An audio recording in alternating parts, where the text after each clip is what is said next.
Hey guys, welcome back into the channel for more Alan Wake. And no, we're not talking about Alan Wake 2 yet, but we are back to continue the story with Alan Wake's American Nightmare. I have no idea how this ties into the greater overarching story, what we're going to experience, other than you guys keep asking, where is it? And look, I'm here to make it happen. All right, look, we've got our flannel. I do have a nail gun, but the last time that I used that, I popped a hole in my AC pipe. So I think I'm gonna avoid pulling that one out on camera. But with that, I hope you guys enjoy seeing Alan Wake's American Nightmare through my eyes. So let's dive in with an open heart, an open mind, and zero expectations. And action. We've got our flashlight. I think it is a brad nailer. Oh. What? I'm gonna tell you a secret. There are places in our world where fiction and dreams can come true, powered by the dark energies leaking from beyond. These places are a battlefield in a war between the powers of light and darkness.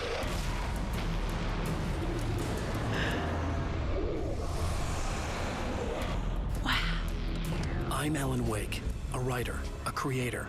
I know the rules of the game. My specialty is fiction that can change the world. Words of power that can bend reality to my will. Oh, it's you. Something horrible is Flannels coming. for everyone. He's called Mr. Scratch. He's after my wife, Alice. Yeah. You know the real difference between us? I'm not afraid to be the center of attention.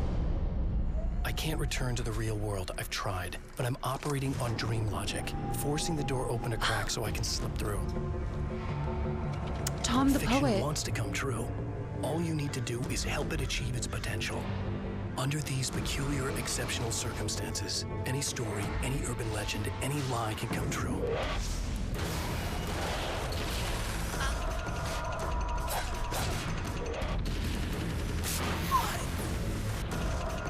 I love the desert setting. It's giving Arizona. Absolutely not.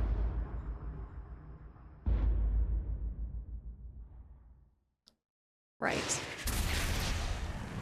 Alan Wake's American Nightmare. Dun, dun, dun. Night Springs 14 miles away. Whoa. All right, I was just gonna say we have our light, we've got a brad nailer, we've got this desert setting. Night Springs 7 miles away. Oh, I love this so much. Oh, this is why, like, I know like Parasite Eve gets a lot of mixed reviews, but I love that setting, you know, that like just desert motel in the middle of nowhere kind of thing. It just feels deserted. It feels, oh, just so good when you see that little dust bunny roll by and everything. All right, let's just make sure we're good on all of this. How to play, I'll figure that out. Subtitles are enabled. I think we're good. There's achievements too. I know I shouldn't look. Oh, okay, this is just taking me to, it's just taking me to the Steam. Collectibles. There's collectibles, there's manuscript pages, there's videos. Ah, I'm gonna love this. Also, he talked about taking on Mr. Scratch. So, I mean, I do remember that was who was gonna start taking care of Alice as we were stuck in the darkness, in the dream state, right? So here we go. I still stand by, I think Alan might be like, we know that the clicker is an object of power potentially, but I wonder, I still go back to, I think there's people of power, and I think he might be one of them. The fact that he's able to write different things into reality and cross dream state and real world, and this is so good. All right, let's go, guys. Start new story. I am going on normal. Well, wait. I know that there's, if it operates by the rules that it did in the first one, the nightmare would give us more manuscripts. However, I want to keep it consistent with what I covered with you guys on the YouTube channel. So when I first played through Alan Wake with y'all, I think I did do normal. And then when I later on revisited the game, I went nightmare mode. I still haven't collected every single manuscript. So I'm going to stick with normal. I acknowledge I might miss some little tidbits and context, but that is what second playthroughs are for as well.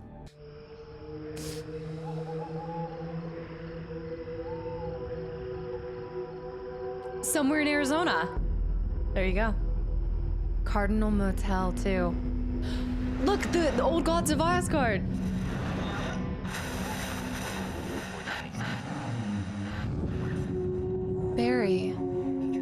on the tour?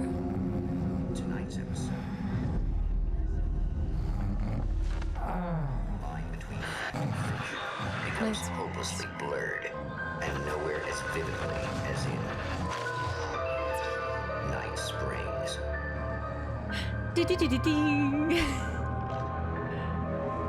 Written by Alan Wake. The man before you is a champion of light. He is part of a conflict between darkness and light that is both ancient and eternal. He is chasing a dangerous quarry, the Herald of Darkness. His evil doppelganger, known only as Mr. Scratch. Oh, suave. Oh.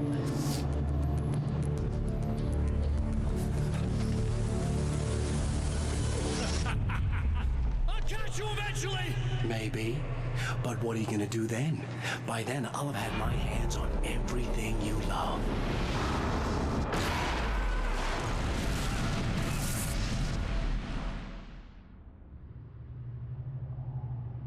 An evil dog. Oh, he still has his wedding band on.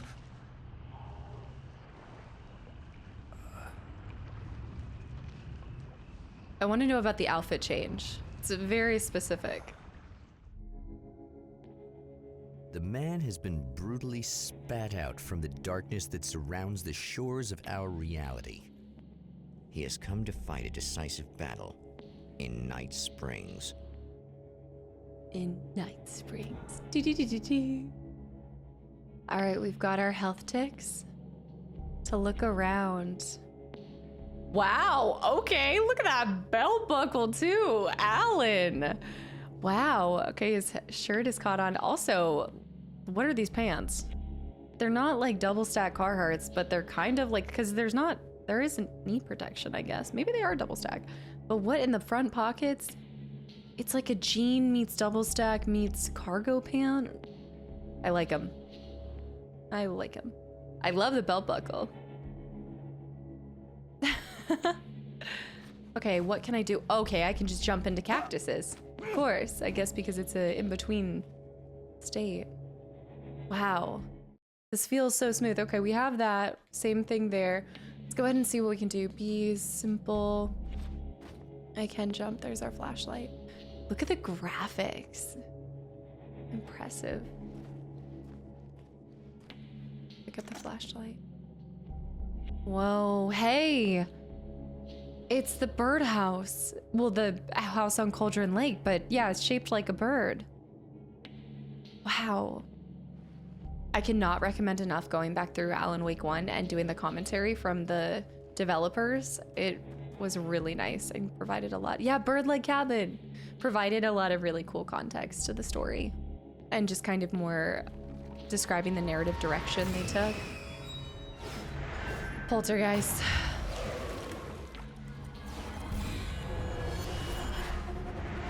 Of course. Press L2 to boost your flashlight. A boosted flashlight beams and burns darkness away. But I'm looking up the top left. Am I seeing a battery? I am. Okay, you can see that battery depletion and then boom. Recharges pretty fast. Got 3 health ticks. Bird-like cabin. Look. Diver's Isle. Thomas saying.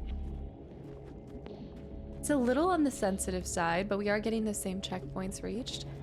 Item. 9mm pistol. All right. I don't think we can look at the stuff that we have necessarily like in a menu of any sort. Here we go. Of course. So boost the flashlight, burn away, right? Burn away the darkness. No longer do they seem affected even by the base though, I will say. It's gonna be like The that Taken. again, huh? It's gonna be like that again. Oh, shoot! Yeah, didn't it used to still impact them? Like, it makes them... Okay. It's like a biker gang. Leave the canyon. It's a reload. X to reload. I feel like it's inefficient to have your flashlight separate. Like, can you not combine it with the pistol? So you're always aiming, well, I guess just in case something In another random. life, the man was a writer. He still practices that art, forging weapons of war out of ideas. But the violent currents that brought him here have scattered the pages he has written. Also, is he different circumstances, but I just want to say that he's holding it in the trigger, like instead of having it off to the side. I find that incredible. Like, that's such a little small point of detail, but this is coming from the people that did Max Payne with all the bullet accuracy and everything. I'm just like, that kills me. But also, you've got the rocking chair. I remember this from Bird-Like Cabin as well. He just keeps it there, yeah. Which, to be fair, like, I understand maybe from a game standpoint, like, it would be really obnoxious to move his hand from the side to then pulling the trigger, but just a little thought. Food for thought. Manuscript page, our first one. I love this setting. Ah! Manuscript pages. Back button. Look at all of them. Okay, are these the only pages that we have? Whoa, never mind. We have a lot of pages. Okay, it's giving me a little bit of spoilers, so let's My name is Alan Wake, and I'm a writer. I didn't become one overnight. Like most writers, I struggled with it. A short story here, an article there. Then I got lucky and spent a year as a staff writer on the Night Springs TV show. What? It wasn't the great American novel of my fantasies, but it taught me discipline and craft, and the difference between wanting to be a writer and actually writing. Okay, I have so many thoughts, though.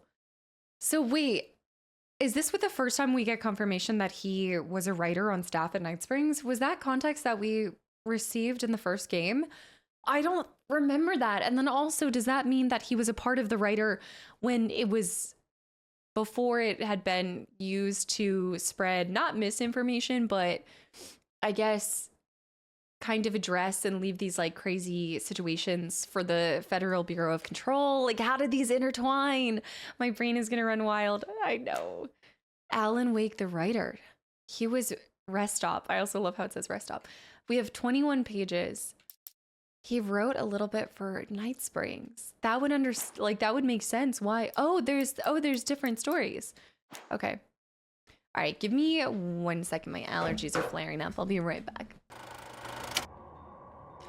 All right, they're also used to unlock, did that say weapon cases? Okay, 10 in the chamber, 13 remaining bullets. Oh, look at the stars. Got a bunch of barrels here. Any secrets? How much do we need to explore to the side? And I guess I wanted to say log lady. I guess our lamp lady wouldn't be in this place, would she? So we wouldn't have the same weapon caches, no? The lights of the motel promise safety. The man senses that the solution to his predicament begins there. And why Arizona? There's a diner. Okay, I want to go this way. Checkpoint reached. Oh, is that a dead end? Oh no, we have to go the same way. It's giving Radiator Springs. You know, when you think about the context of both of these location choices, I mean, when I'm thinking America, I'm definitely visualizing. Somewhere within the Earth, space itself has been pierced, and from dark depths runs a steady flow of monsters. Steady the man flow. recognizes the hand of his evil double in this. He knows he must put an end to this madness. So Mr. Scratch is creating these Taken, at least in this world. Explore the motel. All right, looks like we're not going the other way. But I was just gonna say that sometimes running away is the best option. Brightly lit areas can provide a safe haven from the enemies. All right, let's shoot for it. Yeah, I was gonna say the northwestern sprint. Sprint. Stay here now. The northwestern. Okay, sprint. I guess I can sprint for a while. I don't get out of breath. Come on. Go. Okay, it's not true. I can't sprint forever, but it doesn't appear that they're throwing stuff at us. Okay. I think we're safe for now. Yeah, the two most, you can see the steady flow. You can see more coming. Again, northwestern, that Alaska, all of those kind of places, Washington, that feels very picturesque. And then the Midwest, the desert-esque. Those are two prime locations for creating this. Oh, that must be the observatory. So this must be everything. Like, this is our little area.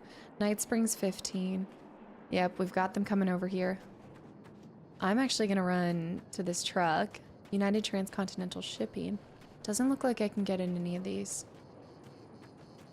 But we've got darkness. I hear something. I don't want to go too far from where I need to be. Especially since we don't have a lot of bullets, but I'm curious. I should stay on track, shouldn't I? Can I jump on top of this? No, I can't climb it. I like the narrator, too. Oh, look! Flares! Alright, you can toss hand flares or flashbang grenades with RB. There's a manuscript page at the crossroads. And a little jeep with 9mm flare gun. Escape to the motel. It's telling me in exclamation marks. Escape to the motel. Look at this. Is that Freightco? Huh. I'm gonna take this manuscript. The cactus not hurting me is cracking me up. The devil is in the details. To change reality, you nudge it into the right direction. Your version of it is there, waiting. It wants to come true. All you need to do is help it achieve its potential. The devil is in the details. You change the details of the scene to match those on the page. If you get the details right, if you achieve that critical mass, the shift will come, and the rest of your new reality overrides the existing paradigm. The lie, no matter how outrageous, is now the truth. Okay. So does that mean they want us to, whenever we pick up a page, match to the situation? So if it says somebody so-and-so picks up a Coke and drinks it, does that mean that I need to make sure that that person picks up that Coke to make that actually reality? The lie, no matter how outrageous, is now the truth. The devil is in the details. Look at that red rising sun. Oh, this is gorgeous. I'm going this way. Is it no longer nighttime? Does the weather and the time of day keep shifting? Oh. Got a dust storm. No way. Look at the weather. Escape to the motel. I don't think it's gonna like me going this way. I need to switch to this. Yeah, I don't think it's gonna like this. I'm stuck. I can't go any further. That's as far as I can go that way. Let's go over here to the oil rig. Wow. Invisible barriers. The devil's in the details.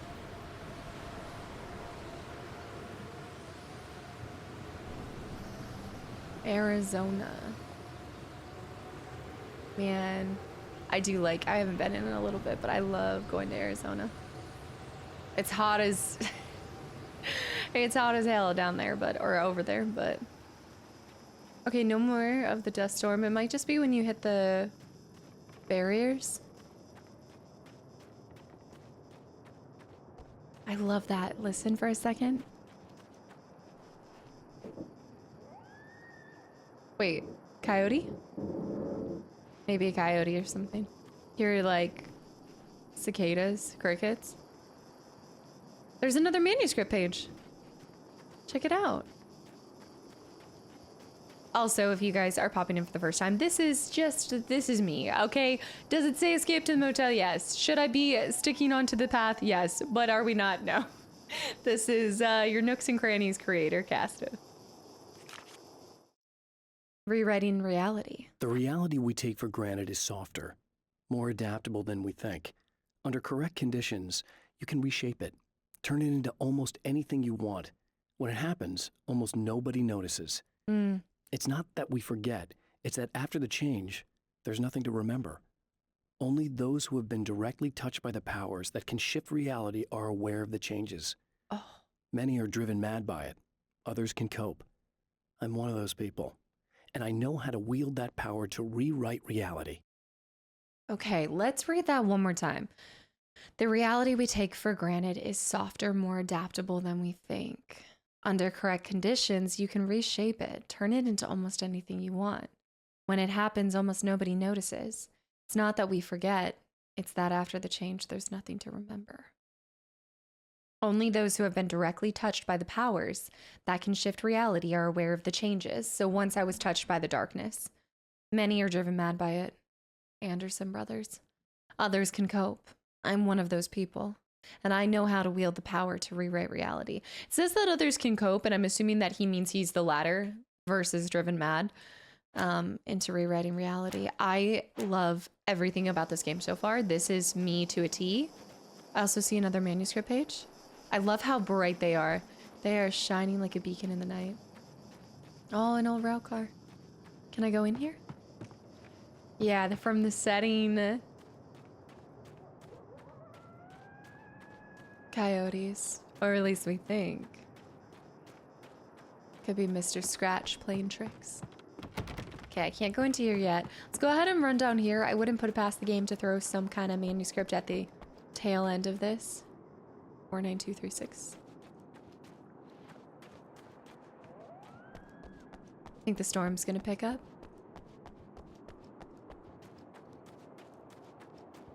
The tracks. Changes. It changes so much. Let's see if we can go. How far can we go? I like this sprinting. It feels like he can sprint from much further. Yeah. This must be the intervention of the darkness. Dead end. Dust storm.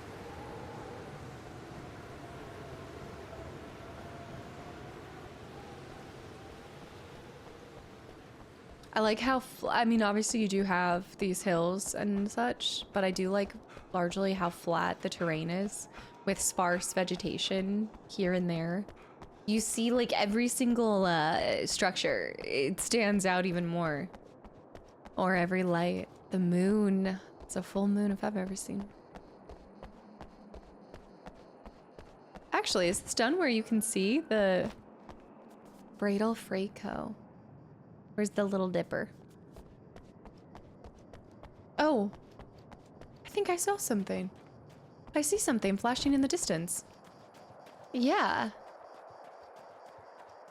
Hold up. What is this? A little morsel? A little manuscript?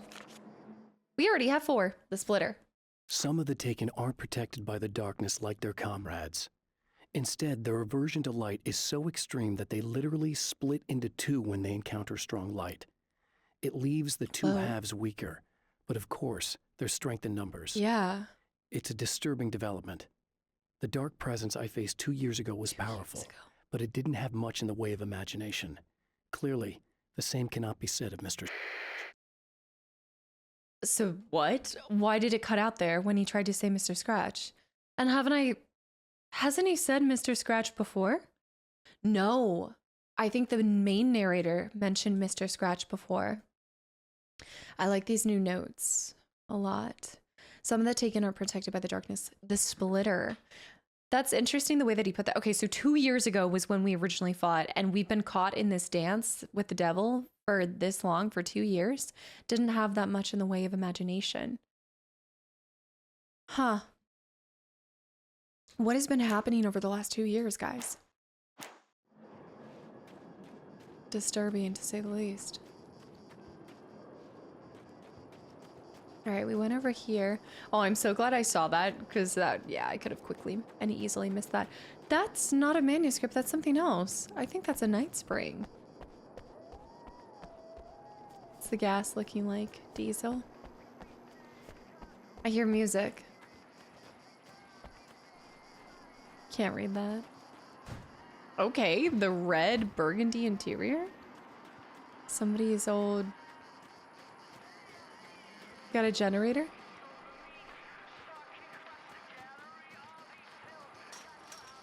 Huh. There's another, oh no, I think it was a page that I saw. I like how there's also this little, I think they're, maybe, I don't know if this was feedback off of the first one or what, but I just think the manuscripts are a lot harder to miss. And even from where they're kind of giving off this little sparkle, like a glitter poof. Glitter puff. Except why are we getting a page so far down here? I know that when I arrive, the clarity of vision I have now may disappear. I've made my plans. I prepared for this, but I know the transition from the dark place will be hard on me. And not just physically. It may affect my mind, my memory. These pages should help me remember and focus. That's worked for me before. Even if that fails, I think I will be able to trust my instincts.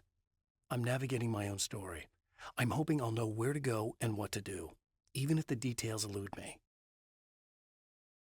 I don't know how I would do this if everything was shifting, not knowing what's reality and not, and rewriting the stories. I've made my plans. I prepared for this. But I know the transition from the dark place will be hard on me, and not just physically.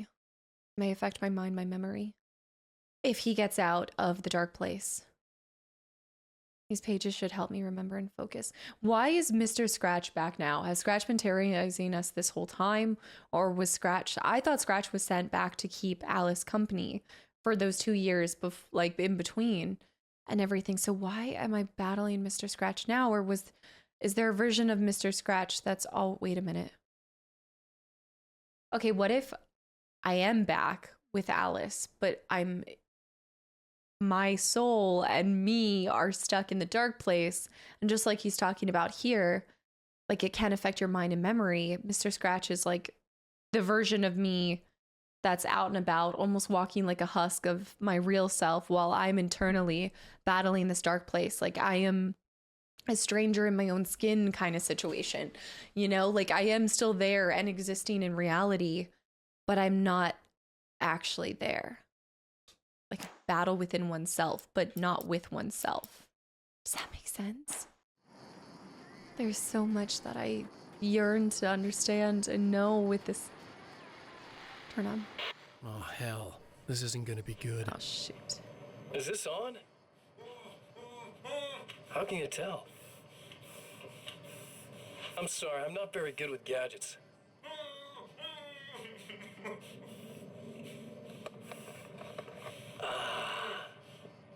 That's more like it.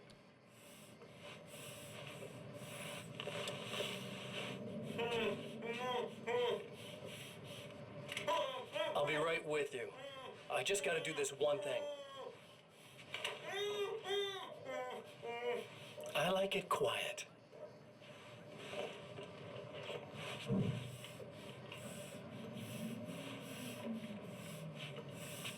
I bet you're wondering why this is happening. Why am I doing all this? Why am I so hell-bent on ruining your life? You're cramping my style. You've got money, fame, everything you could want. But you don't know what to do with it. I do. I'm getting all the things you never had the balls to go for. Having more fun, too.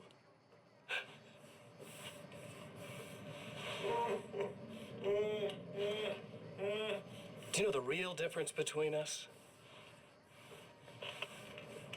I'm not afraid to be the center of attention. This poor slob's just collateral damage, really. I mean, made some information out of him earlier. But this part? This is just for kicks.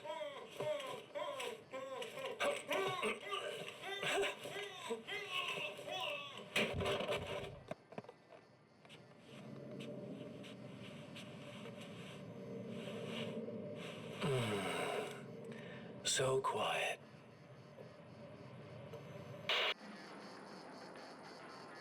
Mr. Scratch feels like a version of myself that has zero humanity within him. Like, what? Creepy. Let's go this way for possible manuscripts. The acting, his acting is so well done. It really sells that part. Oh, I bet you there's something under here. If I were, I gotta put my head in there, my head in the space of, if I were a dev, where would I place stuff? What is this? Wait, unlock Magnum? 10 manuscripts. Oh, I like the rattlesnake skin too. Look at the 10 manuscript pages required. Okay, that's what it meant by weapon caches. All right, let me write this down so I remember that this is here. Otherwise, I will forget it and I will never get this. So 10 manuscripts to unlock the Magnum. All right, 10 man's Magnum. And then I'm gonna put under tunnel bridge thing. I guess under tunnel by motel. Okay. I think we have like 5 or 6 already, so that's not bad. Wow. That's such a cheeky little spot to put something. Okay, let's keep going over here. This setting, this is well done. I think I see something lit up over there, maybe?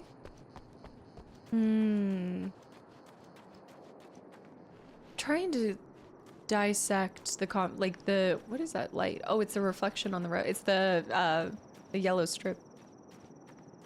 I mean, just sitting here thinking about Scratch, Mr. Scratch. Like, what, Mr. Scratch? What?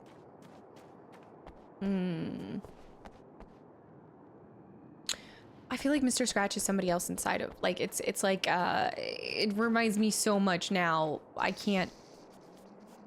What was that? Are there rattlesnakes? Is that a rattlesnake? I'm going to the motel. Don't worry. We are going to go to the motel finally. But it reminds me so much of Bob. You know, like it's that split of Bob inside of, well, whoever. I am climbing. I'm waiting until I see a dead end, okay? Which we're getting that dust storm, so I think we've reached it. Is that water? No, it's just more desert. Okay. Oh, no, I think we're good. I also feel like it's valuable to look for as many manuscript pages as possible right now, because if they're constantly having a flow of enemies coming out, then it might become more difficult for us to find some of the manuscript pages and be able to traverse this terrain unimpacted by the darkness. So I think that it's always good to take your time, look for things when it is all calm and less dangerous. So let's get into the motel. We'll go in through the front. Yeah, look, I see, I think there's darkness swirling around here. Let's get to the light. Another car. Nothing in it. We can go through there. Oh yeah. I'm gonna go over there. I see some things near the barrel right there. Arizona Petroleum Night Springs Division. But this would imply that Night Springs is a real place. Shotgun. It's a little sad how many problems you can solve with buckshot. Well, it's not going to be so sad when we're crushing them. See if there's anything through here. Nothing there. Tank there. That's the other way around that I didn't go to. Alright, I don't think I missed any manuscripts up there, so let's go. Let's go. Okay. Yeah, I'm ready. Desert Shore Motel. Vacancy. You'll love to see it. There's something flashing over there. That's another briefcase or a safe haven formed by bright light. Heals you as well. Okay. It's nice to know, but wait, it just went out. Oh, maybe it's temporary. So it changes later on. What is this? Unlock weapon crates by finding hidden manuscript pages and blast your enemies with some serious firepower. What? An SMG? Are you kidding me? Okay. I guess it's about time I went full auto. I guess it's about time. Should we run into the center? Can we go into these? No? Ice machine? I guess it's about time. We win. I hear that music.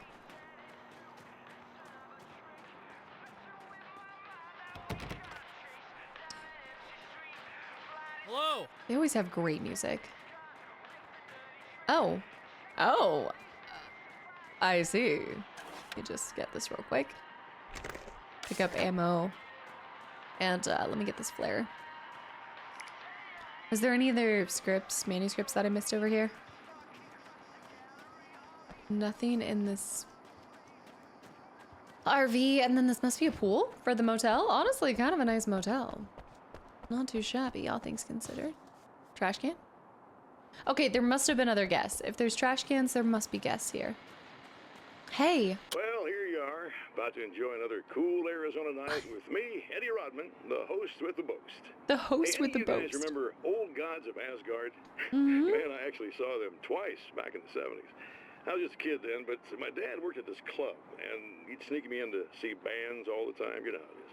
Talk about an education. Anyway, great band, couple of great albums, solid fan base, and then they kind of dropped off the face of the earth. Well, now, almost 4 decades later, they're making a comeback. And let me tell you, these boys have seen a lot of road. There's some serious rock and roll veterans, because they weren't too young even back in the day. Well, now I've got Odin and Tor Anderson, 2 of the original Old Gods, in the studio with me, along with their manager, Barry Wheeler. Nice to have you guys here. Oh, hey, great to be here, Eddie. Yeah, hey. Hello! Now, boys, let me just come around and say this, all right? Spring chickens, you ain't. I mean, you guys, you make the Stones look young. Dang. You're only as old as you feel. Who you calling old? Now, your last album was 1978's In the Valley of My Shadow. And then you stopped playing altogether after that. Why? And what made you do a comeback after all this time? Well, it was a sad thing. See, the original bass player for Old Gods, Fat Bob Balder, passed away in... Leukemia! Bob had leukemia! Bob. Poor bastard. Yeah, after that, we didn't feel like playing no more. Long story short, I ran into these guys up in Washington, and it was obvious to me that they still got it. So I figured, hey, let's make some music, right? And they went for it. Now, Barry, you were a literary agent before this, right? Yeah. Yeah, and you were very successful. You represented Alan Wake, I believe, who disappeared under mysterious... Yeah, that's... Hey, I just want to talk about Old Gods tonight. Is that cool? Can we do that? Oh, yeah, sure. Listen, why don't we take a little break, and then later on in the program, we'll hear the new Old Gods single. Stay tuned, folks. Well, at least Barry landed on his feet. Yeah. So I have been missing. So there's nobody, there's nothing. So maybe this has been a battle between me and Mr. Scratch to see who would come out of the dark place and come back to the world. And like he said, like Mr. Scratch wanted to take over and replace me with Alice and everything. Barry. Oh, that respawned. Huh. I unfortunately don't recognize, like, I'm trying to think of maybe like film or television that this would take a lot of inspiration from, with the Arizona landscape and everything. Ice cold cola served in cans. All right, let's go talk to the person. Now I'm kind of taking it nice and slow here. But yeah, so Barry ended up, landing on his feet, I guess is a way to say it. Oh my gosh. This feels exactly like from the first game. I would recognize that stone anywhere.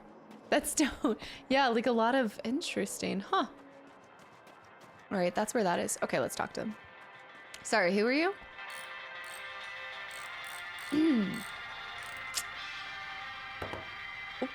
Hey, it's you. What? There. You remember me, right? Emma? Emma Sloan? I think you might have something that belongs to me. Should I remember? Really? A typewritten page? Oh, yeah, that's weird. I did find a page like that. I don't even know where it came from. It was all this weird stuff about the oil derrick and a satellite. Yes, that's what I'm looking for. Oh, well, I don't know how you knew I had it, but I guess it's yours. Listen, what's this all about? There are these really creepy guys hanging around the oil derricks. There's something really weird about them. They're dangerous. I'm gonna deal with them. Try to stay out of their sight, okay? And stay in the light. They hate the light. Okay. But we haven't actually met before. Just to be clear, you should know that we haven't actually met before. Sure we have, Mr. Wake. Remember you stayed at the motel here. No, the guy you're talking about just looks like me, even if he Mr. uses my name. Scratch. He's behind all this trouble. Oh, I thought, now that you mention it, I guess your aura looks a lot nicer than his, actually. I'm very sensitive to things like that. His aura. There's a bunch of stuff I need to find. The things mentioned on that page? Well, there's a lot of old crap lying around this place. Great, thanks. I think you should be able to find everything, except the satellite, obviously. Are you gonna tell me what this is? I don't think that'd go over too well. Why don't you let me be the judge of that? Fine. The page is a formula for rewriting reality. Either I use it to close a strange portal to a place that isn't in our world, or shadowy serial killer monster things keep pouring out of there. Oh, Yeah, you were right the first time. cool.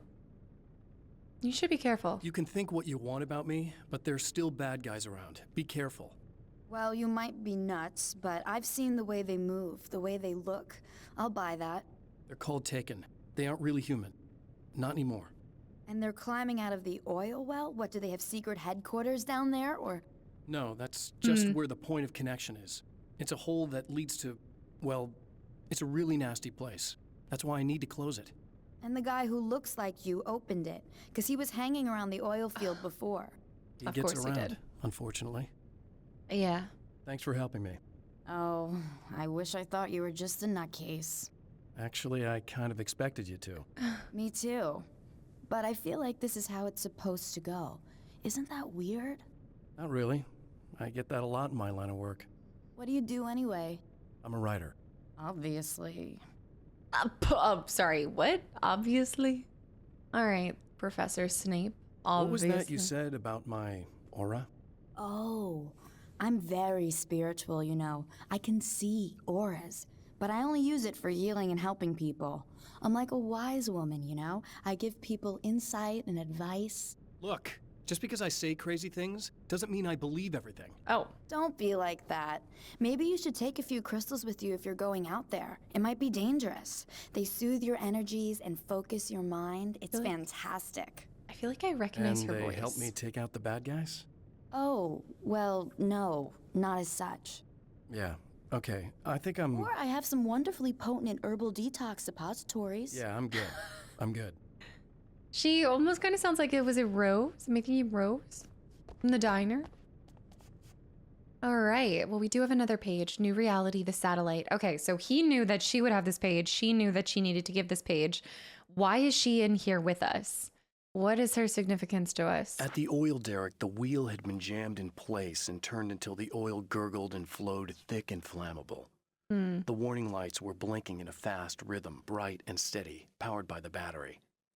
The Kasabian CD was playing in the boombox, all distorted guitars and intense beat. High above, some piece of orbital junk or another collided with the satellite, knocking it radically off course. Trailing debris, it screamed down from the skies at an impossibly steep angle. All that high-tech engineering reduced to nothing more than a bullet that would destroy whatever it hit. Okay, so I think this is kind of leaning into making this happen in order to change reality or impact reality, right? Like what that one she was telling me before. It's kind of cool that the darkness is coming from within like that oil rig, especially because of thinking of how far down it goes. Like it's dug a hole into hell itself or something. And now the darkness is pouring out. All right, at the oil derrick, the wheel had been jammed in place and turned until the oil gurgled and flowed. The warning lights were blinking in a fast rhythm, bright and steady, powered by the battery. The Kasabian CD was playing in the boombox. I loved my boombox growing up. All distorted guitars and intense beats. High above, some orbital junk or other collided with the satellite, knocking it radically off course. Trailing debris, it screamed down from the skies. I mean, especially if it's heading straight for the oil derrick, that would cause an immense... Whoa! Submachine gun to nail gun. Oh, I love it! I love it!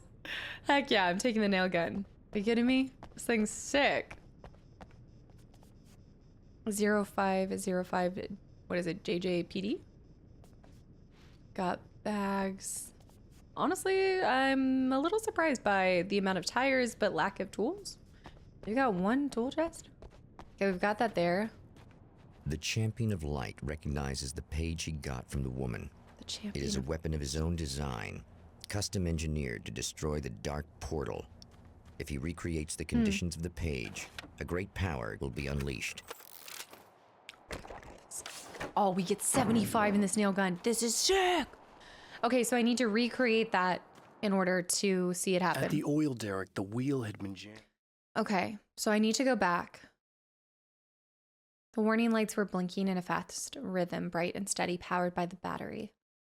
So I think in order to do that, we're gonna need to find the 3 items for rewriting reality. Oh, okay, if we're looking for 3 items from that specific page. At the oil derrick, the wheel had been jammed.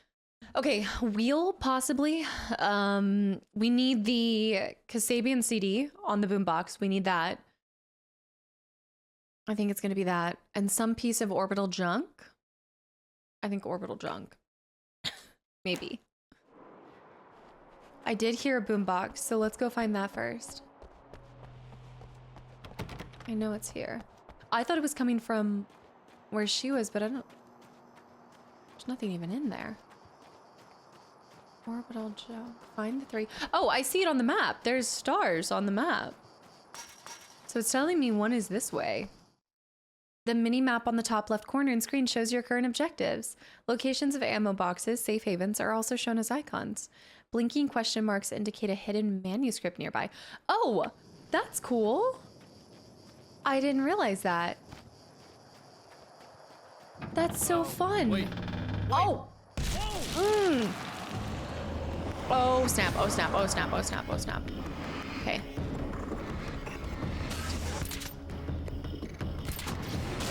Okay, let's get this. Bam, bam, bam. Insert battery. I do have batteries. He is broken. You know, since we get ammo refill and stuff like that, let's just send it.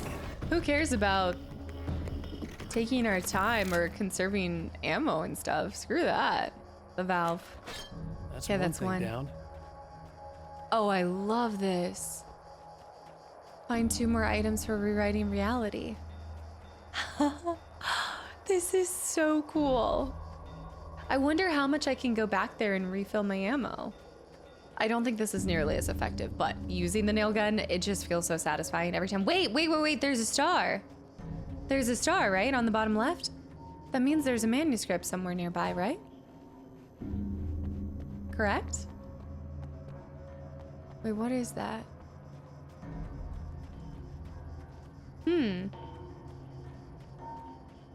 Oh, no, it's just the valve that I have. It's not a star, it's the valve. Okay, I'm trying to figure out. I don't want to miss a single one. That's a healing aid. Okay, that shows you a healing aid. Cool. There might be a boombox here. Or something. Oh, we got some guys. This thing is sick! Heck yeah! Dude, the battery. That's 2. Final item Just for rewriting. one more to go. So that's the purpose, is we just keep trying to rewrite reality. Rinse and repeat. Heck yeah. Although I'm not looking forward to seeing one of the splitters. He is right about something. The more people there are, the more deadly it will be. All right, we've got 2 things. I'm looking up for something to come on the map that tells me there's a manuscript page nearby. Oh, we're going inside this building. Oh, no, we're not. So down below. I hear a beeping, squeaking thing. It's right here. Oh! Good morning. Get him, Tears Splitter. itself in 2 to avoid the hated light. It Splitter. becomes weaker, but more numerous. Such is the arithmetic of horror. Whoa. Okay, so yeah, you don't want to. Oh, that's so creepy. Yeah, so you don't want to hit them with light after that. Oh, that's terrifying. So you have to break them. They actually, no, they wouldn't That was have a just shell. messed up. Yeah, that was just messed up. Let's go back to the splitter. Some of the taken aren't protected by the... Okay, Yes, they're not protected by the light. So as soon as you see them, they'll split if you do use the light on them. So you can just fire away at those guys. Oh, that's so well done. I wonder if there's stuff all the way up here too. Oi. Okay, Alan, get it. I don't think it will let me free climb. I don't think it's like that. But the item that we're looking for is up here. I guarantee there is something else besides that. We've got beer. Nail gun ammo, heck yeah. There's the pump action shotgun to the carbine rifle. Look, I am such a rifle girly, but when it comes to this game, I don't even dare do that. The CD. The man has found the battery, but it is empty. It will need to be recharged. Of course it will. Talk to Emma about recharging the battery. Look at the stuff in here. Of course it's the fridge. It's always the fridge. Keep your eyes on it and don't blink, lest you want to die. Yeah, I'm normally a rifle girly through and through, but in this game, the pump action shotgun's just too strong. I kind of want to go to the other side and look for more manuscripts. I feel like there's a lot more that I'm missing. This is so cool. I like too that you're kind of going back to the same location, so we keep coming back. I don't need to heal or anything. We've got plenty of batteries. Let's go talk to Emma.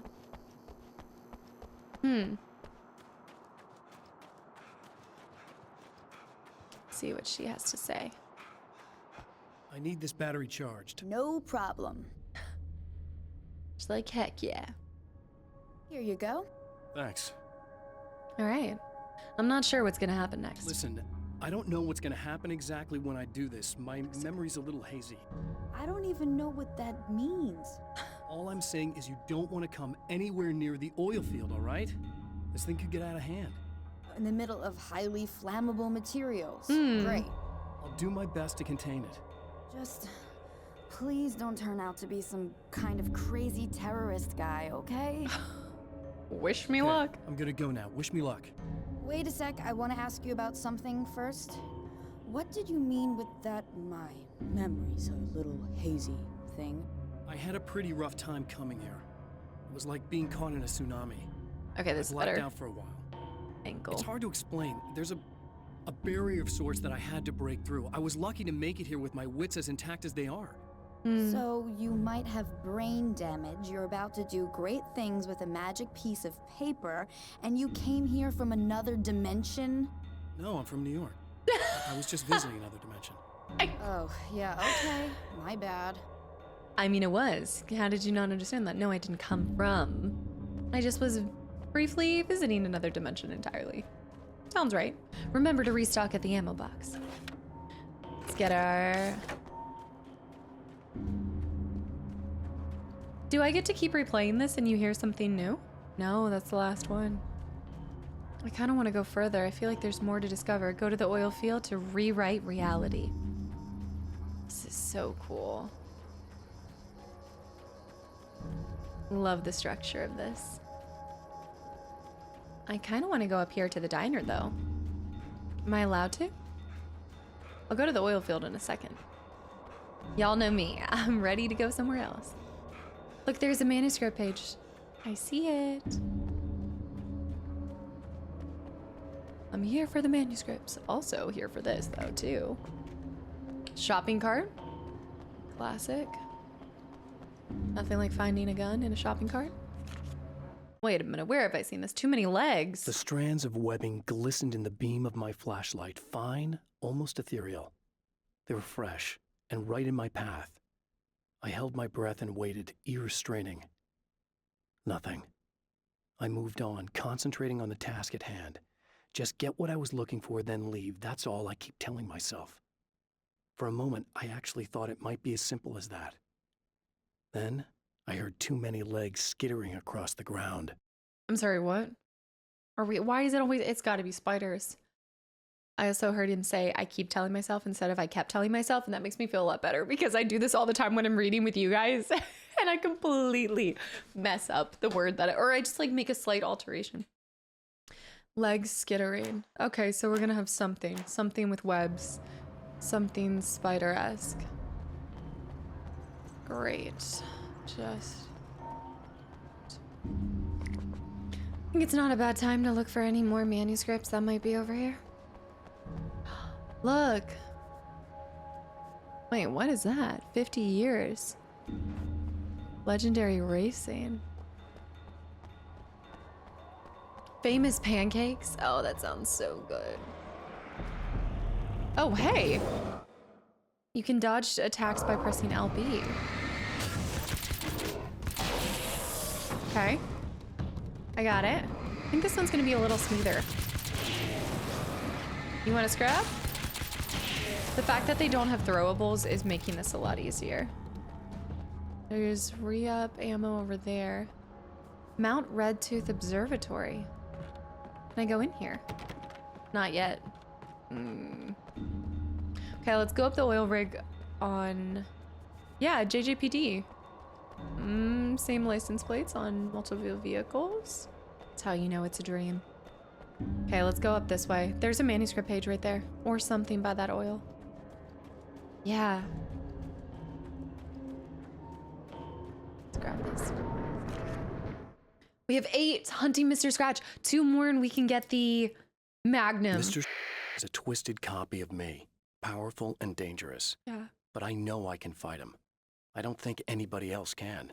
They don't understand what he is, what he represents, or that all the horrible things he does here are almost insignificant compared to what he will unleash on Earth given the chance. But I've survived the dark place, and it has taught me things.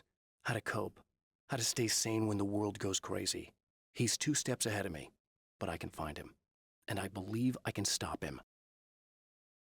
Oh man, there's so many things that I'm thinking through with this. I mean, instantly you're like, dude, I am rooting for Alan to put a stop to this, what feels like a doppelganger, like a horrific doppelganger of himself, but there's more to it too. Oh man. Same license plate. State police though. State police. Huh. I think we're gonna have to take a car to get to the observatory, but I just want to make sure there's no more manuscripts. I don't think they throw them somewhere random in like a field near maybe, but Mr. Scratch. There are rattlesnakes out there. But why large spiders? Like, we already know there's gonna be creepy crawlies. We can hear it. Okay. Go to the oil field to rewrite it.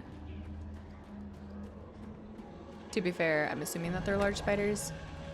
They probably aren't, actually. Here we go. What in the gang is happening here? Splitters, splitters, splitters, splitters, splitters. Maybe not? Not splitters, not splitters. They are splitters, but you still have to break the darkness from them first. This thing is so hard to aim! From behind me. Wait, wait, wait, there's another splitter over there. Come on, come on, come on, come on, come on. Hold on.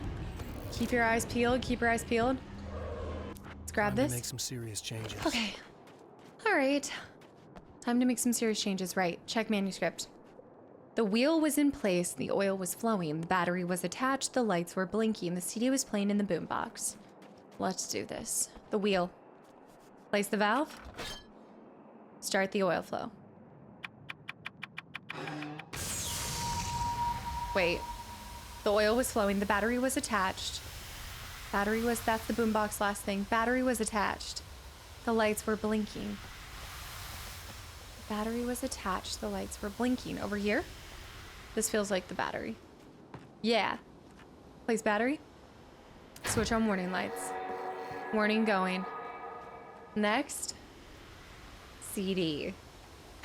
Oh man, it's like setting up a stage production. How cool!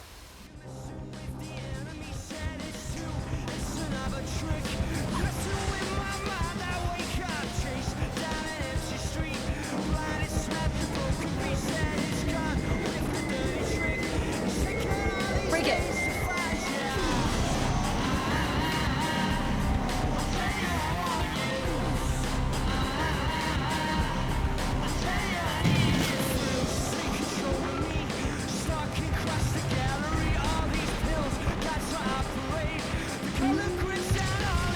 Smash the scene, escape the destruction, run! Holy cow! Oh shoot!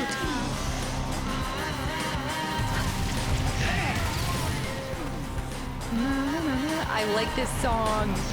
Is this Poets the Fall?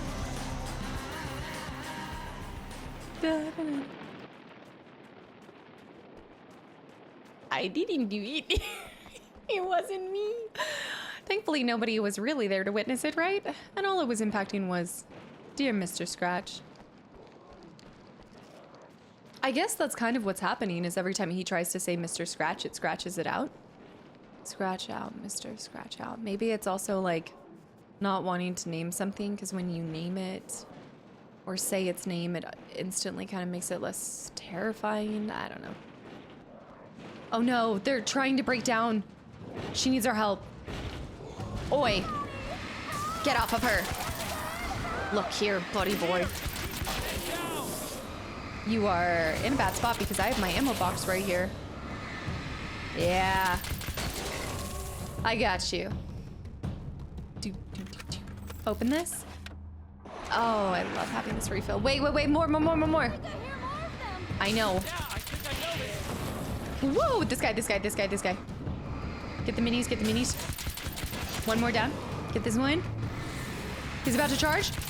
Light him up. Light it up.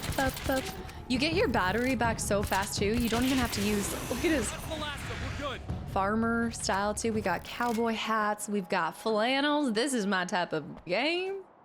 I love it. Be still my beating heart. There's something that keeps flashing over here, but I think it might be on the inside.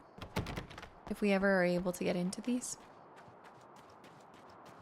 Ma'am? Destroy the Taken. What the hell was that? Easy. I got him. You're safe. I need you to tell me what you know about him. The guy who looks like me. There was a party in one of the rooms. It was pretty wild. I'm not sure which room it was in. You didn't attend? No, I wasn't there. But it got way out of hand. Anyway, I heard that he went to the diner and there was a fight there or something. Maybe you could find out more from there. I got some keys that you could maybe use. You just happen to have the keys, huh? Fine. I'll take a look. Stay here. Like hell. I'm getting out of here as soon as you leave so I could close up this place and go home. Emma, you really want to stay here in the light? Yeah, thanks for the advice, but I'm not sticking around. Just go already, okay? And we're not gonna take her with us? Are you okay? I guess. Thanks for the help. Were those what'd you call them? The Taken? What are they? It's complicated. Short version, the darkness can take people over. That's why I had to destroy the oil derrick. Otherwise, they would have overrun the place. Wow, I didn't think you'd actually do it. I mean, I didn't think it'd work. That's crazy. Just stay here and be safe. Let me just try one more time at the risk of sounding like a broken record. It's bad out there. I don't want you hurt. You should stay put. Yeah, while you turn this place into an inferno, run around shooting things up and play some kind of weird games with your psycho evil twin. Don't get me wrong, you're nice for a weirdo. I'm impressed as hell by all of this, but enough is enough. I seriously just want to get out of here, okay? Okay. All right. I asked her once. She said no. I'm respecting it. I do like this concept, though. Even just like this, Mr. Scratch versus this respawn, too. This wasn't here before. Oh, can't carry anymore. Yeah, I feel like it's, you know, that duality of life and of people, the complexity where you've got the things that you think you should do, but you've also got that initial gut reaction of what you want to do. You've got the good, the bad, not everything's so cut and dry. And I think it's like the balance of both parts of you existing at the same time, but not ever letting it get off balance and going too far to the left or too far to the right, you know? I think Mr. Scratch is like the most carnal, destructive, twisted, like she said, psychotic version. I wonder if we can get inside any of these. I don't think we can. That was so sick. I guess we just have to explore the diner now, but I feel like there's a lot more manuscripts that I'm missing. 8 out of 21. So we'll probably keep rotating somewhere else. The Twisted Mirror. See, I think that's got to be somewhere close to us. But okay, before we go, I'm gonna take a step out and I will be right back. All right, let's head over to the diner. Yikes. Maybe I should run back up here though briefly because there could be a manuscript page that I might have missed. I don't know. I thought I checked it out pretty thoroughly, but you never know. Oh, I should have used the explosive barrels when I was running from them in the first place. Okay, all of that stuff looks pretty normal. This is a dead end now. Wow. That barrel looks... I love that. Look at the nail. That's a massive nail. That's huge. This is, I don't think this is a Brad nailer. This is huge. That is, wow. Yikes. I do wish we could take a... Where are they? You. I want to go in the buildings. The combat's so satisfying too. Nice. Do you think I can break into that if I were to? No? It's like, I guess it's not an explosive barrel. Maybe I should go back and get some more weapons. All right. No, I think we're good. We're good at this point. Let's go over to diner. The diner. The inner. Oh, I do need to heal though. I did. Yeah, that's true. I got hit. I did get hit actually. Forgot about that. Okay, we saw the manuscript that was back there. Poltergeist. Its existence is one of rage and hostility. No. And its very presence turns ordinary objects into deadly projectiles. Deadly projectiles! Ow! Ow. Come on, come on, come on, come on, come on, come on, come on, come on! Ow! Oh. Oh. All is well. All is bright. Why is the famous pancake sign looking like a lemon? Famous lemon pancakes. Actually, that sounds kind of good. I wouldn't mind that. Okay, nail gun ammo. I don't know if we're gonna heal there, but maybe by the time we get out, that light will be good. The Poltergeist. Is the narrator the guy that narrates the Night Springs commercial? I think it is. Kind of sounds like that. Hello? Blood. And oil. Classic diner. What is this? Chair. The old chair. A great renovation. This old chair. Pancakes? No. Nothing. Fryer. You can almost smell the eggs and bacon. The fan sounds like it's on. I don't think it is. Also, whoever's cleaning these counters, great job. Look how shiny that is, the reflection. Well done indeed. Nothing. All right, we've got blood here. The scene. Traces of violence. A callous midnight snack. A room key left carelessly behind. The man recognizes the enemy's handiwork. Explore. I think these are keys for the motel rooms. The party. Except if he left that there. New fish and man. A fishman. 50 years, legends of racing. Examine. Where was it? Satellite and now this? That place might be involved. That place. Also, how do you just accidentally leave those keys?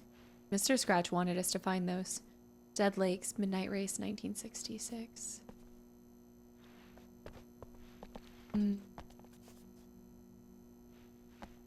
It was the heat of the moment. I like the outdoor patio on this diner. It's a nice little touch. Okay. Let's go back to that room. Definitely hit that so we can heal up on the way. I think that song just played. I knew there was another song that was playing, but as the satellite was coming down. Emma Sloan was a believer in a great many things, most of which were entirely fallacious. No. No! Emma Sloan, an innocent victim of his dark half. More collateral damage in the ongoing war. No. Damned by forces beyond her control as much Look as behind. by her own actions. But what was she doing here in the first place? Just another reason for me to feel vindicated in this revenge spree, or not even revenge spree, but, you know, maybe, oh, that's a splitter. Maybe it's, you know, again, it's intentional. It's adding fuel to the fire to make you feel like the hero, right? Because whenever you're writing a story, it's like Max Payne. You walk in, you see that horrific scene of what happened to his family, and all of a sudden you're sitting there and you're like, I get why he's on this revenge spree. I understand. And so I think almost in some of these stories with this, she was written in to be the collateral that fueled the fire and pushed him further as a protagonist, but also make you as the player or reader of the story empathize with this plight. I need to get in there, but I need to reload first. Damn it! Why didn't you listen? I know. I know, girl. That one single light was doing everything. All the lights are off, actually. So a key to one room in particular. How do I know which one? I feel like it's this one. No. This one. Those are some huge door handles.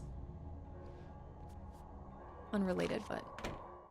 Here we go, the twisted mirror. My own face peered back at me from the TV screen. For a moment, I struggled with the sensation of déjà vu. How many times have I seen myself like this now? And then there was that easy grin that never seemed quite as quick or natural on my own lips. The dark, malicious twinkle in the eyes. And I knew who I was looking at. As he pulled back and revealed the room behind him, my throat went dry. There was nothing I could do but watch. So I wonder if this has been like a 2-year loop of the same stuff. And every time he tries to write something a little bit different to beat Mr. Scratch, but every time it's the same thing. Like maybe this is his purgatory in the dark place, is this never-ending story where no matter what you write, no matter how much you try to change the narrative, it still ends with Mr. Scratch winning. Nothing. What? What's that? Strange. There is no TV. Explore the motel rooms. There must be another one. There's more we can unlock. Huh. No.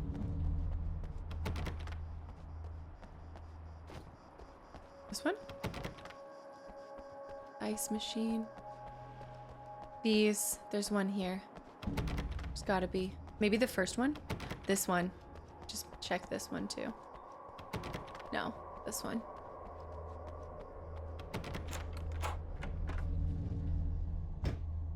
Damn.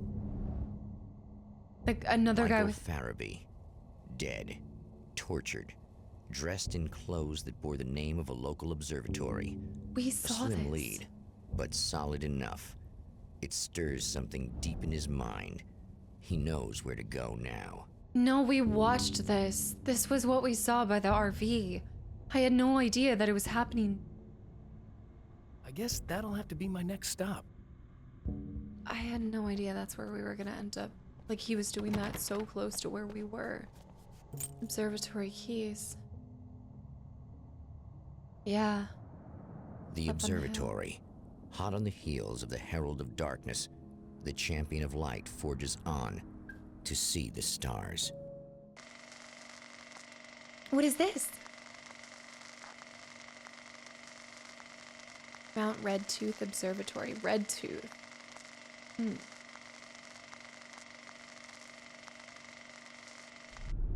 An observatory. A place for a man to witness the magnificence of the universe. But such insights are not what the champion of light is looking for. He has come to find a weapon. No, it just transported me here. There was more to explore, I feel like. Oh, you could miss so much stuff. You'd really have to play this multiple times. Dang. I'm onto another area now. Look at how much I missed. I must have missed... What? The rest stop. Maybe we come back for it. The appearance of Mr. Scratch. Look at all the pages that I've missed. It could be also on Nightmare thing too. Success. Dang, okay. We need to slow things down. The main observatory, north observatory, east observatory, main storage building, main entrance, and guard booth. Visitor. Welcome. Well, I guess let's try going back first. I wanted to explore more. The winds, it won't allow me. Mystical forces. Can I jump over? No. I want to get down there. Open 9 a.m. to 4 p.m. So we gotta beep in. Oh, I have the keys, right? Mount Red Tooth. I mean, there's video monitoring. Fire rescue here. Same license plate. 0505 JJPD. Here. Welcome back, listeners. As you know, I'm Eddie Rodman, and I'm still talking to old gods of Asgard, who are doing their big comeback tour. How's that been going for you? Odin? Splendid! I'm having the time of my life. I didn't realize how much I'd missed that. And what about you, Tor? It's okay, Well, this must bring back a lot of memories. Oh, yeah! It's wonderful to be back on stage. If it wasn't for my knee, I'd feel like a young man again. Well, speaking of that, I hate to keep harping on this age thing, but I gotta tell you, I've heard your new songs, guys, and you sound really good. For our age or really good? And this may be a touchy subject, but to be blunt, you really don't sound, old. Nice. No, I mean the difference between your speaking voice and your singing voice, it's pretty striking. What the hell are you talking about? You're saying it's not us singing on that record? What? Oh! What's he talking about? No, I'm not saying that, guys, but I can't help noticing the difference. Son, you're on thin ice. You calling me a liar? Hey, let me just step in here for a moment, boys. Yeah, Eddie, they do sound different. But believe me, we're not talking Milli Vanilli here. These guys are the real deal. Why don't you come to the gig tomorrow night and see for yourself? Once they get on that stage, boom, things get real. Really? Believe me, they play like they're possessed. It's almost like magic. Look, you see my boys play, you see the old gods for real. These guys project a lot of power. They're not lightweights, you know what I'm saying? All right, Barry, I'll see if I can make it. Now, let's take another quick break here, and after that, we'll play the new Old Gods of Asgard single. Don't you go away. They keep baiting us with that. I want to hear the song. Unless it was the song that was playing when we blew up everything. Look, the first thing is they wouldn't be going on tour if it wasn't really them singing. I don't think. I mean, I guess there's all sorts of ways to do some trickery there, but the point is we've got bad news bears. The point is that is just insulting. And also, when we're people, I mean, I know, like we kind of judge people by their voices, but there are plenty of people that do not look how their singing voice sounds. Like, it is insane the difference between their normal day-in-a-day voice and then how they sound singing. Incredible.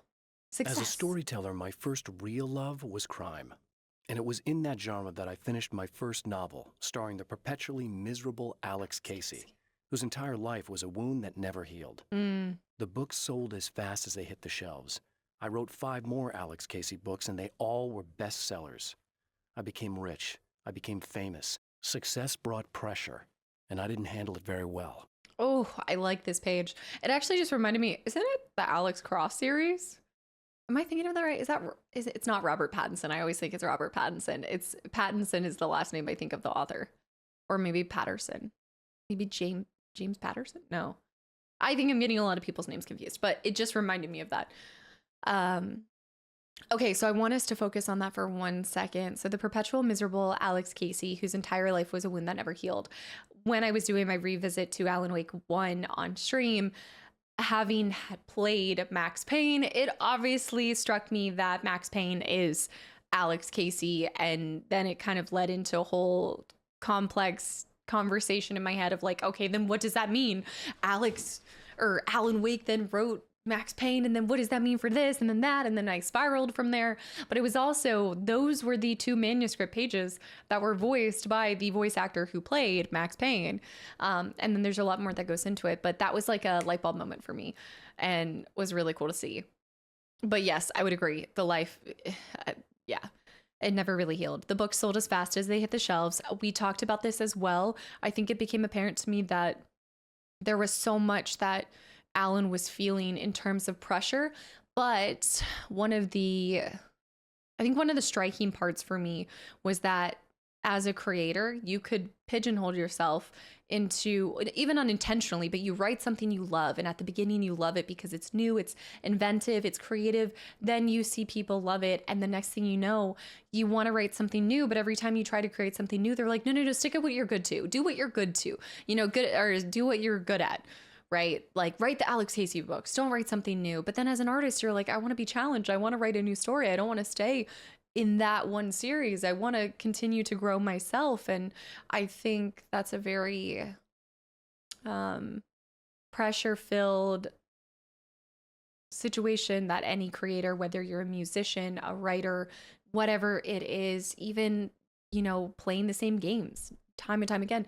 Variety is the spice of life, but I think also for a creative genius, which a lot of these authors are, they envision worlds in their head, and to have that quelched or told like, hey, it's fine that you're creative, but be creative in this universe, in this world that you've already written.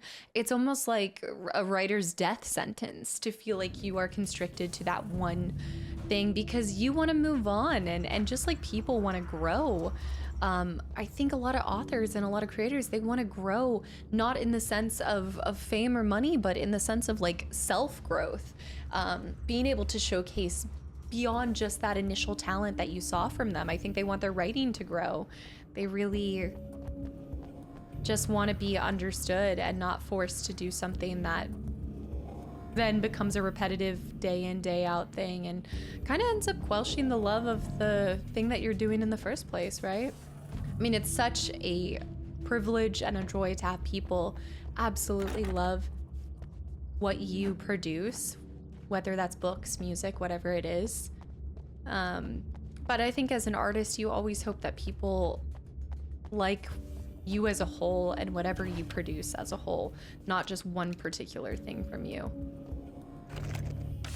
All right, I just did that. So this is gonna be our main spot that we re-up right there. So I guess it really struck me the second time playing Alan Wake, the realization that he didn't handle not just the pressure of the creator or the character of Alex Casey, but just being stuck in that tiny little space, right?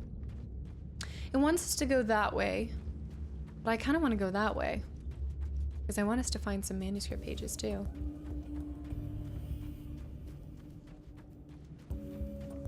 The death of a poet. Oh no, here we go.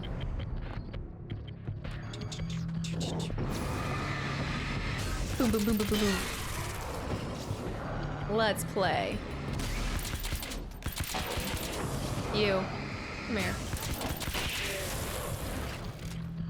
Good night. I'm gonna run up here, but I think we're gonna go to the other area too. If it wants me to go up there, I want to go somewhere else. Wow. Clear night sky.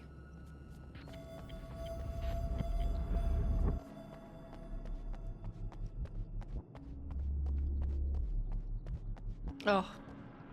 And then I was just thinking about too that the more popular or the larger that maybe your works become, is that a flashbang? The more other people start to tell you what they wish you had written in your own story, the thing that you kind of came up with yourself, and then people all of a sudden start telling you what you should be doing with your characters, with this imagination, this world that you've done. That's just, it's a pressure that I think many people will never understand, and I can't even begin to imagine. I've carried a flashlight and a gun for so long that I feel naked without either. It's all too often that I need them. The darkness protects the taken.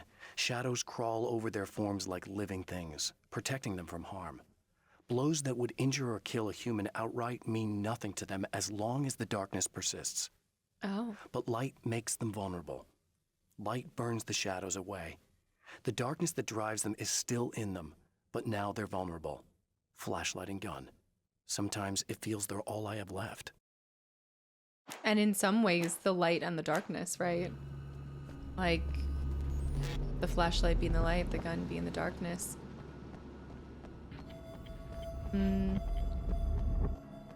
Fragile. Yeah, let's go the other direction, guys. I want to see if there's some more. We're gonna have to keep our peepers popping for even more than before. I thought I was being crazy for exploring so much before progressing the mission, but I realize now I missed so much. There's some... I don't know if it takes you to the same path, nailgun ammo. Let's go the other way. I want to go up the other side. Do you hear that? There's like a beeps and squeaks kind of noise happening in the music and the ambiance. That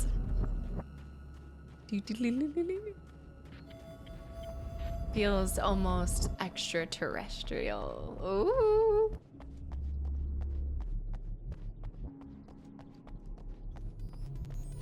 That.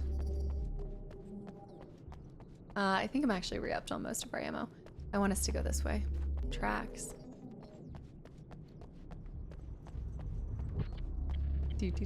Yeah, there's a whole building over here. Plus, I think we can still climb up on this side.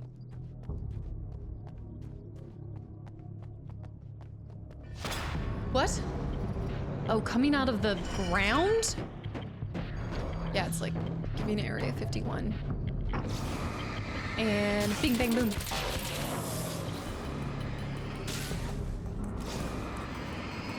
Boom, boom, boom, boom, boom, boom. Not the firefighters. No. Deliveries. There could be something good. Look at this. Oh yeah, I missed 15 manuscripts for the hunting rifle. I don't have enough. Let me write that one down. I know what we unlocked the other one. I think we now have enough for the Magnum. 15 man's hunting rifle. Deliveries. Okay. Deliveries. I love that case, dude. It's snazzy. Wait, what was that? Oh, this. Manuscript page. Yes. Hunting. The genesis of Mr. Scratch. I love the way that they called it the genesis. I've seen the enemy, and it's me.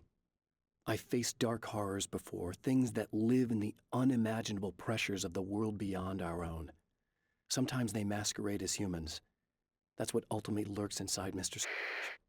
He's every mean-spirited tabloid story about me, an evil caricature, a creature formed in that vague territory of misconceptions, half-truths, and the dark imagination of people who heard a story about me.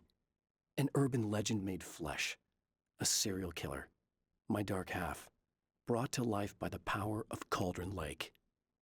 Wait, I actually love that, which is not a shocker to anybody. My dark half brought to life by the power of the Cauldron Lake, but what he represents is every mean-spirited tabloid story about me, an evil caricature, a creature formed in a vague territory of misconceptions, half-truths, dark imagination of people who have heard a story about me, an urban legend made of flesh, a serial killer. Wow, and what is it a serial killer of? A serial killer of your own identity, made and manifested by misconceptions, by lies and half truths, or people's connotations or assumptions of your actions that they have no idea where your heart lies.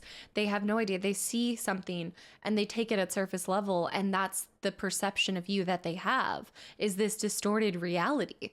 I think we're talking about, again, going back to a creator, the misunderstanding. I mean, it's such simple, and you bring it down to the core. Everybody, I think, in this world desires to be understood. And I think that's one of the most challenging things in life, is that people will always misunderstand you. Especially when you're on the world stage as he is writing books. You know, you're always going to have people that completely write what they think you are or who you are, and people telling you what to be, who to be, what to write, all of these things. I mean, oh gosh, yeah, just to be misunderstood is a fate worse than death, I think, for many a person, right? To not have their actions, you know, and I know it's like, okay, well, we make judgments based off of people's actions and things, but until you hear why somebody does what they do, I think it's really hard to really understand where they're coming from, to really have that. I love that. That might be my favorite manuscript page that we've read. I think it just tells and that's why it's like the dark parts of him, right?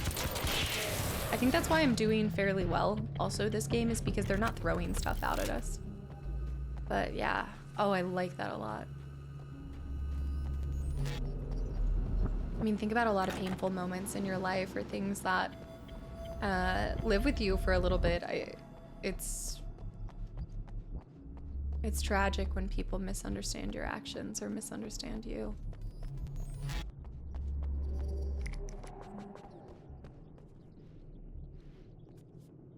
Same thing there. Okay, the seats in that? What? I feel like there's gotta be something. It's gotta be reserved for employees. Can I jump? No. No real climbing. Nothing here.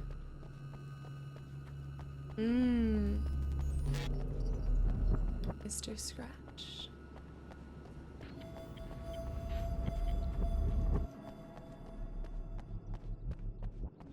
Okay, there's one of our lights. So we were coming from the other side. Same thing. Welcome center. I mean, there's really not... Oh, what was that? Rattle. There's not a lot of places for a manuscript to hide. I see that one right there. Just wanted to double check there's nothing on here. I wonder if we'll go back to the previous area though. The pressure of success got to me. My wife Alice was the sole thing in my life that anchored me. Suddenly it wasn't enough. I couldn't write anymore. I distracted myself with wild parties and whatever trouble I could scare up. I wallowed in the drama of my life, sure that Alice would stick with me even though she didn't sign up to be the lifeline of a tortured artist. It was my dumb luck she's not the type to give up. Alice is extraordinary in many ways, but I know one of the themes and concepts that they explored in the first game was that she was very much his muse. And there was a moment, I think there's a line where it says, and it might have been a line by the devs commenting on it, but it spoke of how Alice could live without Alan, but Alan didn't know if he could live without Alice.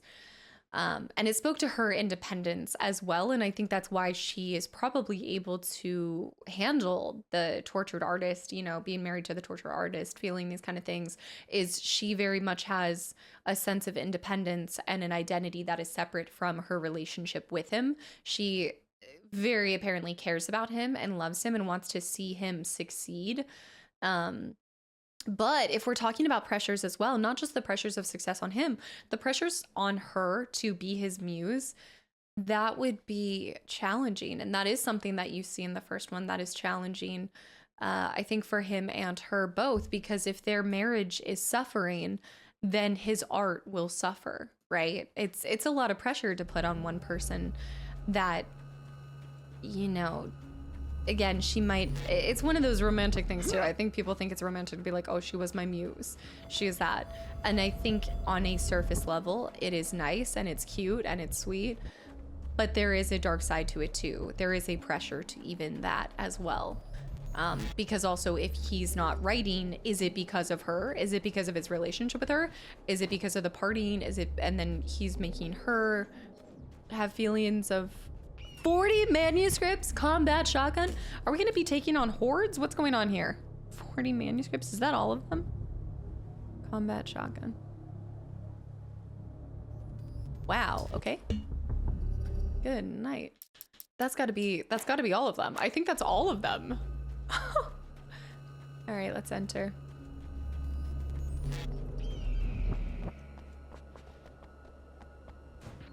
I haven't really had to use any flares. Carbine rifle. Wow. I think because we're on normal, we're lucky enough to be able to. Hello? I'm Dr. Rachel Meadows, and... Wait a moment, it's you! I can't believe you dare show your face around here again. No, I'm not Mr. Scratch! No!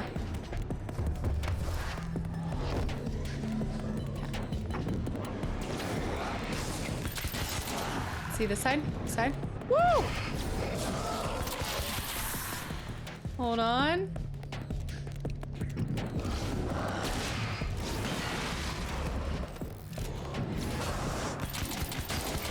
Beautiful. Oh! Great execution. The action sequence music. Look, it's not me. It wasn't me. Away. It wasn't me. I just look like him. Are you serious? That's what you're going with? Please. No, seriously. I'm trying to stop him. You saw those shadow things trying to kill me, right? I bet he got along with them just fine. Yes. Yes, he did. All right. Come on in. Thank you. Okay. Kind of impressed that that worked. Wow. And we're inside of a building for this portion? So here we go. Another female that's operating alone in this location.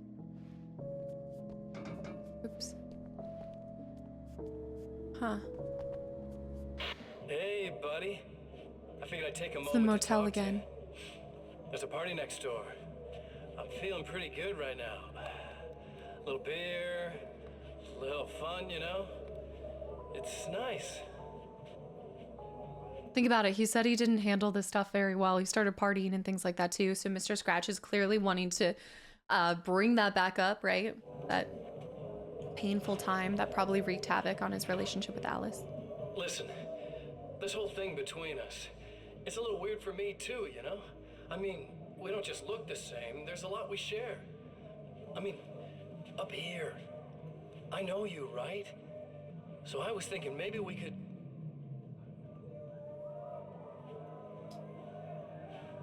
Him looking at us right now?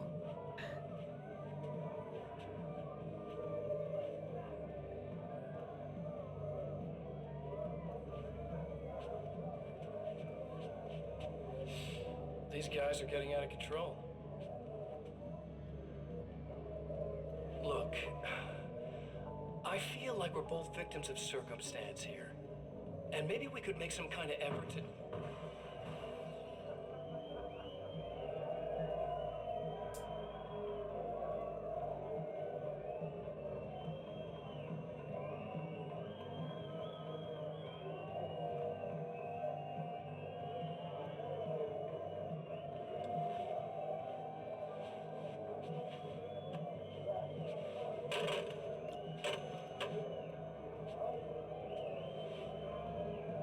The phone line? Oh.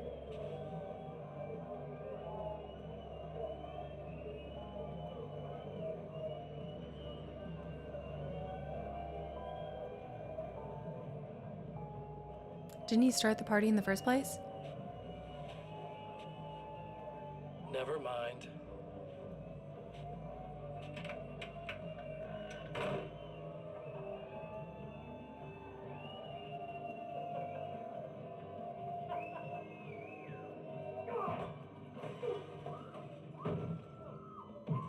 It was the motel room to the side that we couldn't get in.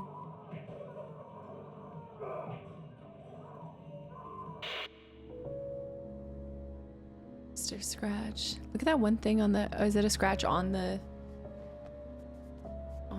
TV? He really likes his quiet. I like the music here too. It feels almost like a lullaby in some way. Wow. Just a moment, I'll send the lift down to you. I didn't expect to see anyone here tonight, but I'm relieved to see an actual person. That's assuming this isn't some kind of cruel trick on your part, of course. What was her previous encounter with him? What did he do? And what is she doing here? All by herself? And why do we have so many refills here?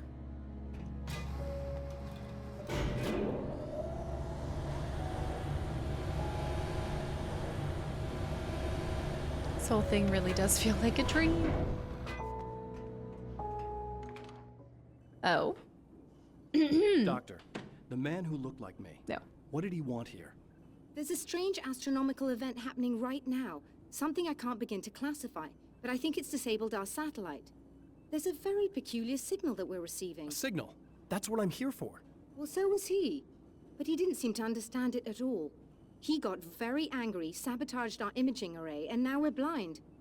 I believe the event is still going on, but we can't pick it up. Is there something we can do? What he broke is essentially just a special camera, but we can't use the telescope without it. Oh. There's a replacement in my car. If you can get that to me, we're back in business. Consider it done. Classic. Tell me more about the signal. Tell me more about the signal. The It's signal. almost as if something's being transmitted to Night Springs.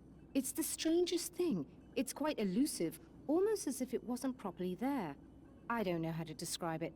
So, what was the signal like? I wish I knew. He appeared before I had a good fix on it.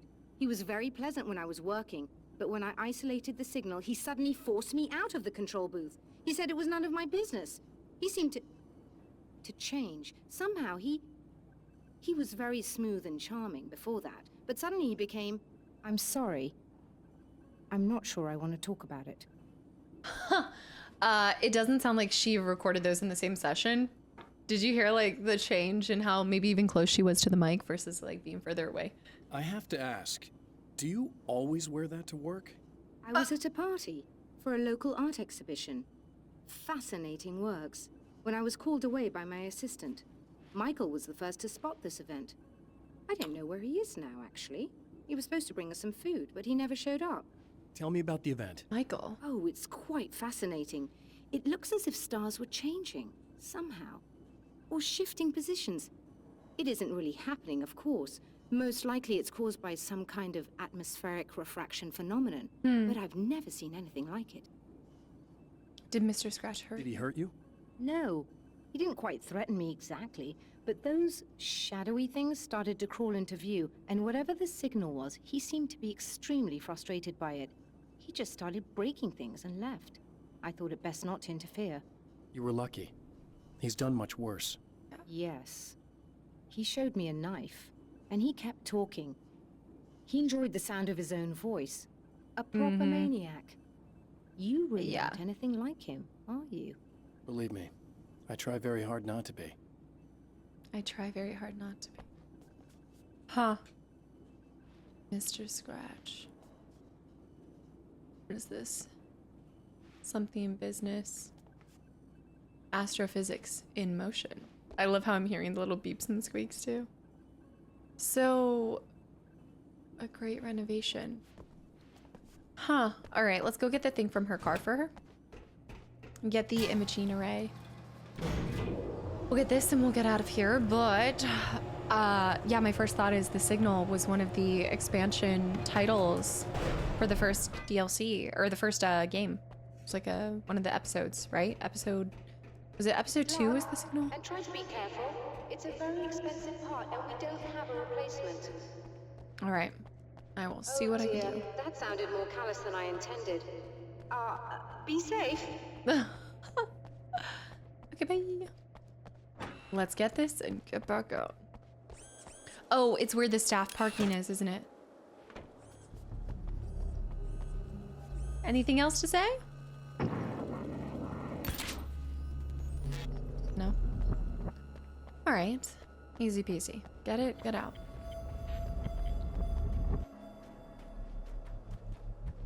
Get it, get out. Don't need the heal. It's got to be over near the staff parking. Y'all. I'm seeing webs. Ooey gooey spider webs. Absolutely not. No, no.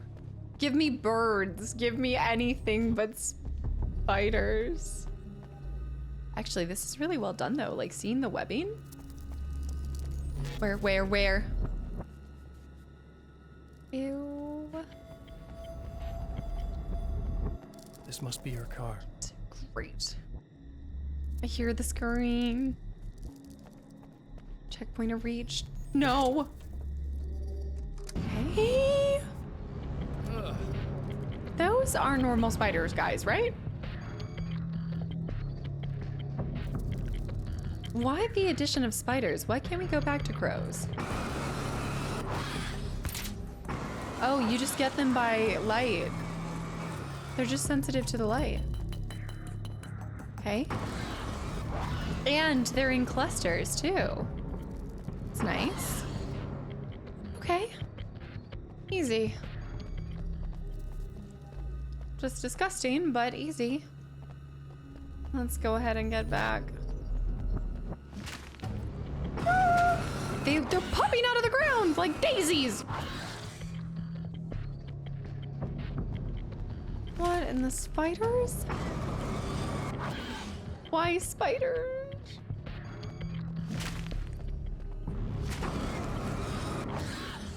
Oh my goodness. All right, let's just run. Go, go, go, go, go, go, go. No manuscripts? Boy, where's the manuscript that talks about it here? Okay. I got it, I'm back. That was really easy. Close the door, make sure nothing gets in. Okay, let's get up there. I'm back.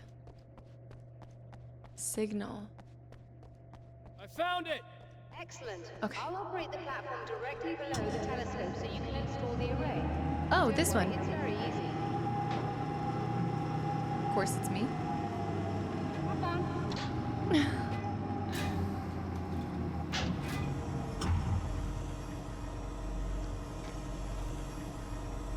Huh. Install the imaging, right? Brilliant, you got it. I'll just run a quick diagnostic on it. Yes, it's in perfect order. Cool. All right, we're good to go. Let's take a look at the skies. Do I need to go up to her?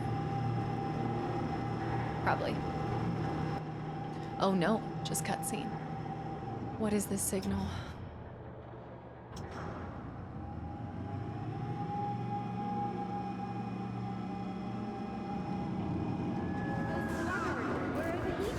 What? I have to shut this down. There's a problem with the automated coolant system. Somebody just interrupted the flow. So now what? Somebody. Well, you could go and open the secondary coolant flow valves manually. I know it's dangerous there, but, well... I got it! Please come talk to me if you have questions. Yeah, let's actually, she did say that, so let's go up to her. We might have some more information we can get from her. So we need to release the coolant valves. What are we missing here? It's a signal coming from Night Springs itself. I think we're probably closer to like 7 miles away. Please come talk to me if you have any questions, ma'am. Is there something I should know about this coolant thing? Oh no, it's quite straightforward.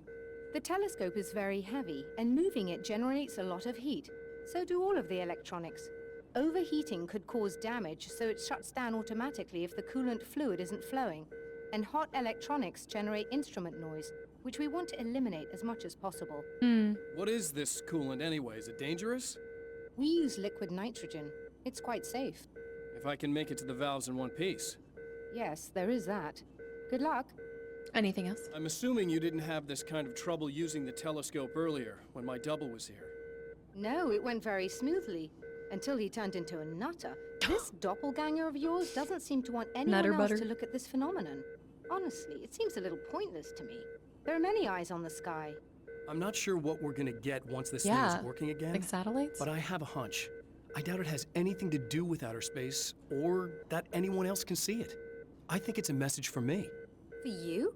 That seems unlikely. And even if it were a very localized phenomenon, surely it's visible to others in the area. Maybe. But I wouldn't bet on it. There's a reason he came here, and a reason he doesn't want me looking at it. A message for me from who, though? Do you think Alice? That brings up a good point. There's a reason he doesn't want us to look at this. This signal. A signal from... yeah, all I can think of is a signal from Alice, unless Barry's still trying to look for me every once in a while. Something. Oh, but the plot did just thicken. I don't think I need this one. I haven't been using many of the flares, but that's because this nailer is awesome. It's too addicting. Okay, so now it looks like this is the first thing. Coolant right here. Just remember, you need to release all 3 valves. It doesn't matter what order you do it in. Okay. One down. Let's go for this one. Another one of the coolants. This way. I don't think I can go over there, can I? On the other side of this? The spiderwebs are gone. It was an isolated... Whoa! An isolated spider attack. Making sure there's nothing around me. Is that a splitter? No. That must be our way through. Oh, it's right here. Get it. Use it. Ah! I'm not gonna button mashing. Checkpoint reached. Can't go through there. The last one. Maybe I should keep searching. Like there could be, maybe they're spawning manuscripts as we're doing this. Like there should be more, no? Oh. Nightmare mode probably gives you a lot more stuff.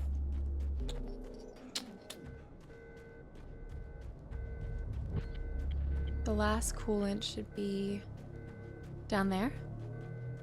Yeah, somewhere down there.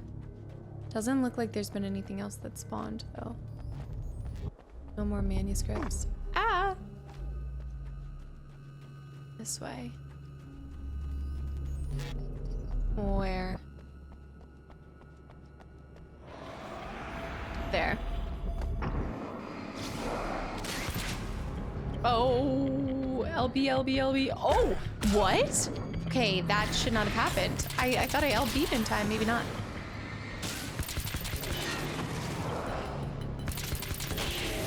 They still have some of the classic like hunter vests and things.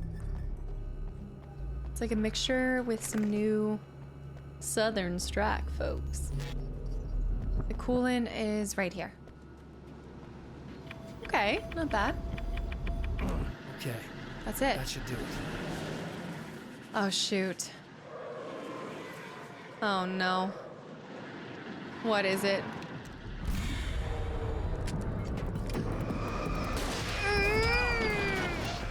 I'm almost dead. No. No. Oh, no. Oh, no. Oh, no. I need to get to a... Go this way. There's something else trying to run at me. Got it.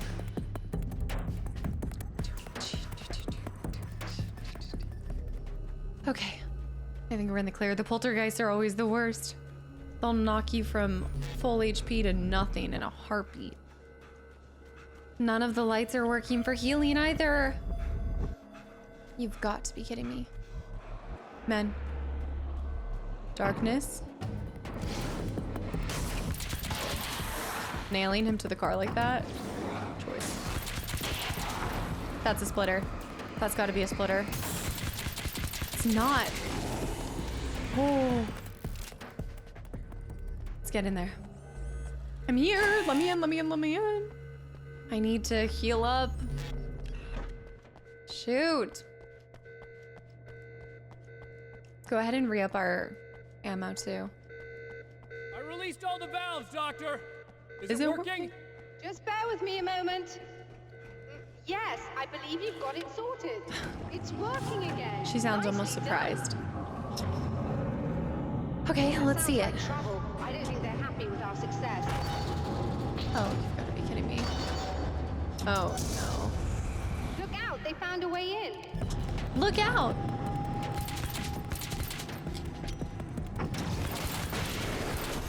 They found a way in.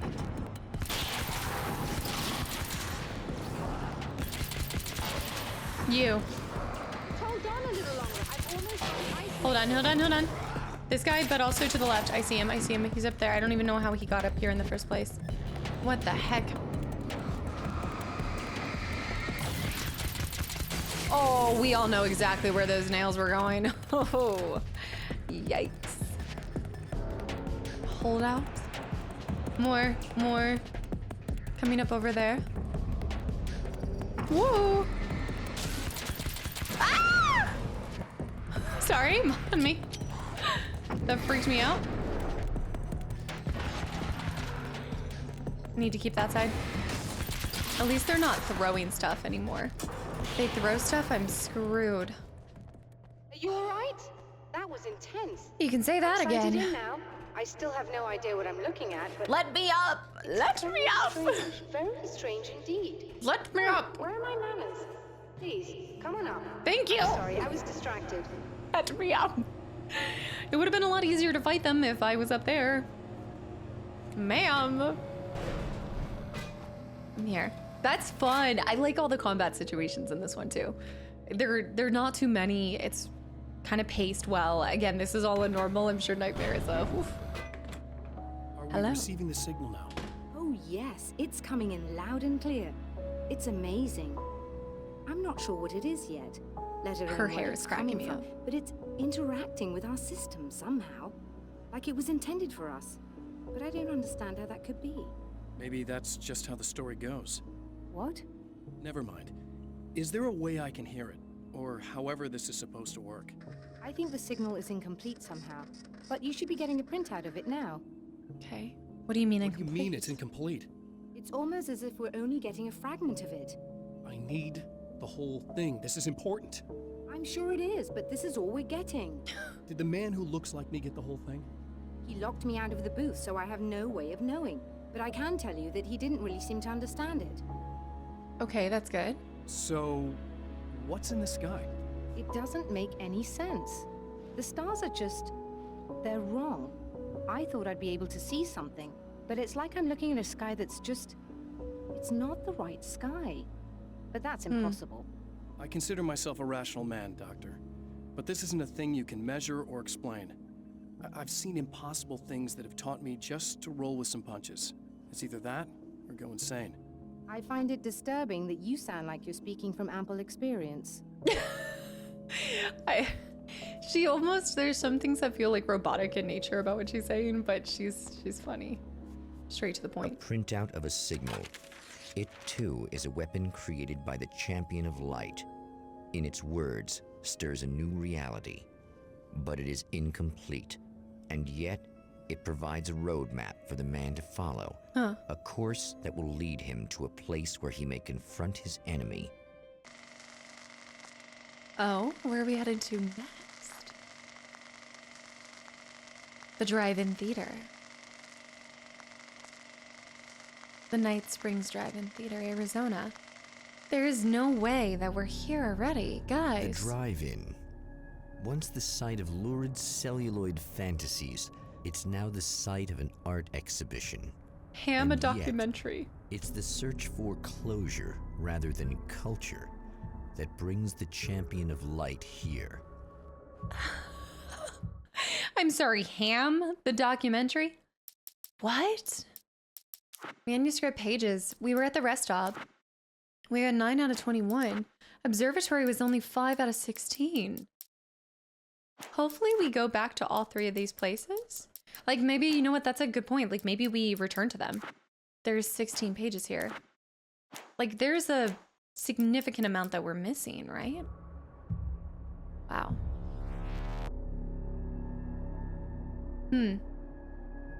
Maybe you're meant to... There's a town over there too. Whoa.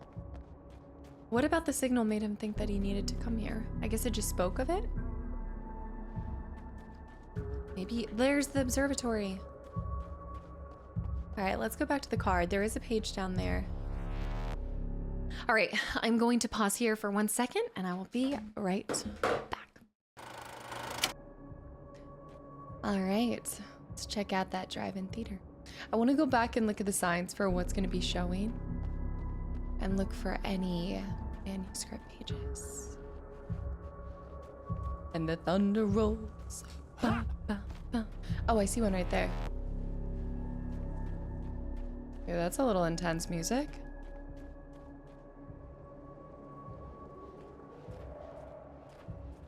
I love drive-in theaters. You don't see them as much as you used to, but oh, when you come across one.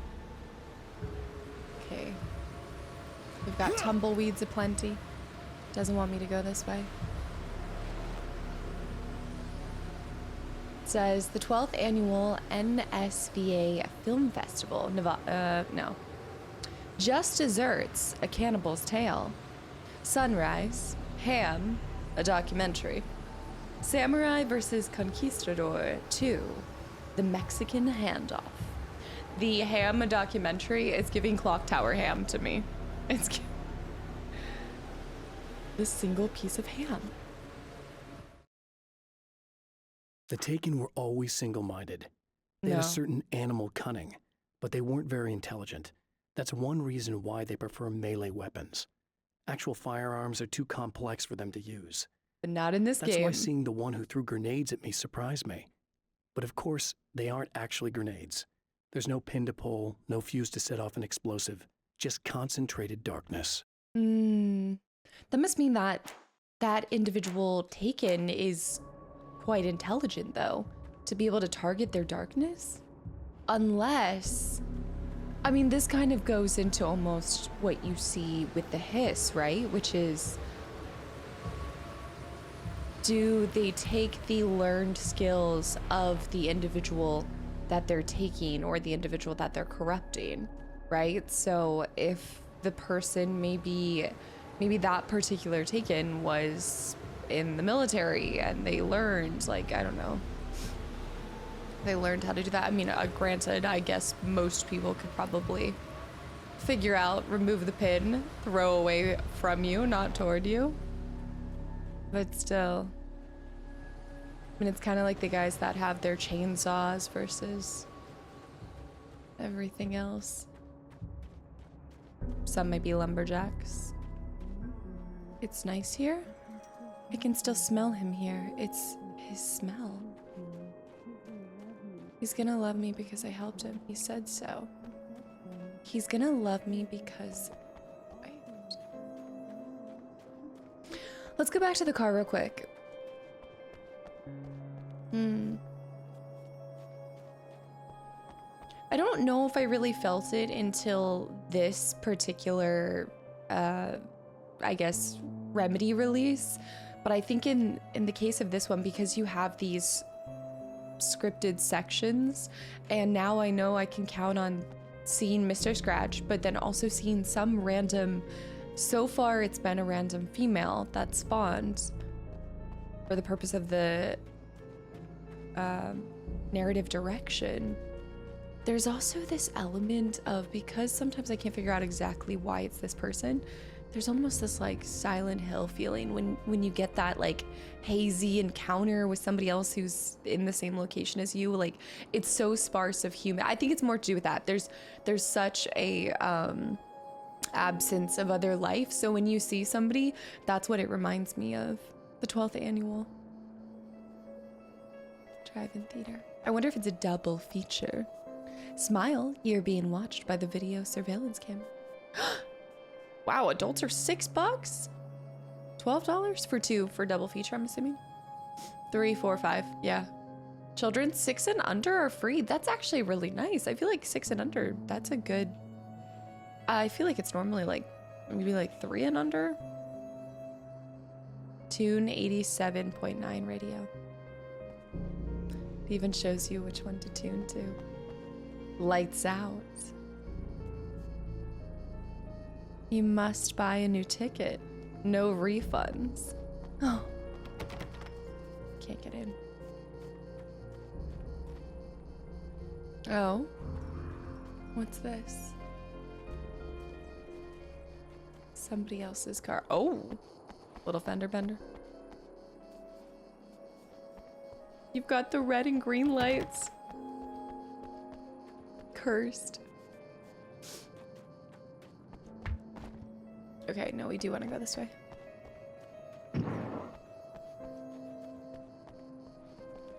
I think the 12th annual sign, is that not a similar, maybe it was like green too. I could have sworn the Deer Fest sign was green with yellow goldish writing.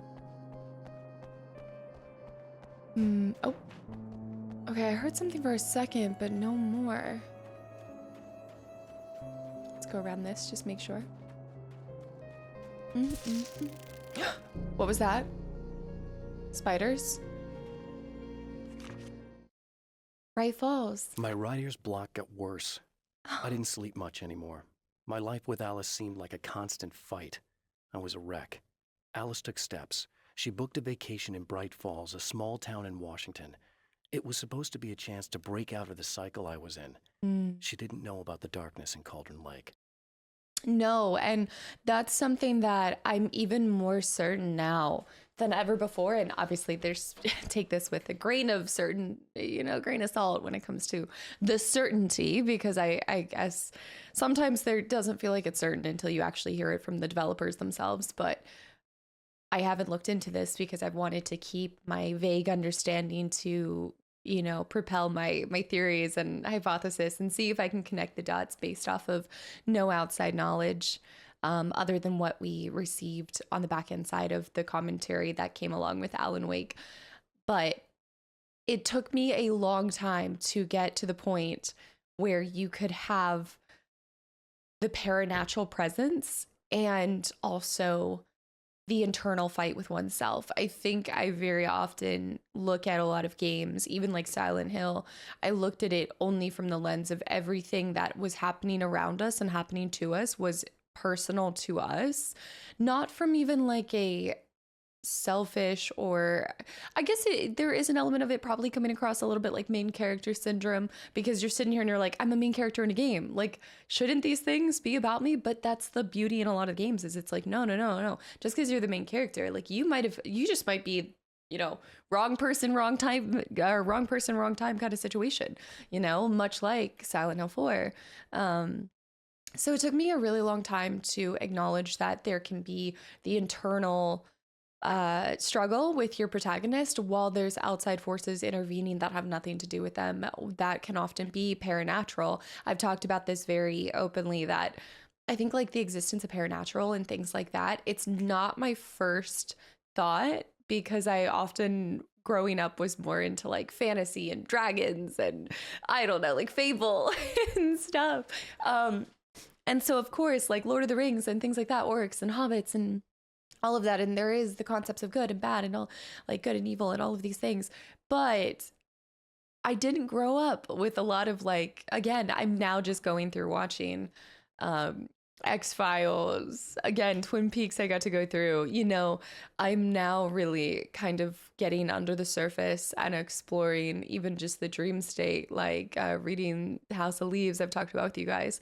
And so I think that when I first entered the world of Alan Wake, it just wasn't where my brain went. And now I can sit here and look at this and be like, that's exactly what happened, is this person who's having writer's block and everything enters a place of power. Now we know, right?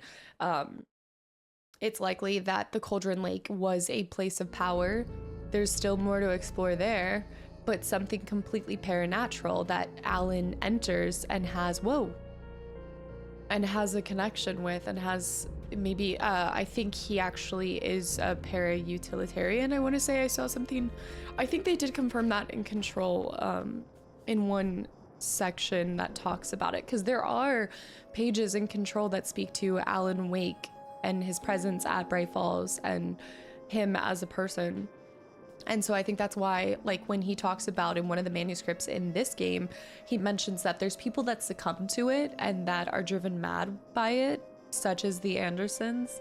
And then there's other people that are able to cope with it and are able to do a little bit more there.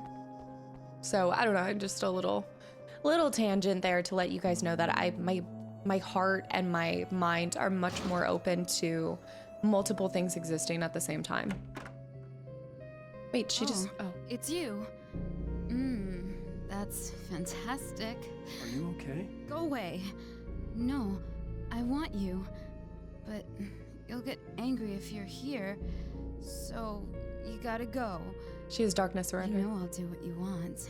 Okay. I love you so much. Did you know that love hurts? Are you gonna hurt me now? 'Cause you should. What? Lady, you got darkness on the brain. Yeah. I think I can help you if I can get the lights on in here. You can't turn the power back on. It's not allowed. You said. Oh, Mr. Scratch. So, where shouldn't I go so I don't turn the power back on? Oh, that's smart. Accidentally. It's the big building on the other side of the drive-in, but it's locked. Where's the key? Just so that I know to avoid it. It's on The the reverse wall psychology. next to the cash register.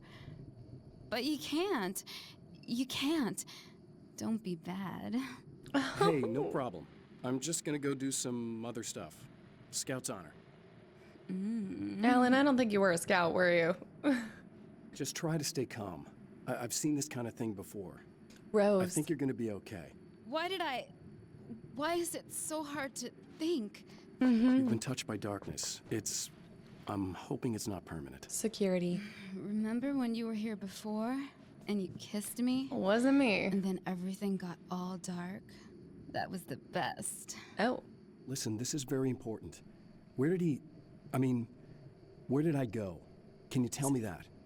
Baby, you don't need to go anywhere. You're here now, and you're in my head. You should be in me. You should touch me again. Oh. Not with a 10-foot pole, lady. Nah, okay, we're just right. Yep. Direct. You know what? Can't blame someone. You can't, she's just shooting her shot. Hey, just in case there's a part of you in there that's freaking out right now, it's not your fault. I promise I'll do what I can to help you, okay? I don't... Please go away. Don't sweat it. I'm just saying that in case you really need to hear it, I've been there. I think there are spiders in my eyes. Oh. I think you put them in me. Yeah, I'm just gonna go now. All the jokes aside, and the moment of like, it feels awkward because of course, like you're like, this is okay. This is what the darkness does. And sitting here, like watching that, I love the way that Alan handles that and the way that he speaks to her right there. Because not only does he understand, but he's able to, I think that shows you also how long, like I think that is really a callback to how long he's been here, and he understands just how horrifying the darkness's presence can be and how completely out of body it is, because he recognizes, he's like, this isn't you, and I'm sorry this is happening to you. I've been there, I've done that, I'm gonna help you. There's no ounce of him that has that temptation. There's no ounce of him that feels even repulsed by it. It is just simply he's sitting there in front of another human being like, this is miserable, like this is horrible, I understand it, and I'm gonna help you. I actually think that they handled that really well. It's abrasive at first and you're like, whoa, as it would be if you were to walk in on that situation, period. But I really like the way that they handled that. And we're back with old gods of Asgard and their manager, Barry Wheeler. Guys, you're on your comeback tour, and you're playing a lot of your classic material. If he doesn't play the song in this one, I swear he keeps baiting us. You got a new single out, right? How'd that come about? Was it hard to go back into the studio after such a long time?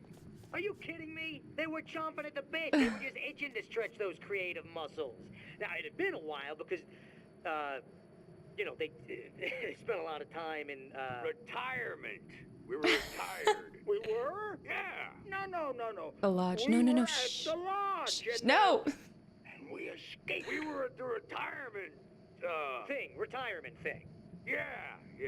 So, really, once we got in the studio, things started happening. Now, the music has changed a little bit, and the boys were a little rusty, so it took us a while to find the right gear. But hey, once we got going, boy, they kicked ass.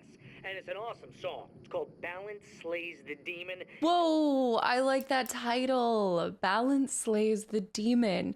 Kind of going back to what we talked about before, about that finding the balance between your inner dark side versus... Seriously, I think it's their finest work. And hey, I should know, I produced it. Oh, really? I didn't know you were a producer. Well, this was my first time. I mean, they needed a little bit of guidance, you know what I mean? I mean, don't get me wrong, these guys are the best. But it's the 21st century, man. Things just sound a little different these days. So, you know, I kind of stepped in there, helped them make it sound all cool, kind of jazzed it up. That sounds like a challenge. Oh, no, it was really easy, man. I was just, you know, like, hey, give it a little zing, you know? Let's take it to another level. Give me a so it little really zing. rips. You know, let's just throw some really sweet synths in. Like that, you know, just kicked it up a notch. But it's totally old gods. Well, listeners, you can Hey, if there's a judge for synthesizer, yourselves. I'm here Here's for it. Old gods of Asgard, and balance slays the demon. Here we go.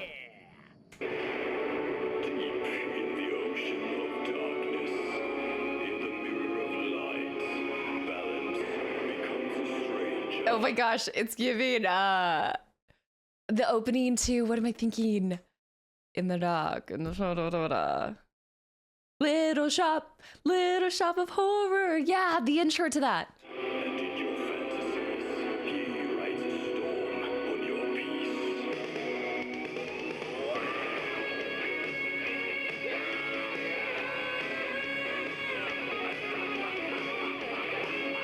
Them laughing in it.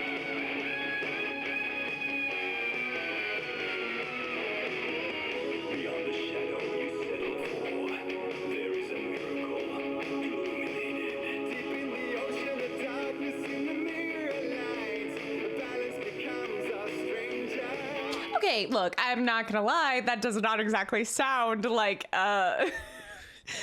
some geriatric people, but I'm not, just like Barry said, I don't think we can judge how somebody looks with how their voice sounds when they're singing. I do think that is Poets of the Fall. I'm so certain. Well, it's Old Gods of Asgard, so it would be Poets of the Fall. But you can just hear it in the voice. But I'm like, wait a minute.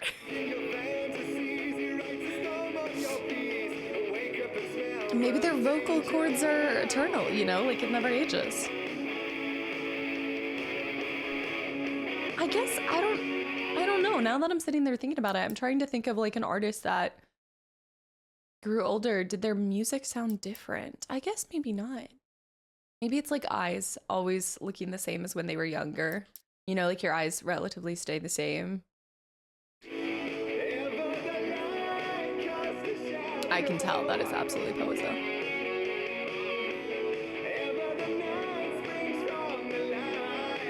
Night springs from the lights. Oh, that's cool. I never thought about that. Night springs from the light.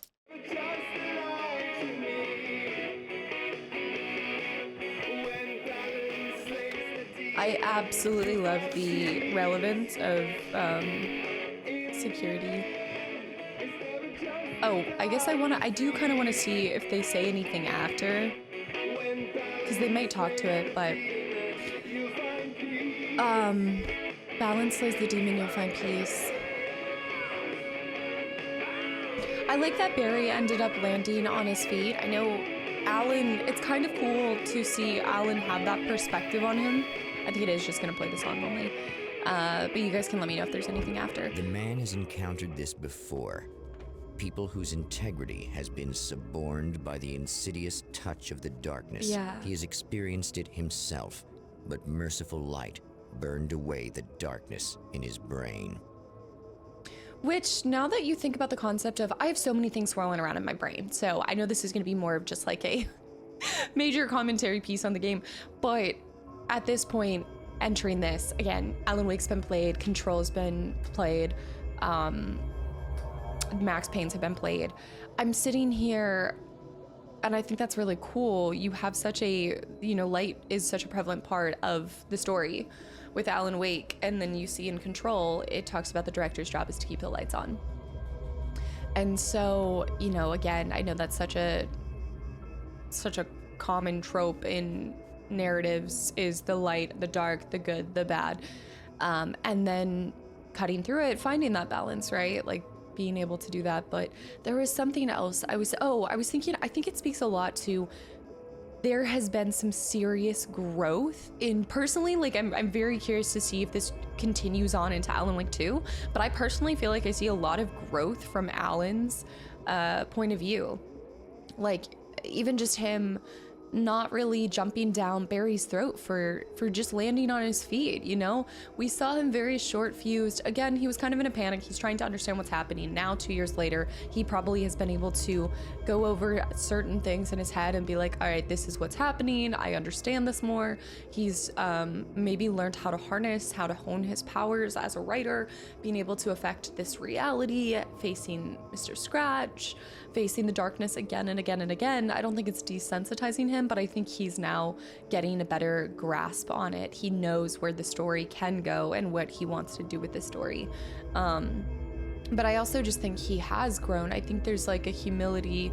There's also I think the realization that his writer's block is not the worst thing out there that you can face. I think he's now been exposed to something that's greater than his personal fear, which was the writer's block, which was being pigeonholed into just producing Alex Casey. Like now he's like, okay, no, there are seriously other nefarious forces and dimensions out here that make everything that I was doing in my previous life a little bit more small potatoes and stuff. But yeah, I think like if we had seen Alan in 1, that's even one of, I want to say that's actually one of the cardboards. The cardboard cut out of Barry, I do believe it even alluded to him like moving on and doing something else. Taking on a role, I'm gonna go over to the souvenir shop. Taking on a role and moving on from helping Alan, doing something, or maybe he wrote his own book. I think in the cardboard cut out of Barry, he writes his own book. And actually in the 2 additional things, he is a very different person, but Barry's also an opportunist, but he also, I actually do believe is a friend to, I'm gonna fall off and die, is a friend to Alan. I think he does actually care about Alan, which is why you can see him be like, I don't want to talk about it. When the interviewee, first of all, I think that's perfectly normal. I've never understood why, if you're being interviewed for one thing, like, let's not, why are we bringing up another project? Why are we bringing up another artist? I know it's for the drama, it's for the effect, ow. But I think it's really cool that Alan's come as far as to be like, okay, like I've accepted that he's doing what he needs to. What? Oh.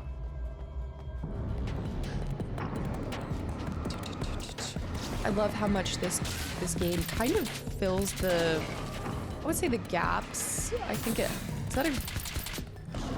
I saw a grenade. No, maybe not.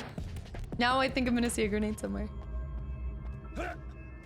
The light's on. Night springs from... Wait a minute. I feel like it's just now striking me too. Night springs. Dark falls. Wait. Isn't it? Yeah. Bright falls. Night springs. Bright, done night. Oh my gosh, I feel so silly. But falls and then springs. Bright falls, night springs. How is it taking me? All right, we have 30 manuscript pages for the unlocked sawed-off shotgun. I'm really happy with my kit right now. I actually don't want to switch anything, but I do want to go over to the souvenir shop. Oh, manuscript.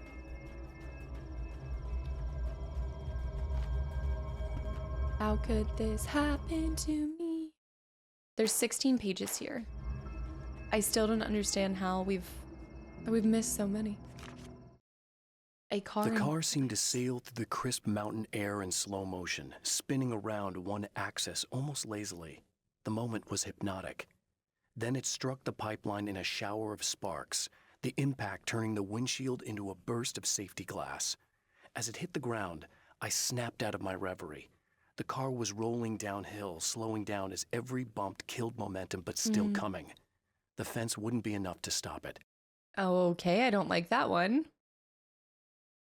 The moment was hypnotic. Then it struck the pipeline in a shower of sparks. Oh no, no, no, no. Restore the power. But the souvenir shop should be different. There's the scream.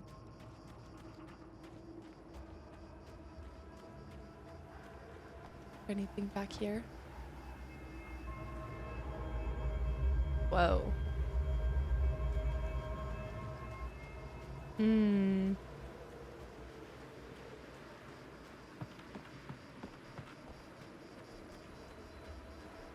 Souvenirs.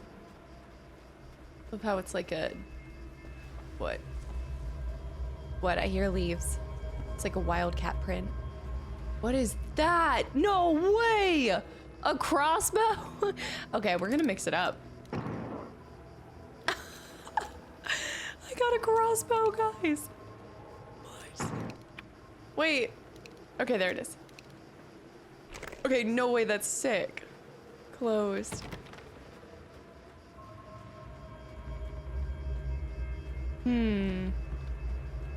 I would say that's one heck of a souvenir shop.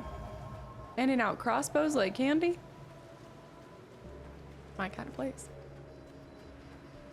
Okay, I don't think I see any manuscripts over there.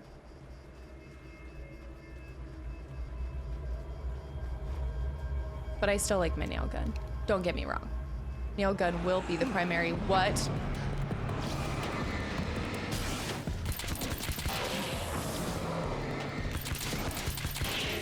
Reload? Where'd that go? Boy.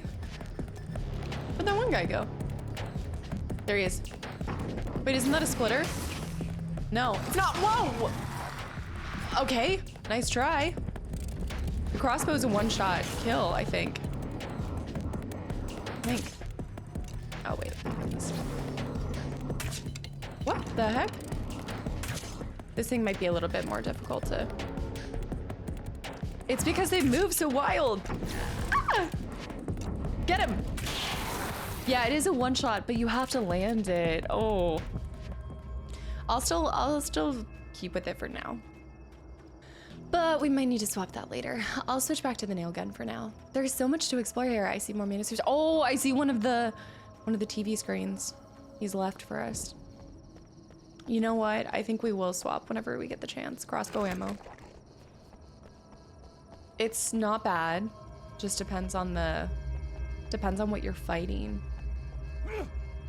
Okay, now we're gonna go to the other side, see if there's any manuscripts out here. There's lights flashing over there, but I'm sensing a manuscript. It's exactly the randomness that they want you to have to run back to.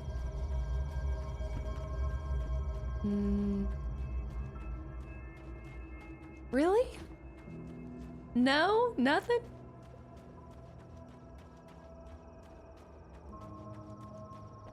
Okay, well, there's this building too. Okay. Kind of surprised. Oh, shoot. Oh, shoot. Oh, look! What? Mr. Hero's here! You ready to save the day? Mr. Scratch? He's actually here? Oh, no.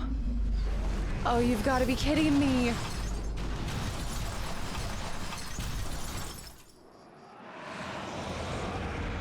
Yeah, oh. I don't want my crossbow anymore. Oh, shoot. We're gonna need a lot of weapons. Okay. We need to run to places or something, or... We need to restore the power first. I can't get in there. Okay. That one just split, but I didn't even hit them. It's ridiculous. Okay, I cannot believe I'm doing this. I know that there's some creepy crawlies, but I'm going all the way out here. Because look, darkness or not, girl's gotta get her manuscripts. I need to get into that building, but I can't yet. Wait, but we do have the keys, but the keys must have not been for that building. I don't think they're gonna come. Oh, they are coming all this way. I might run out of ammo. But it's worth it. It's worth it. I know that there's gotta be something out here. And then we can find some light and get rid of them. Also, maybe if I go far enough away, they won't. Maybe they're scripted not to come out here. I need to make sure I don't fall off a net. Come on. Okay, we've got ammo. Perfect. Perfect. They're not coming out here. This is great. But if there's ammo out here, why is there not a manuscript page out here?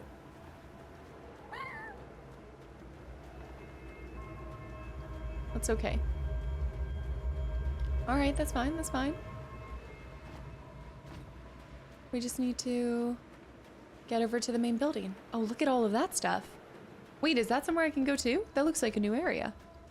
What is that? There's something bright and lit out there. I think it's just a street light. Okay, we're running on the backside of this.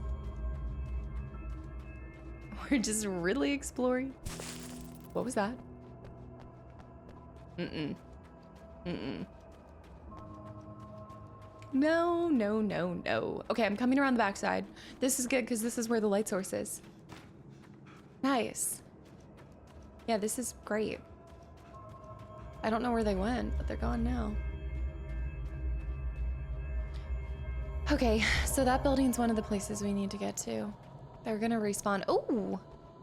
Looky, looky. What really matters? It's been 2 years since I came here.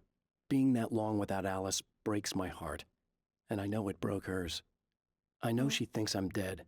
How could I blame her for that?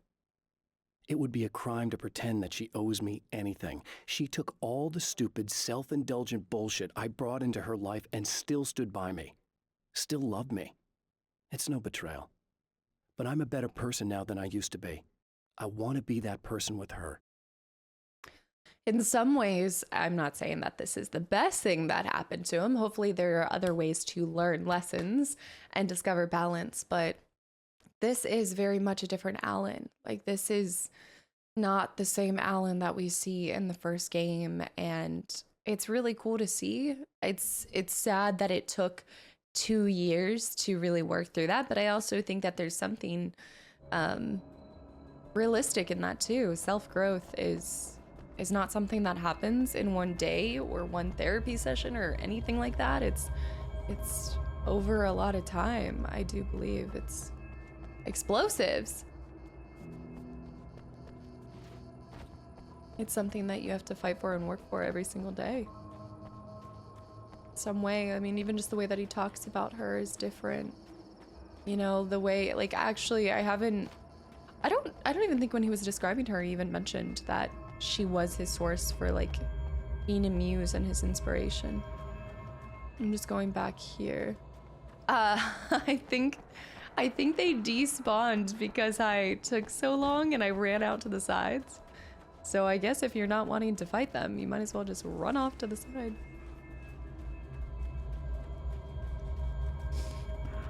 I definitely think we're gonna end up coming back here. You are gonna shit yourself when you realize what I have done. Oh, you... Shut up! Mr. Scratch. Okay, that's where I have to go, but let's go ahead and fill up everything over here. I think I have mostly everything maxed. Maybe not the crossbow. Wow, 25 crossbows. Here. What is it now? Flare gun ammo. Mr. Scratch.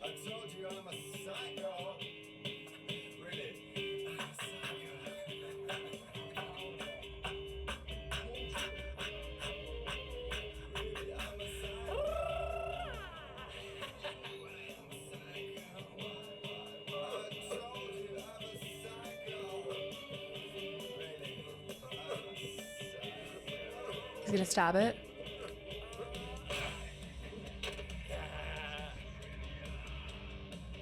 Wait.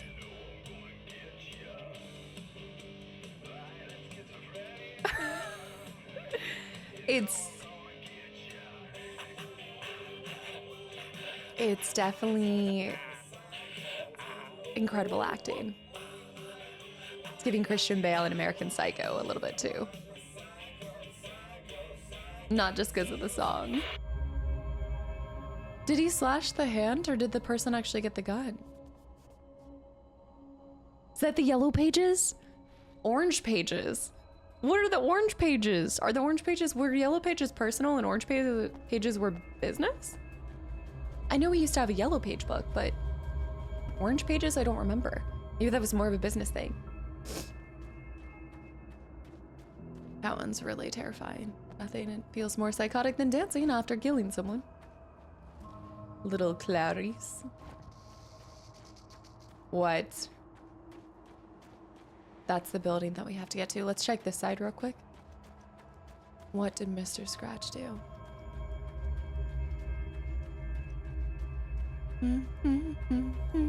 Okay, it's catchy though. I will give it that. It was very catchy. And he's not a bad dancer.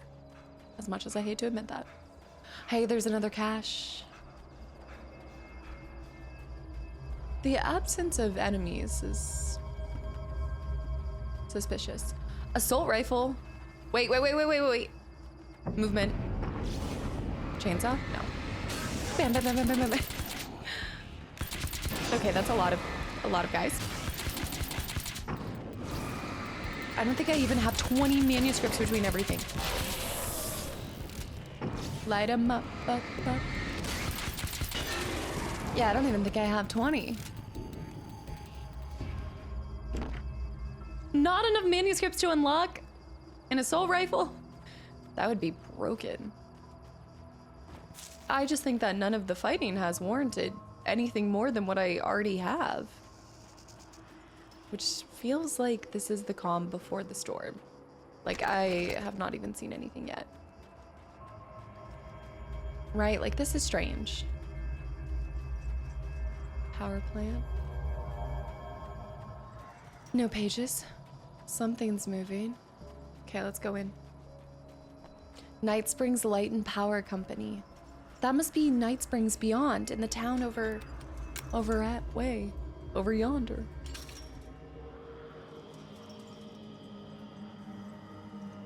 Okay, I'm not gonna use that light source yet. Flashbang. This way. What's on this side? Do you remember at one point you had to put the beam on and jump across and...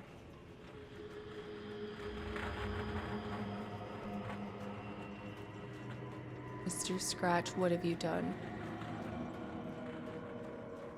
I hate these little corners and... Reminds me of the power plant that you have to traverse in the first one.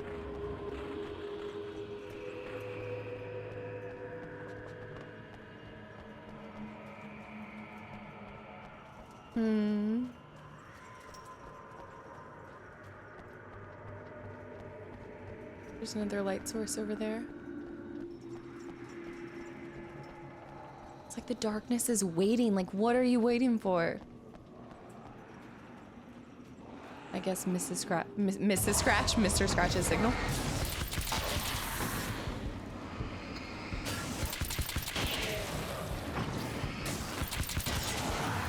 Okay, who's next? This could also be the difference between nightmare and normal. This could have been because I picked. Easy peasy. Okay, that's where I could have gone through, so let's just see this around, make sure there wasn't anything over here. No. Okay, this was just a shortcut. Ish.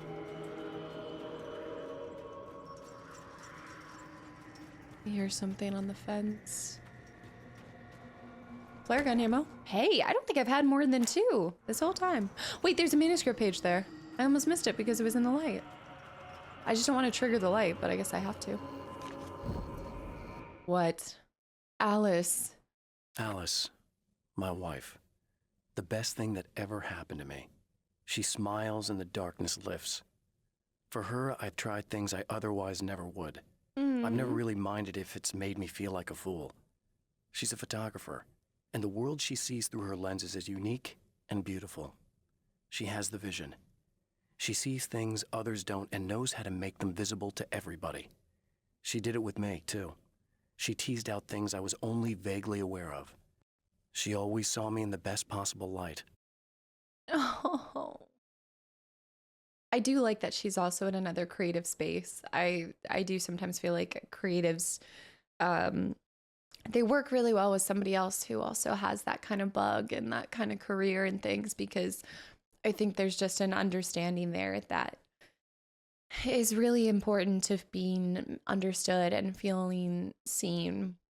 Though also I think it's easy to end up maybe leaning too far into those creative urges or darkness and things like that too. But it seemed like she was the right balance. Like, she brought him back in. But it can also be a lot of pressure too, the same way that she was his muse. If she always brought out the best in him, might have felt like pressure for him to be his best at all times around her. There could have been a suppression. I think it's really good, and I do think you want to surround yourself with people that bring out the best in you. But as long as you're still being true to yourself and authentic and not like suppressing thoughts and feelings, again, all just balance. Balance and boundaries. All right, Mr. Scratch, what? Oh, you've got to be kidding me. Refill that. Okay. Okay. I should be able to figure this out. I don't know why I went middle first, but... Okay, that's 2.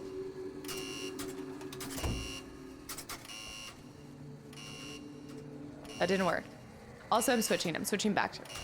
And let me get that flashbang, because apparently all hell is about to be let loose. I think we want to switch this one. This one should be down.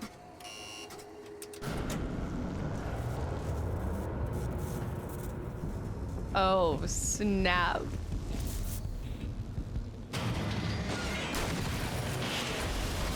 Okay. Nail gun still. You want to do boss time? Let's do boss time. Turn the lights off. How did it turn on all of that stuff, though? I love that noise, too. Oh, man. Wait. They're timed. Oh, no. Oh, no. What in the... Get me out of here before I get electrocuted. Like, what in the... Get to the light source. Oh, snap. Okay, no. Let's go. Let's not go that way. Let's go this way. Yeah. Turn on the lights of the guard building. So now we need... Wait, what was that? There... Oh, it's the health. It's the health on the map. I need to see how... Oh, this way's blocked now. No, it's not. No, yes, it is. Oh, you sneaky little darkness. Of course. I get electrocuted. This is how it begins. This is how I go down. No, wait. Okay, hesitation kills, run. But I don't know where the... I think I'm safe here. I think I can run straight across. Nothing's turned on here.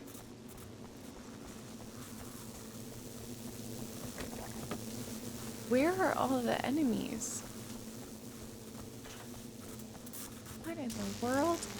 Okay, I think I'm safe here. I think we're out. 3 measly enemies? I was like, something's not right. You have no idea how badly you're screwed. Grenade guy. It's gonna be a blast to watch you find out. Don't want to get hit by those. Yeah, good luck. You need to really recruit some better darkness, dude. You know what this is? This reminds me so much of the Max Payne difficulty. It's like normal's too easy. Normal's too easy. Normal is like easy mode, and the nightmare is normal. But then when I did Alan Wake again, and I did nightmare mode for the... So I did nightmare mode for the 2 editions, and that was challenging. Like that was... It was like the jump between normal and nightmare. Unreal. But I should know this by now. I talk about this all the time. If there's just 2 options of normal and a hardcore mode, then you should do the hardcore mode. I still don't have enough. Because if you have 2, I don't know. Let's get back to that. Whoa. I don't like that. Okay. Here we go, though. I mean, there's definitely more coming. Get the grenade guy. Oh! Darkness grenade! Which actually looked really cool. Actually so cool looking. It's kind of fun. Whoa! Get away from that. I also think that the nail gun is the most broken weapon. It's got a little bit of drop off though that you have to watch out for. The projector screen's on. Oh my gosh. Who's behind him? Oh, that's the first film, right? Is it all three of them together now? Let's see if we can go turn it off. What's with the sparkling in the air? Why are we seeing floaties? Magic little floaties.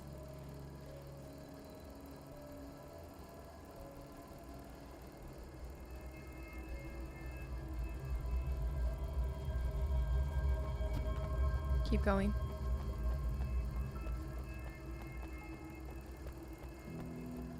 He's psycho. It's definitely the first one that we saw. There's all those little magical manuscript floaties.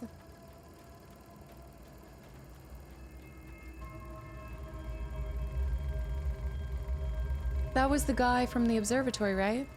The security guard from the observatory is what I thought.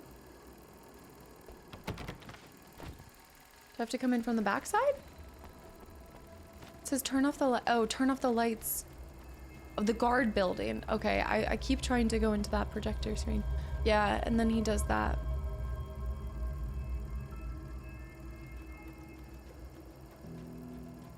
That's actually a terrifying premise. Whoa, whoa, whoa, whoa, whoa. Okay. Is that a poltergeist or... Okay, it's not poltergeist mode yet. Okay, let's switch over to flare gun. Reload. Great shot. Great shot. Great Scott. Oh my goodness. Biker gang. Okay. I think that one's repeating over and over again. Yeah. Why is it the first one that's playing multiple times in a row? The first one. There's ammo here. I think there's somebody in my skull. Turn on the lights. In the dark, I can smell you. I can smell you out there. Flip. Oh, no, man. Don't. Oh, it's not. It's you. Did you help me? Looks like you're feeling better now. Yes, I am. Thank you so much. I don't know what happened. There was this guy. Before you say anything, I know I look like him, but I'm not. Don't worry. You just don't feel anything like he does. That's what everybody keeps saying. In my head, I feel like I need to take 50 showers. Where is he? That asshole wanted to get into the projector booth. He was talking about fixing things so the sun never comes up. God, it didn't seem that weird when he was saying it. It sounded really good at the time. You weren't yourself. The projector booth. That sounds about right. I need to get in there.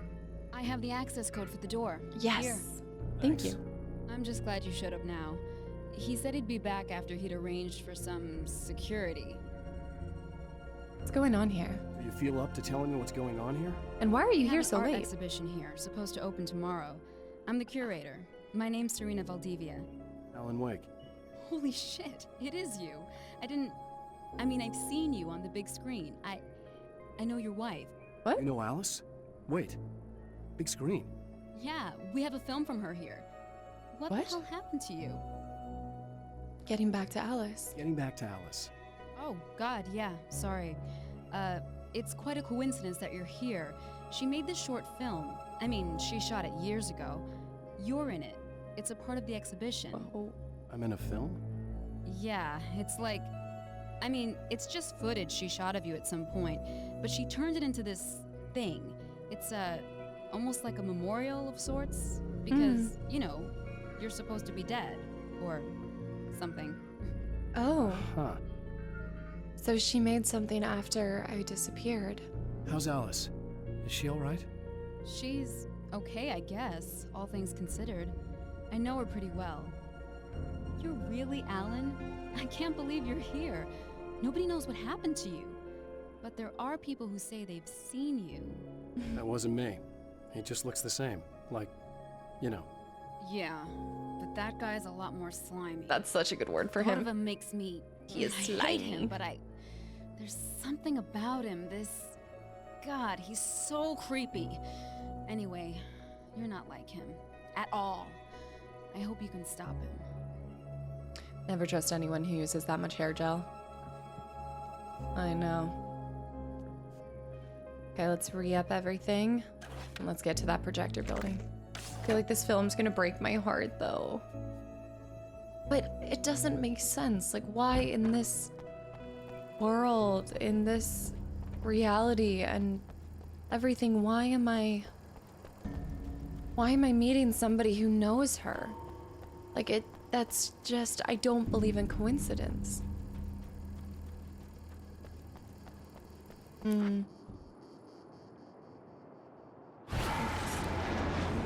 Of course.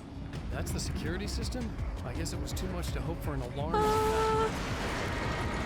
Okay. Oh no. Destroy the dark fountains. Whoa. Okay, it is time to flare out, just to defend. We need to...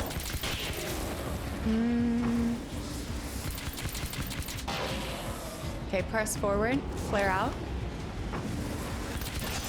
There we go. Get that? Beautiful. One fountain done. Where's the next one? Dark fountains, dark fountains. The dark fountains. What am I looking for?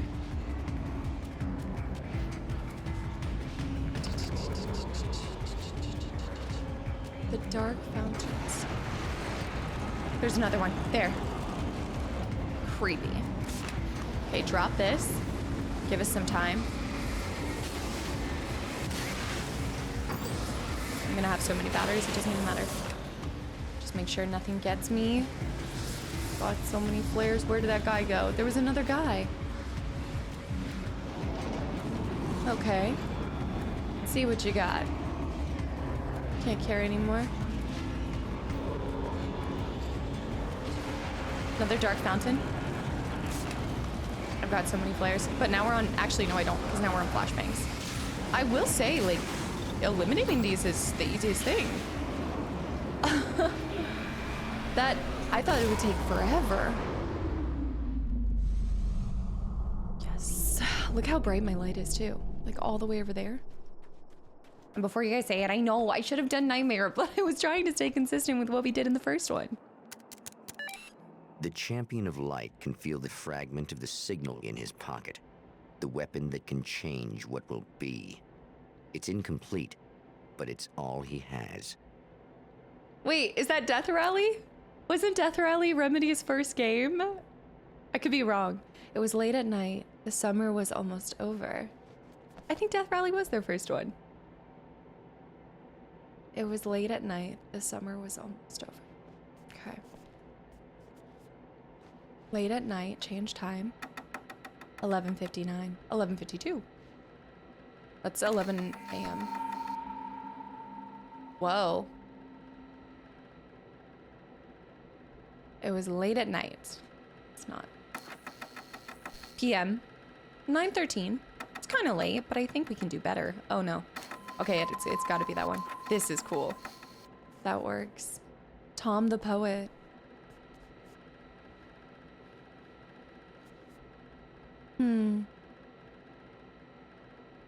Something pinprick of light in an ocean of darkness. I loved that. It's not a lake, it's an ocean. I go back to, how did Tom know? How did Tom know the clicker would... I don't know, there's a lot of stuff there. Wait. Is this it? Is this what it looked like?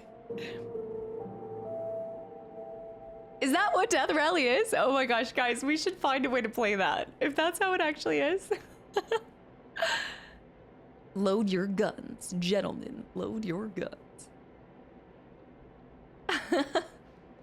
It's like a racing game. Mm-hmm. Wait a minute. Why is the sun coming up if it's 9:13 p.m.? There's the projector. I'm looking for all the... Wait.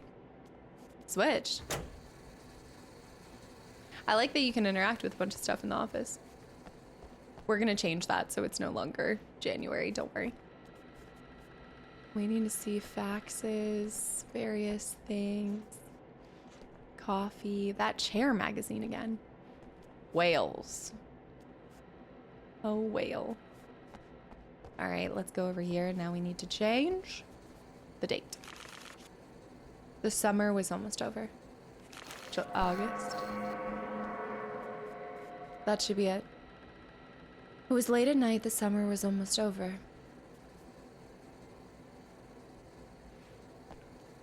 That's it. Unless there's another. Summer was almost over. What am I missing? Oh, it was late at night. Are you talking about 2 in the morning? It's not this one. Are you talking about 2 in the morning? It was this one? 2:36? I guess that is late at night. See, I go to bed at like 9 p.m. That is late at night.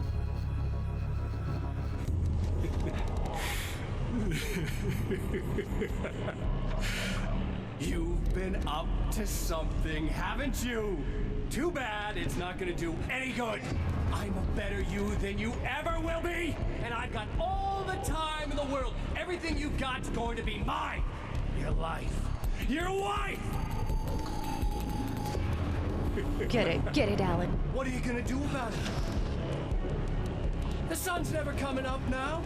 I can keep this up forever. Show yourself! Whatever you say, buddy. Wait. How am I supposed to fight that?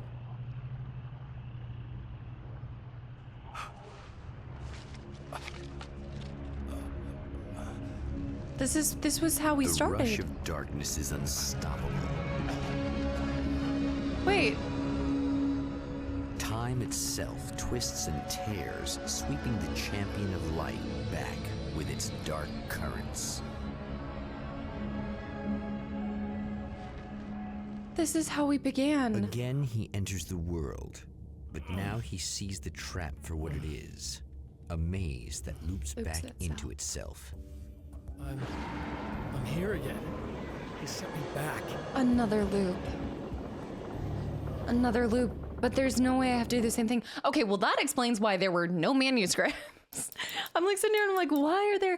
I have been playing so many looping games. There's been a lot of loops in my games recently. What's going on? Okay, that actually, as frustrating as that is, that makes me feel a lot of peace because I was sitting here and I was like, am I crazy? Does it need to have nightmare mode in order to collect the rest of these manuscripts? I'm like, what is going on? Okay, if we're looping though, he knows that we've been up to something. He knows that we're getting closer. I do believe there was a sense of he's scared. He's worried. Between our signal, if we go back now, we can find the other part of the signal. We need to, and I bet you the game ends by watching her short film that she did. Oh, okay. Because we know that there's an Alan Wake 2 as well. But I don't think he's back yet. I think he's still fighting to get out in the second one. I don't know for a fact. So whatever we do with this, maybe it's just to give us the sense of what Alan's fighting day in and day out in between while he's in this darkness. Now, the truly amazing thing is how he has not gone insane and given in to Mr. Scratch, because being on a continual loop again and again and again, that would wear down the strongest of people, right? Like you start to feel like you're going insane. There's no point to it. What can you do?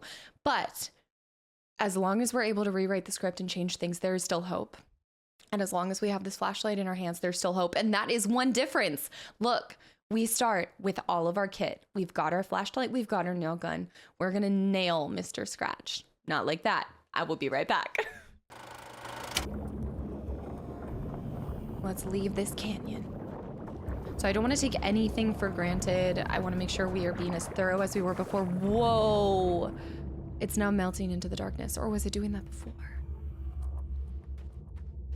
And the canyon roars. Dun, dun, dun, the specter. In Bright Falls, I was constantly under attack by birds that were more shadow than flesh and feathers. But this is an evolution. Some of the Taken were actually capable of turning into a flock of birds to escape my attacks and turning back into human form to make surprise attacks. That's crazy. Becoming tiny little parts of birds. Okay, we're looking for a lot, y'all. The appearance, 1. We're looking for 11 pages, and that's presuming that we don't have another loop as well. I mean, we might have a whole nother loop. Good flare gun. Okay, reload everything. Got our nail gun. I think we're about to see this flock. The music shift. I did switch back to the pump action shotgun versus the crossbow that we had before. Okay.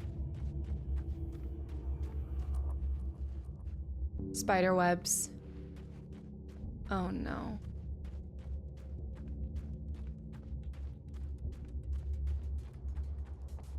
We want to look for differences. Anything that could have shifted. Mr. Scratch. Oh, not birds again. That is my exact thought. Not birds again. You gotta be kidding me. Oh no, oh no, oh no. Oh no. Turn into a man. That is not, that is inhuman. That is. They look so scary.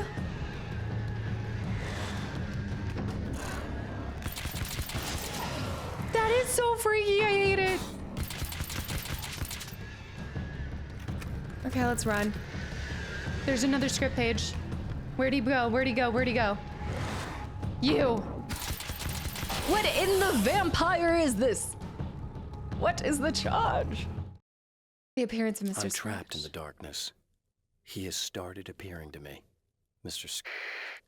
He can travel back into the world effortlessly, and he loves to rub my face in it.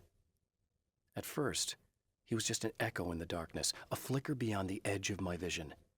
Now he started showing himself, getting bolder all the time, telling me what a great time he's having in the world while I'm stuck here, and what he plans to do, especially to Alice. All the moves I have left are dangerous and desperate. I have no choice. I have to hunt him. D&D, baby. I have no choice. I have to hunt him. Look, we have played a man who has nothing left to lose and is desperate and dangerous, and we crushed it, and we will do it again. Mr. Scratch better watch it. He doesn't know who he's messing with this time around.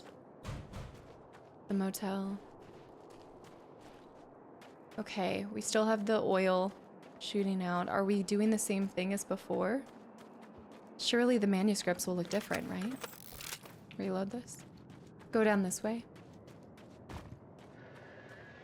We want to take the same thorough approach as before. I think things are going to spawn in different places. Let's make for the light. Make for the light. That is a vampire. You cannot tell me that in the... It's honestly, it's like a bird boy vampire. We're gonna need a lot more bullets. I love the way that they jump into the air though. I mean, creation of the character, fantastic. It's terrifying in all the right ways. I absolutely love this. I can see why you guys were saying I gotta try this. You knew I would like it this much. Let's go look thoroughly over here. There's our motel. Okay, this time around though, we can kind of run around. I think we do have familiarity with the location. We're looking for more manuscripts to unlock also that magnum. Any manuscripts? Maybe down in the middle. Let's go this way. I think we're gonna get an uptick in... I know, Alan, I'm sorry. I know. I feel like you're more out of breath than you were the first time around. Maybe that's intentional. I see a glint, but I think that's actually ammo. Oh, it's the case. The case. Let's check everything. Anything could be different. Mr. Scratch. I wonder if we'll loop a third time. I think we'll be able to know by the end of this first loop, because we'll see if we uncover. There's 10 more pages. I highly doubt there's going to be 10 more pages scattered around here. I bet we're going to do a third loop. Yeah. 10 pages here? Doubtful. Possible. But doubtful. Check everywhere still.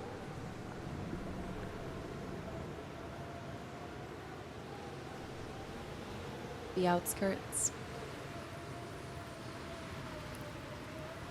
Okay, dead end over there. Invisible wall. Alan.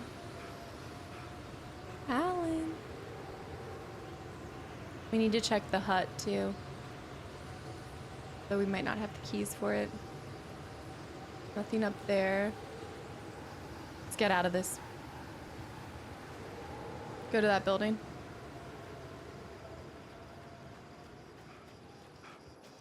And this train car boat. Do not stop on tracks. Rattles. I don't think we're gonna be able to access this. No, not yet.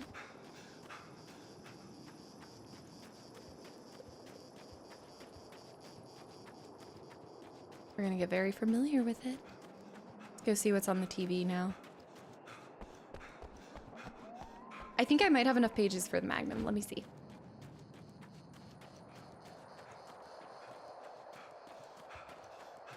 Let's check it out. Oh, 10, yeah, I do. Oh no, I'm not giving up my nail gun though. I just like the fact that I unlocked it. I know it wants me to talk to Emma.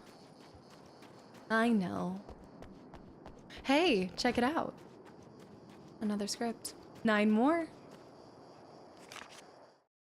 Night Springs, Arizona. Now Night Springs is in Arizona, although not for long. It's in Arizona because whatever the town that has become Night Springs is really called is located near one of the thin, worn places in the world where dreams and reality flow together and life is always a little strange. What? Perfect analogy for Night Springs. I can't return to the real world. I've tried, but I'm operating on dream logic, forcing the door open a crack so I can slip through. I can enter the strange little town of Night Springs. All I did was put it in Arizona for one night.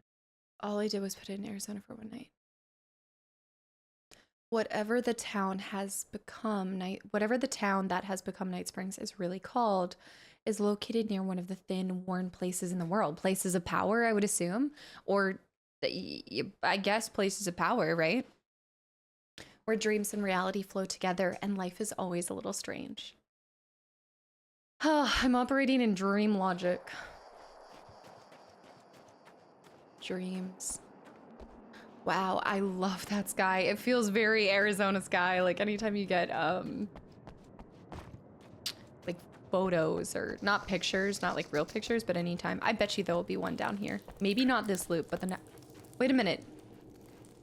Was I able to go down here before? Oh no, did I miss one before? What, guys? What the heck? I don't remember this. I don't think I was able to go here before, but maybe I was, and maybe I missed something. There's a car in here. There's a bed. What the heck?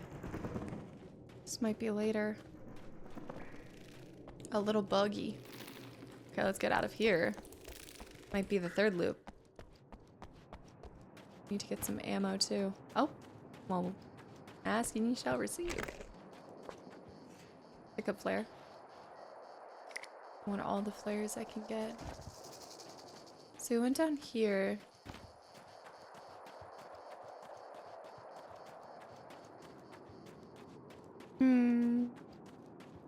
Go around here. Talk to Emma. Manuscript page. Night Springs, the cult TV show. Night Springs doesn't exist. It's a fictional town from the TV show I used to work on.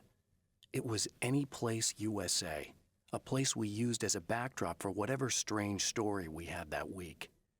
One of the stories I wrote for the show involved a man, The champion, the champion of light, fighting his evil double, the herald of darkness.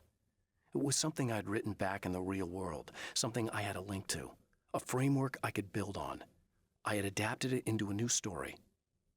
This story. So we are living out what he wrote for Night Springs. In order to create structure within a dream state. Because maybe within the darkness, by creating a world within it, it then made it tangible and possible to escape. Because I always assumed the darkness was like at the end of the first cycle, right? It's just we're swarming in nothingness with a bunch of darkness and everything. That's how I kind of always saw it. But maybe it really is.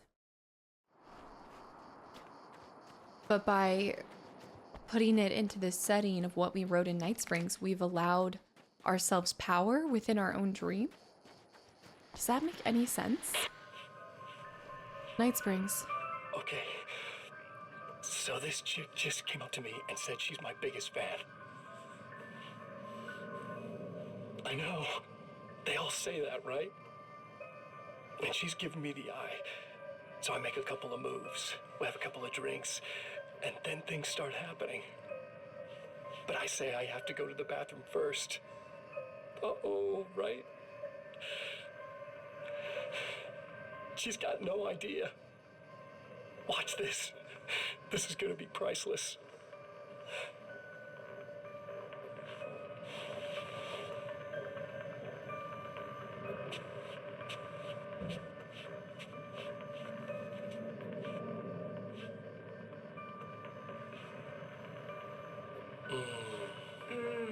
That's nice. I thought you'd like that.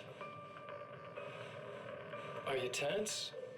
You feel a little tense. Maybe a little. I had a crappy day. Yeah? Don't worry. It's improving real fast. Yeah. Hey, don't stop. It's just getting good. Watch this.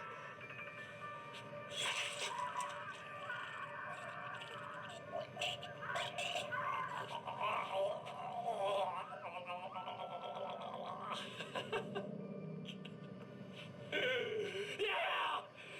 Did you see that? Oh man, did you see her?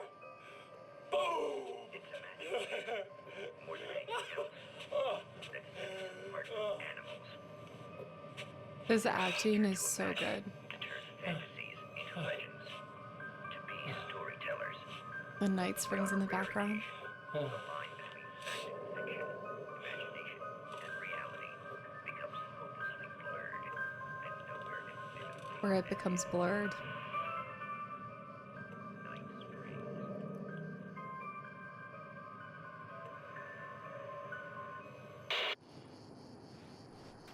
Is that the whole gist? The whole time you were in Night Springs. You were in a Night Springs production. The entire series.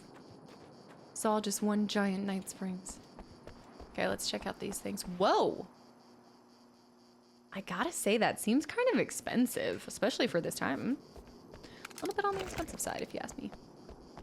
Okay, anything over here? Mr. Scratch is horrific. They did an excellent job at creating that character. You love to hate him. A truly wicked, psychotic other half. Okay, let's go down on the other side before we hit the motel.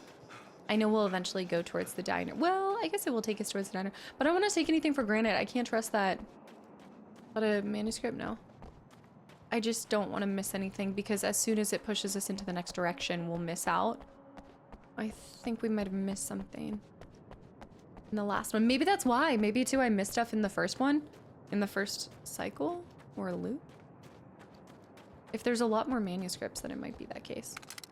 Yeah, we got that. I think we switched from pump action to sawed off or vice versa. Yeah, my best friend. I don't make friends easily. Barry. I know plenty of people, but I don't let most of them close. I've known Barry Wheeler ever since we were little boys. We had the time of our lives. I'd get us in trouble, and he'd talk us out of it. Things haven't changed that much now that we're grown-ups. He's the most loyal and dependable person I've ever met, and all the things that count anyway. You could call him a weasel, and you wouldn't be entirely wrong. You could call him a clown, and I would reluctantly agree. But he has never let me down. That's sweet. I get in trouble, he'd talk us out of it. Barry Wheeler reminds me so much of the, I forget his name now. But I talked about this in the first one. He reminds me of the brother in Twin Peaks. You know, the two brothers that own the lodge, and the one guy that's constantly going to Iceland. He's going to all these different places, trying to get them the deal. He's like eating the cheese on that one thing. For some reason, just his the demeanors, they reminded me so much of one another. Yeah, that's how you also know that Alan in the first game is... You can, again, pressure cooker, but it's evident by the way that he treats the people that he loves the most. Because if you, I guess, without knowing how hard of a time he was having, to me, I felt like they weren't that close. I didn't get that sense from them the same way that he talked about him just now. I'm gonna go to the complete other side of here. Make sure we don't miss anything. And so, yeah, when somebody starts lashing out at the people they care the most about. But he is very matter of the fact as well. Like, he recognizes, and in some ways that makes an even stronger friendship too. He recognizes that his friend isn't perfect. That Barry can be a clown sometimes, you know? Like he says, I'd reluctantly agree. He's realistic.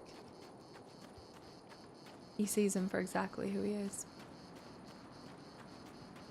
And cares about him all the same.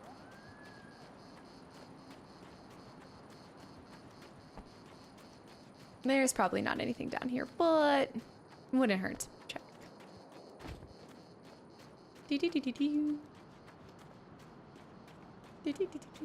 Oh, wait. No, flares, but still useful. Never mind. Not if I can't use them. There's no, wait. There's shards in there. I don't think there's a manuscript. License plate still JJPD. Oh, but we do have a manuscript right here. See, this is why I don't believe that there's another loop. Because that would leave 6 left, With all maybe. the herbs, crystals, and the rest of her New Age paraphernalia, Emma Sloan had been called a hippie and a freak and worse. It was that small-town mentality. She was a female mechanic, and even in 2011, there were always going to be backward shit kickers who thought that was a hoot. She didn't mind. She could deal. She could take any engine apart, even the new ones with all the computers in them. Turned out that these boys were awful polite while waiting for her to put them back together. Isn't that just the truth? Behind her back, I'm sure they laughed and scoffed, but then when they needed her... That's funny. I like her character. I mean, I definitely trust. Well, actually, I didn't realize that it was her mechanic shop, I think, at first. I thought she, you know, was stuck here and she was working on her own engine, but I actually hadn't figured it was her shop. Kitty girl. I'm gonna go out this far. I don't think there's anything. But you can never be too sure. So 6 more manuscripts. I really want to find them all in this game too because they provide so much context. Let's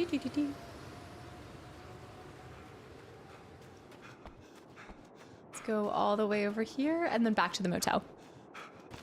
All right, no, I think we're good. I think that's just about everything out of the main areas. So I think we can press forward. Wait, that's ammo. I see that, that's ammo. Yep, let's go talk to Emma. We'll do the tango again. Oh, let's listen to the radio first. Let's see how the old gods of Asgard are doing. Let's do time warp again. Here. Okay, people, it's Eddie Rodman here with a few hours to kill, and there's nobody I'd rather spend them with. Nobody else in the whole world. All right. Oh boy, that'll land me in hot water when I get back home, won't it?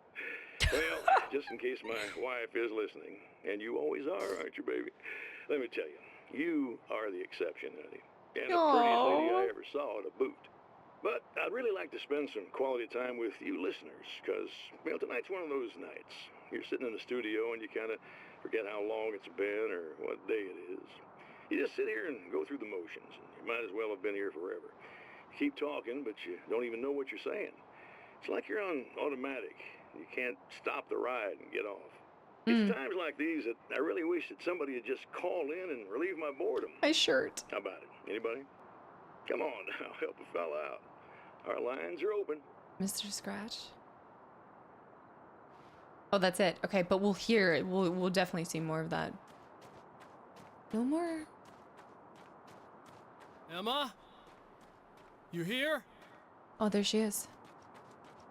Okay, there was something down here. Get that flashbang. I think we're maxed out on flashbangs. I think also that's all the manuscripts we're gonna find, but wait just a darn tootin' minute. Wait, I already had that. You can just get it again.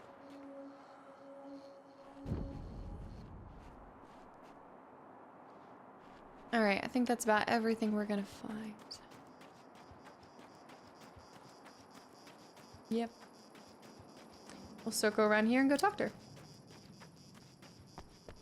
So there might be a third loop, y'all. I think there might be. Oh. How does this one differ? Wow, it is you. I guess all of it really happened. You remember me? Kind of. I felt weird all day, like I could almost remember a dream I had, and then just before sunset, I remembered the page. The page. I'm going to have to go get those things again. Not all of them. I went out and got them. Okay. Most of them. I felt stupid at first, but then it was getting dark, and those things started showing up, and one of them made off with the battery. It ran into the railroad tunnel. Okay. There was no way I was gonna follow him in there. Sorry. It's good you didn't. You should be careful. I mean, really careful. Yeah, I kind of remember something. Something bad happened to me, didn't it? Mm-hmm. Forget it. It doesn't have to happen again, okay? Just do what I say. Yeah, okay. God, this is too weird. Am I going crazy here? Just go get that battery. Yeah, it's a time loop. Try to stay calm. You're perfectly sane. We're caught in a time loop. That's why this is happening again. I believe you. God, I feel like I might just lose it any second now. How come you're not freaking out over this? I am. Because on my personal weird shit-o-meter, this just doesn't rate. I know something happened to me before. You're gonna be okay, if you just keep cool. I love his outfit so much. Thanks for getting this stuff for me. It's a big help. I hope so. Are you gonna make everything blow up at the oil field again? Heck yeah. I have to. Well, whatever the hell else you might be, at least you're not boring. Back at you. So no page this time. All right, let's go get that battery. So that train wasn't Just the there. Battery. That'll save time. Yeah, I was wondering if we were gonna have to do the loops exactly as before. But I guess some things change.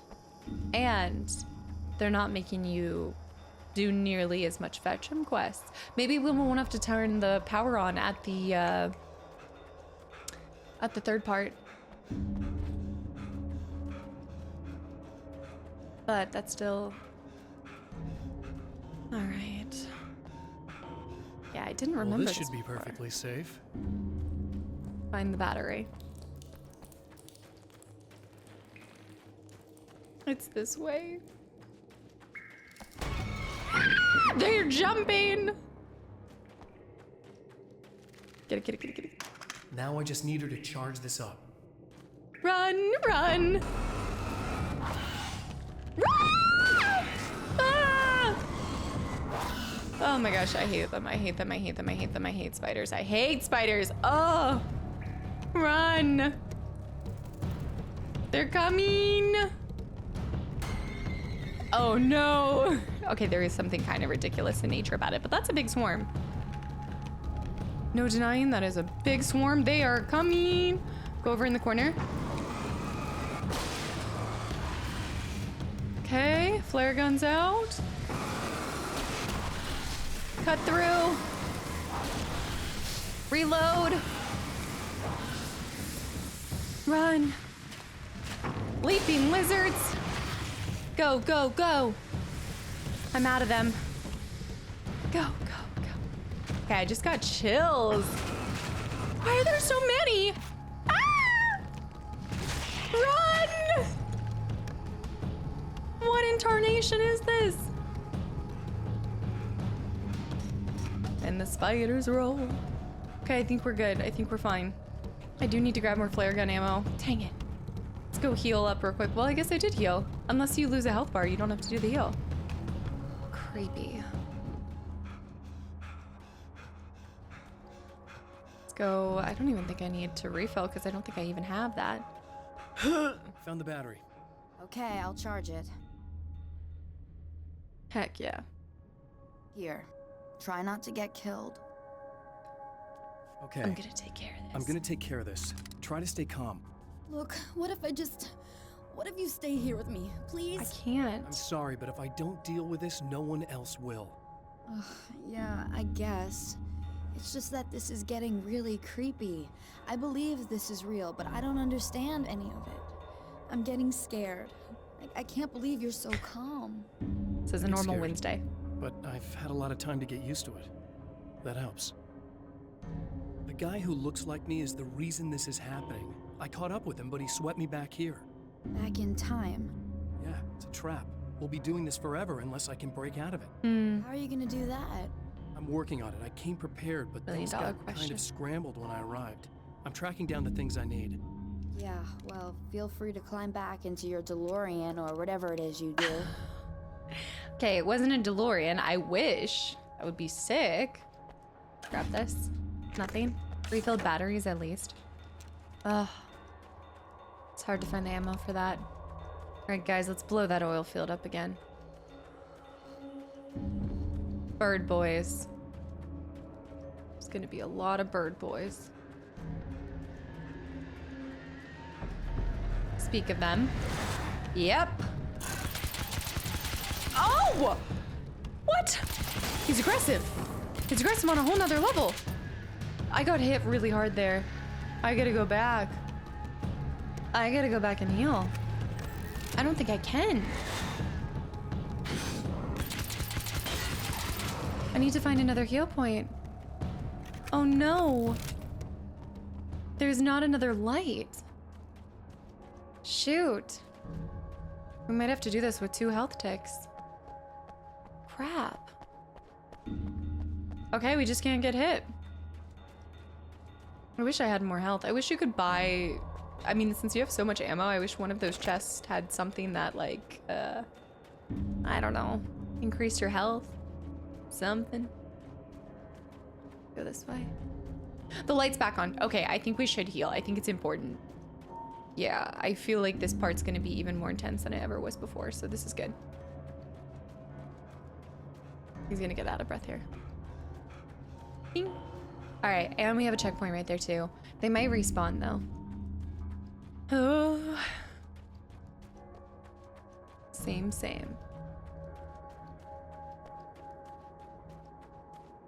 Yeah, with 6 left, I think we're gonna have a 3rd loop, y'all.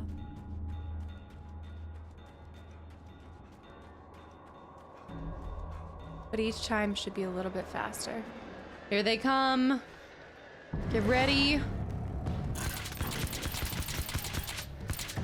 Birds. Drop this so that we don't get caught off from behind. The bird boy should not. Yeah. Drop this. We're gonna use all the flares in the world. Okay, things are getting a little bit more dastardly. Batteries, you. Show yourself.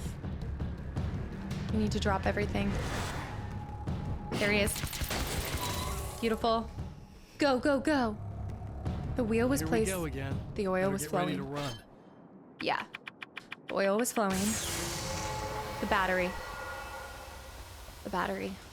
Ooh, I'm getting chills. Grab this stuff. Nothing I can take. The battery was attached. The lights were blinking. Warning, explosion about to happen. Massive explosion. Play that song.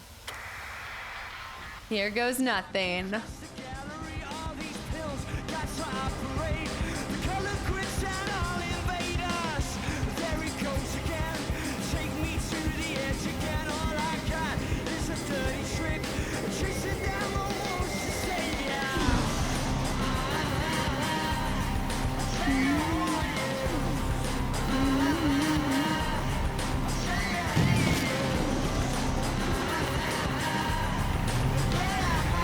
Fire everywhere. Let's go, Alan. Also, can we talk about that transition? Well done. Escape the destruction. Drop this. We gotta get out of here fast. We've got poltergeist too. No, not today, buddy boy. Can't even see where I'm trying to shoot. Oh, shoot, I wasn't doing any damage to him. Better hurry. Ooh! He's charging! Okay. We're gonna refill on ammo, just let it rip. Heck yeah. All right, return to Emma. What was the part after? We have to go to the diner. Emma! Oh, shoot. Shoot. Okay, wait. Not the bad thing. Nothing. Wait, this is not what's supposed to happen. This isn't what's supposed to happen.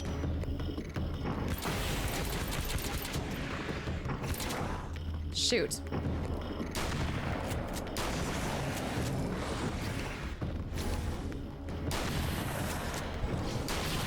Okay, things are getting a little bit more intense. I might have spoke too soon on the whole front of, Oh, no, she did. No. No, that was good. Splitters.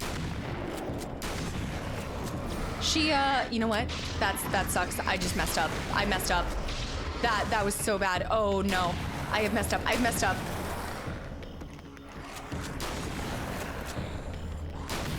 That was like the worst decision I could have done. How to troll yourself in every way possible. Okay, no, because she had locked herself in there, so this is exactly what happened. We need to reload. We almost lost. It's okay. It's safe now. We need more ammo. Wait, she's a really bad feeling about all of this. It's like she's gone. I'm gonna need those keys to the diner now. Yeah. There's a motel key there that I have to get. Oh, hey, you don't have to do that. I have the motel master key. I work for the same company, you know. Oh. What's at the motel? Well, there's a dead guy. He's got something I need to get into the Mount Redtooth Observatory. God, that's awful. Hey, you wanted to know about the guy who looked like you, didn't you? The last time you said he had a party, but you didn't go. No, that's not true. I did go. It was really great at first, and then I didn't see it myself, but I hear he turned nasty. He hurt a bunch of guys pretty bad, and there was this girl, she died. But I didn't hear about that until afterwards. I thought that he was so charming. They always are. And then he went to the diner. That's right. I wasn't involved with that at all. I don't know what happened. Fine. I need to check out these motel rooms. In the meantime, you stay here, okay? I'm serious. Keep the lights on and stay here. Yeah, okay. She did do that. You got it. I sure hope you're right about this. We need more than just keep the lights You're gonna on. stay here this time, right? Because the last time I didn't, and that thing, whatever it is, happened to me. Yeah. I don't want you to get hurt again. Don't worry, I'm gonna stay put. I don't remember what happened exactly, but I learned my lesson. Wait. Good. It doesn't have to happen exactly the same way this time around. You proved that much when you went out and got those things for me. I think you're Yeah, gonna be that's okay. true. Let's hope you're right. She's changing the script. But also, I thought she was inside of her garage with the light on. I just thought that the darkness... No, what? This wasn't supposed to happen again! No! Memory of the flame of fate haunts Emma Sloan and fills her with dread. This time, she does as she's told. It's not enough to save her. That wasn't supposed to happen. What?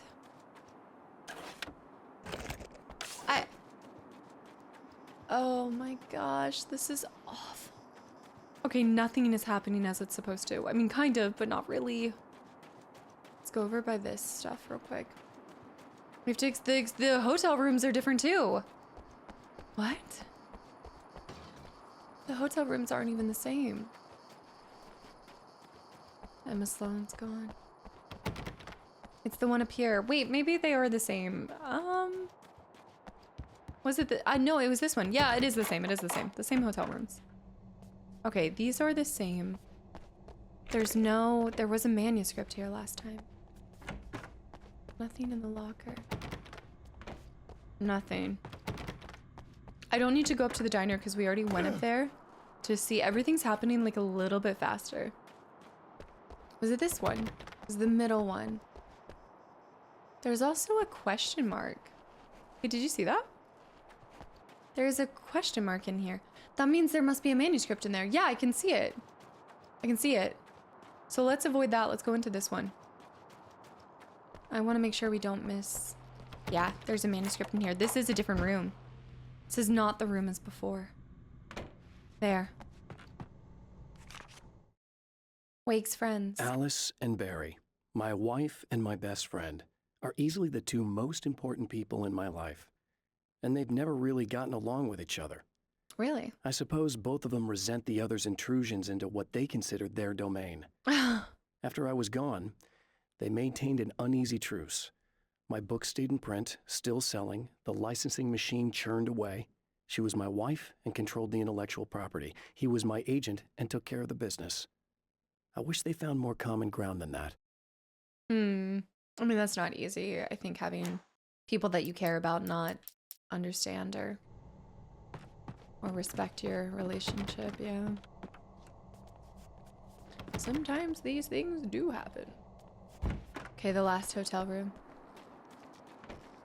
I guess I could say, I guess you could kind of sense that they weren't like, I mean, they weren't like buds by any means. Here we go, guys. Anything different? Closet? Nothing. Mr. Scratch. Got the observatory keys. Let's do this. It's said that nobody knows what the future might bring, but for this man, it's no longer entirely true. A weaker man might simply give up, but the champion of light is an expert on destiny. Sometimes the puppet and puppeteer can be one and the same. That must be why it's the Night Springs narrator, too, is we're in an episode of Night Springs by our own making. At least he can hop in a car. So we should get the other half of the signal then, right? We should be able to piece it together. Tooth, its top littered with man-made eyes that stare into the endless depths of space. Tonight, the champion of light will depend on them to pick out a message from the ether. From the ether. Let's crush this. All right, we've got 5 out of 16. Probably finding anywhere between 5 and 6 of them. Let's start by running all the way back here. No luck? Okay. No luck. Okay. You gotta help the scientist. As history repeats itself, the man remembers the patterns. He knows that he needs the missing part for the telescope. Yes. I better find Dr. Meadows' car. That's where the camera should be. Right, we get it sooner now. I like how streamlined they're making it. The darkness. Get original darkness, come on. Okay, well, that's pretty darn original.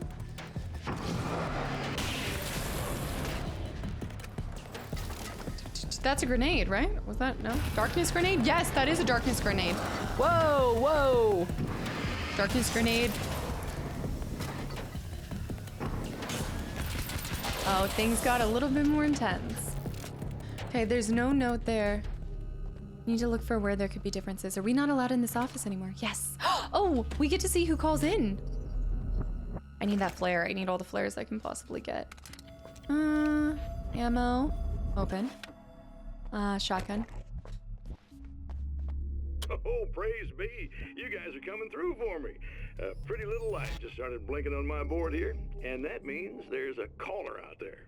You know, when the hours stretch into eternity like this, when it feels like I'm stuck in a rut and just reliving the same endless night over and over again, I feel genuinely touched by someone actually reaching out to me, breaking the monotony. I just want you to know that it really matters to me. Caller, you're on the air. You suck, Eddie! Did you know that this is my dream job? True fact. Oh my gosh.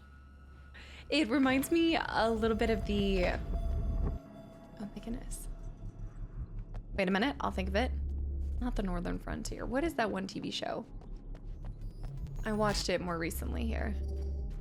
Northern Expanse? The North Expanse? No, the one where there's a radio. I mean, there's a lot of shows where there's like a radio host and things like that, but I'm thinking of the one that's set in Alaska. The Great Frontier? No, the Great Expanse? The North Expanse. The something. It's about the doctor who gets a posting in Alaska of nowhere, in the middle of nowhere.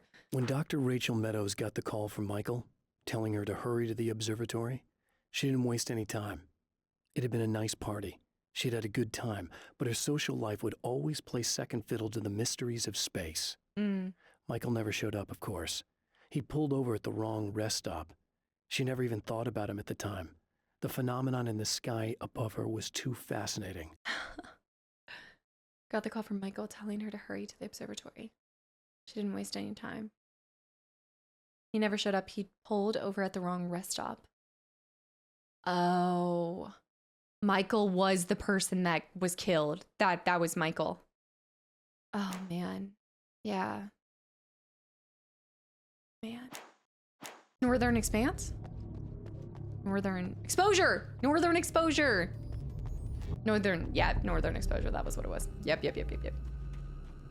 It reminds me of the guy who plays Ian. I think he plays Ian Miller in My Big Fat Greek Wedding. Yeah. He's like on the radio show. It's like it's a cute like small town local radio. Oh, forgot that I had that. Hey. Grenades. Oh. Honestly, this shotgun is highly effective. Where are you going? Nail gun though. I gotta switch to this. It's classic.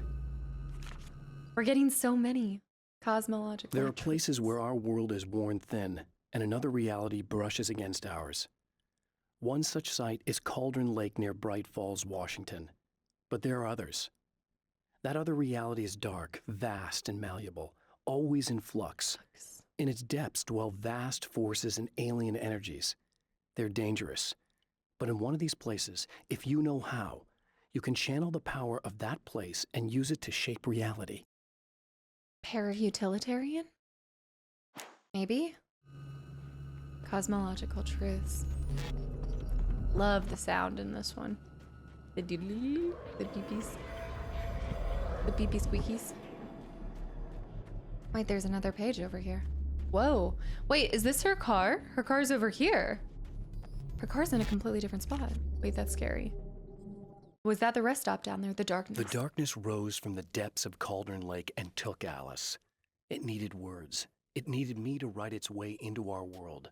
She was leverage, a hostage. I complied, but with a twist. I put in a loophole that gave me a chance to fight back. I was hunted by shadowy enemies, but I faced the darkness. I fought it with light. I drove it back. I saved Alice, but it came with a cost. I was trapped in the dark place below Cauldron Lake.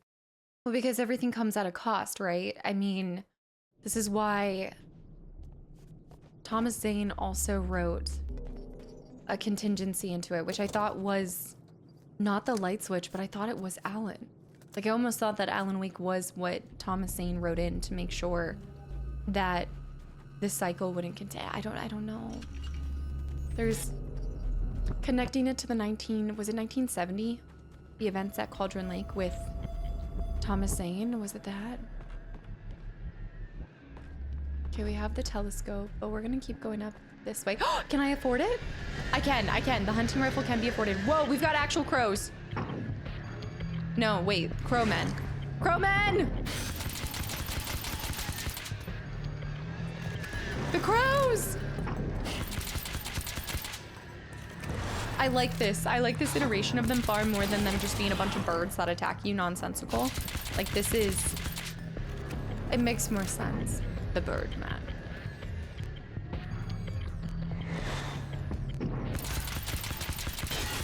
Got him. I think I can unlock this. Heck yeah. I'm just not gonna use the hunting rifle, but I like it. I like that I can unlock it.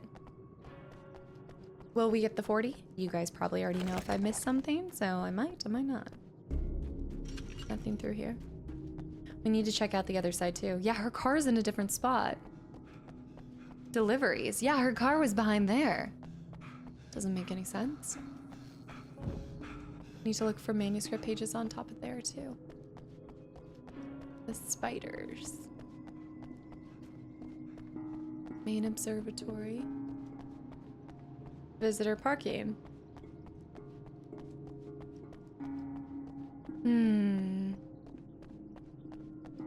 Ooh, I need those flashbangs and those flares, yeah. Need all of it. Give me the loot. Nothing. No spiders either.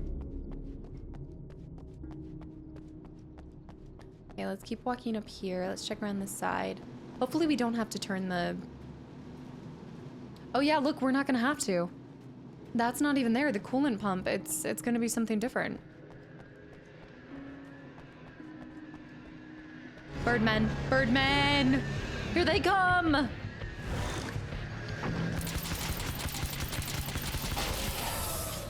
Well done. There.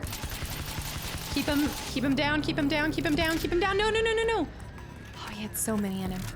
There he is, there he is, there he is. Wait. Let him spawn. Let him try it. Let it, come on. Land, see what happens. Good night.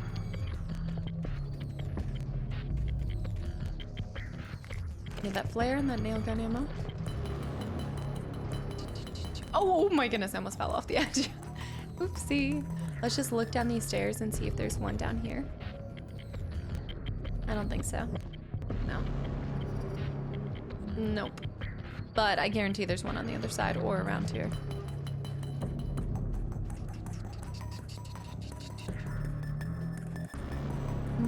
Yeah, the waves are getting more crazy.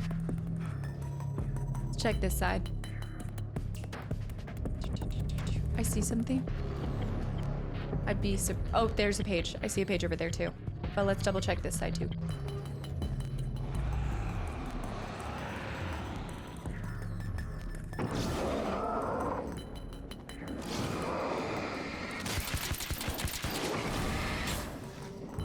That guy's trying to come around the side. No. That.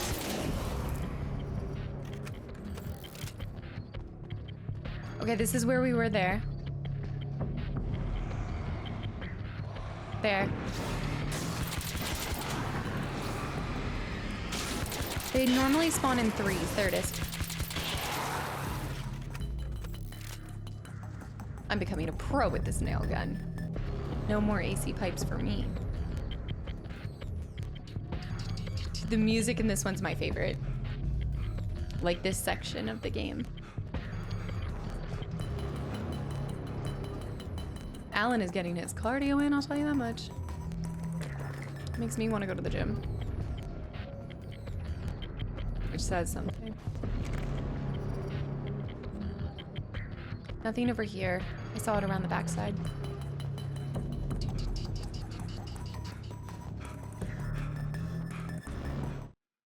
Only 8 out of 16.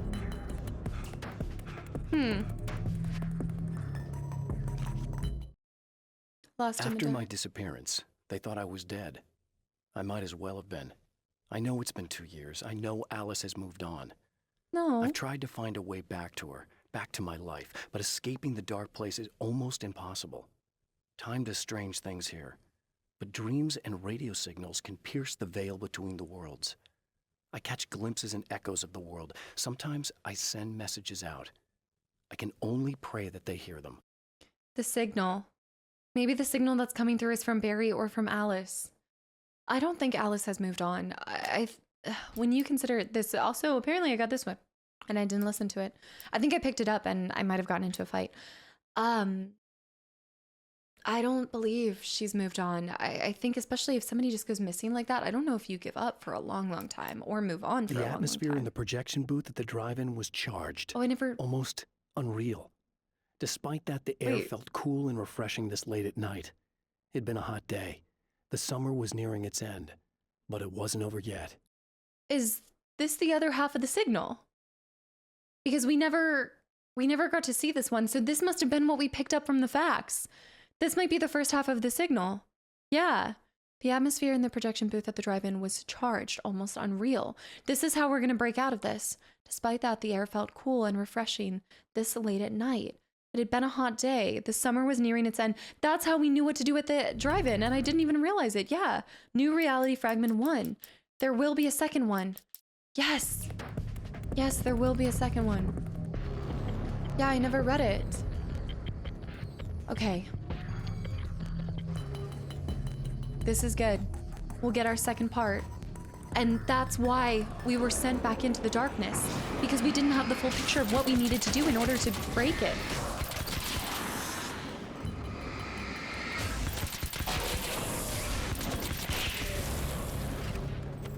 Surely.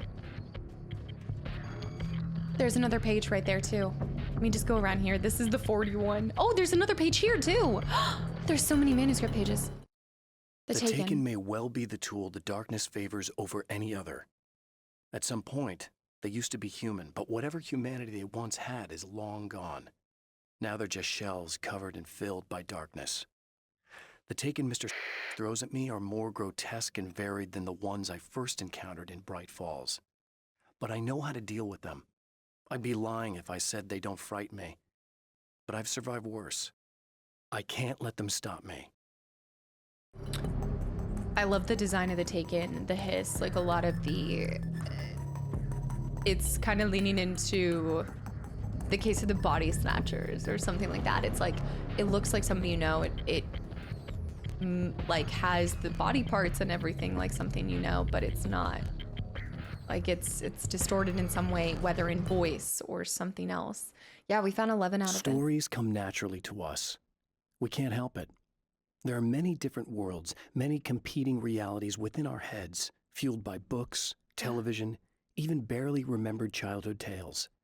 There's an endless supply of fictional concepts more familiar to us than anything or anyone real. We have a far greater connection to the fictional characters we know and love than the random people we pass on the street. Our destinies and inspirations are shaped by lies, myths, and fables. That is a very poignant, like, just piece, like, just right there. Stories come naturally to us. We can't help it. There are many different worlds, right? The competing realities inside of our head. You know, when you talk about the concept of playing games and escapism and things like that, I like even them just bringing in, there's more characters that we know and love than random people that you pass on the street. And I mean, I know this is like there's definitely a lot to unpack there now too, with recent times of,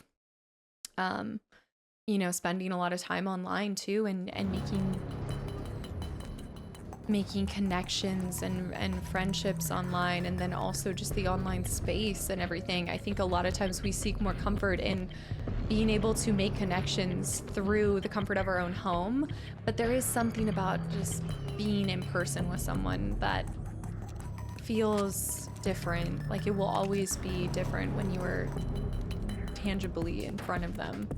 But I think about how important, like I have some memories of games and things that I've done, like whether on stream or stuff like that. I have some memories with that are connected to games more than I have stronger memories with some people I love just as much. How dare you? No, wait. It isn't you, is it? I suppose you'd better come in. I'll unlock the door. Thanks. Okay, she didn't need nearly as much convincing.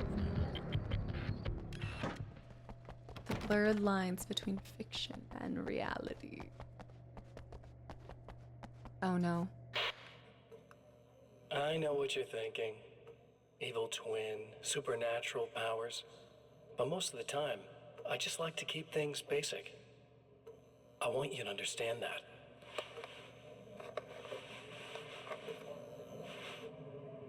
Like this. Need to get your hands dirty? No batteries, no moving parts, just physics. That's technology you can depend on.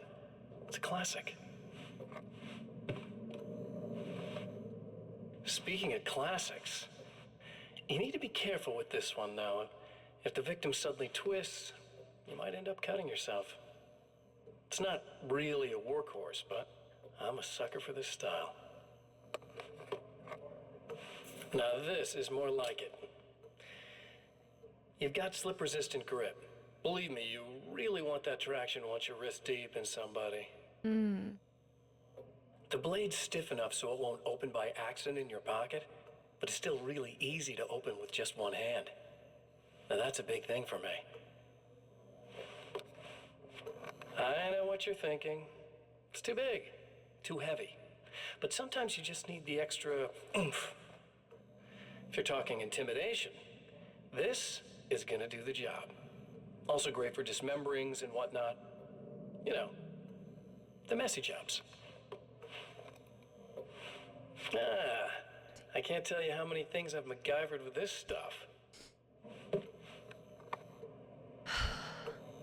The gun. Okay, now, guns. Not a big fan. I mean, how are you supposed to really connect with somebody with a bullet? Because that's the point. I want you to understand that. I take pride in what I do. We can't both be worthless hacks, can we?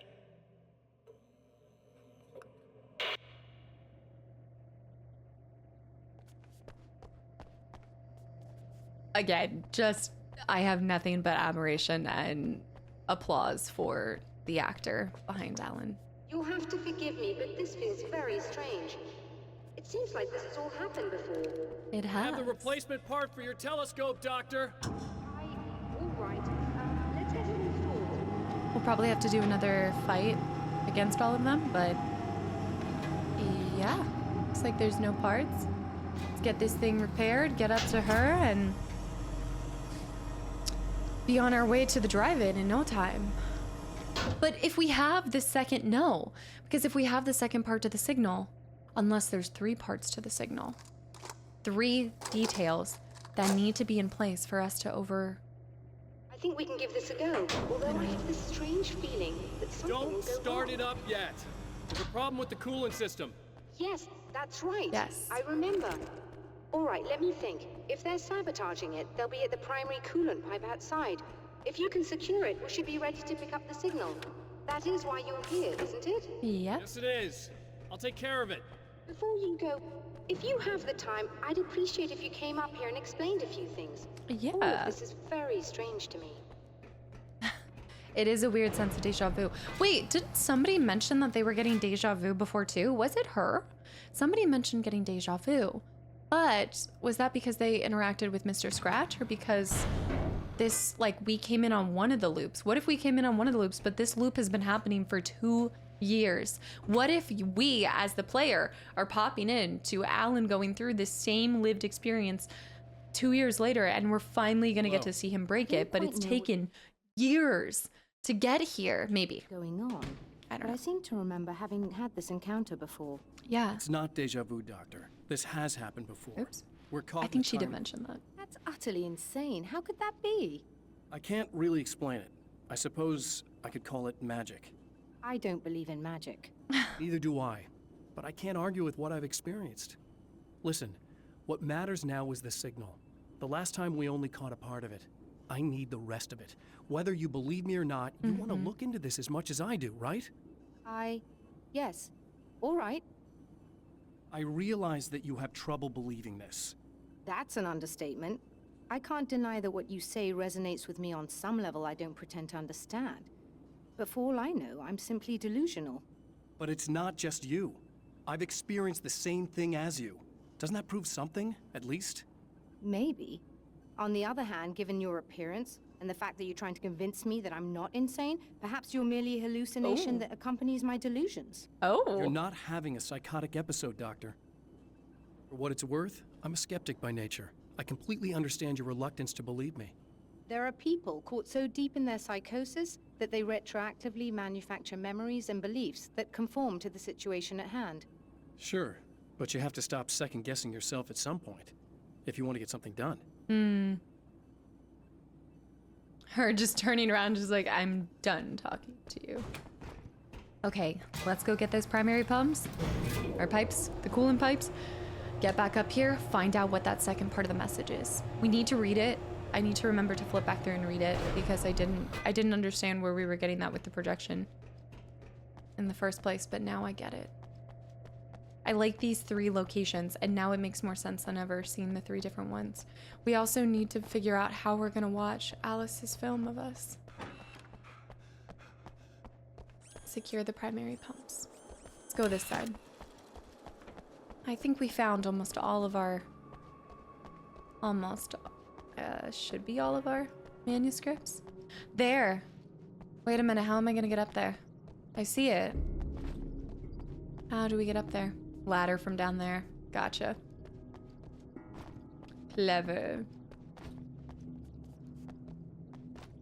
Oh, you've got to be kidding me. Really? No. No. I guess you're just not meant to be able to go up there. Oh, shoot, shoot, shoot. Here they come. It's a good thing they're blocked by the power of fences. No, just kidding. They're not. They're not. They're not. They're not. They're not. Oh. Get this guy. Here, I was thinking I was invincible.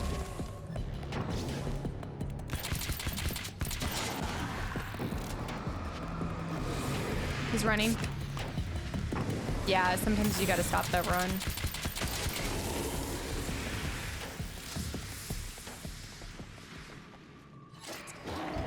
There's more.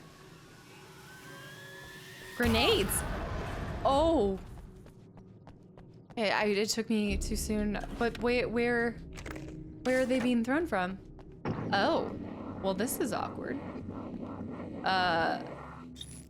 So I don't think there's anything. I don't think there's anything I could do for you.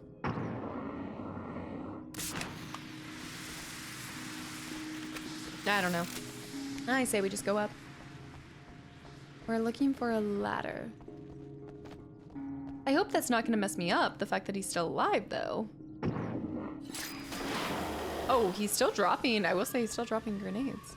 But I can't even seem to... It doesn't appear that I can even get up yet. Secure the primary pipes. Well, it says secure, which means I have to get him. But he's not there anymore, right? Or you're jumping up here? And that doesn't make sense. There's the ladder, but I can't... It shows over... Oh, okay, it shows over here. Oh, I'm so goofy. Hit the light, am I correct? You should be able to turn on the lights and secure the area that way. Doctor, can you hear me? Right. I think we're good to go. All right.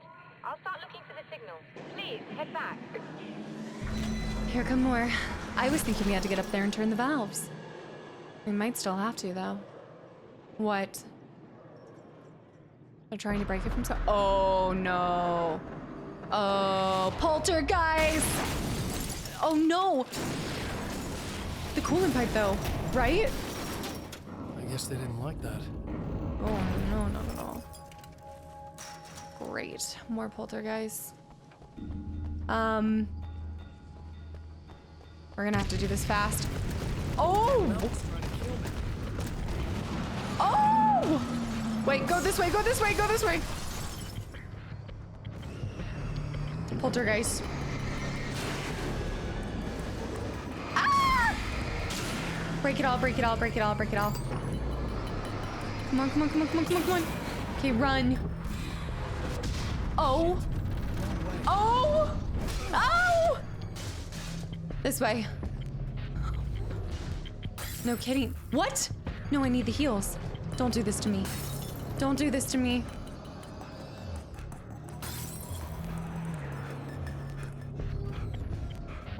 My goodness. So out of breath.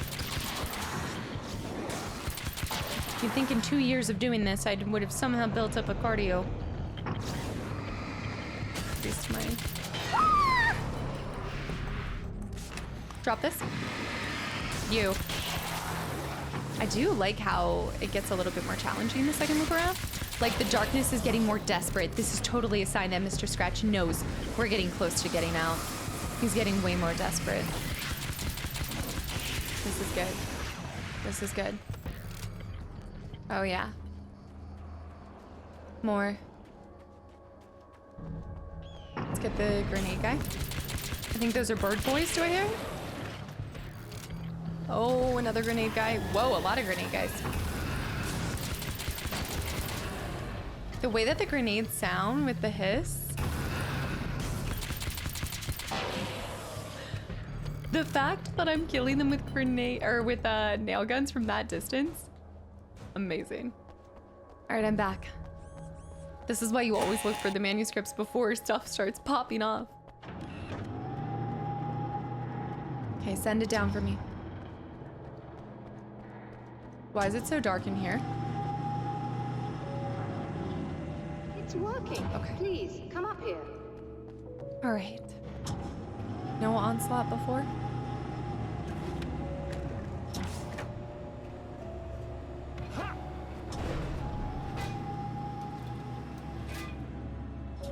Second half. It might talk about what to do with the other, okay, the fan. Then what were the other variables? There was the fan and there was the rally, death rally. Signal? Yes, I don't think it's quite the same thing we had the last time. Still, we're definitely picking it up. Are we getting the complete signal now? I'm afraid not. Take a look at it yourself. I'm printing out a hard copy now. I'd like to ask you a question or two before that, though, if you don't mind. I like how the game very directly tells you, do not pick up the piece yet, talk to her What's first. on your mind, Doctor? Most people would find these events extremely disturbing, provided that they survive these creatures, that is. You seem to be quite adept at dealing with the situation. Why is that? Yes, I was involved in... It's a complex story. I was in this small town, and a horrible thing from another dimension kidnapped my wife and manipulated me into writing this horror story that came true. I learned to fight it with light, and I managed to contain it and free my wife. But I was trapped in its world. Are you serious? Absolutely. So, I'm used to reality working in strange or even impossible ways. And I fought these things, not exactly like this, but close enough for a good while now. Of course, I have certain advantages. Was there anything else? What did you mean when you said you have advantages? At the risk of sounding like a lunatic, reality is much more fluid than people think. It can be influenced. I didn't take you for a mystic. I'm not. I'm a writer. And under certain conditions, I can, for lack of a better word, rewrite reality. Change things. That's absurd. It works. Assuming I believe this, why don't you simply, I don't know, write yourself some superpowers? It's a good not point. Quite that simple. You need to follow certain laws of drama, I suppose. Drama. You need to think about consistency and symbolism. Often what you write isn't anywhere near as important as what you imply. There are things out there that will take advantage of your mistakes. Do you really believe in this? There's such a, so relevant in different ways, but even just applying to life itself and creating something and putting something out there. Don't look at me like that. You've experienced some of this yourself. Yeah. I will gladly admit that something exceedingly strange is going on. But this idea that you're somehow altering reality with your writing is ridiculous. You're essentially saying you're controlling my actions. Leaving aside the rational arguments against this, what gives you the right?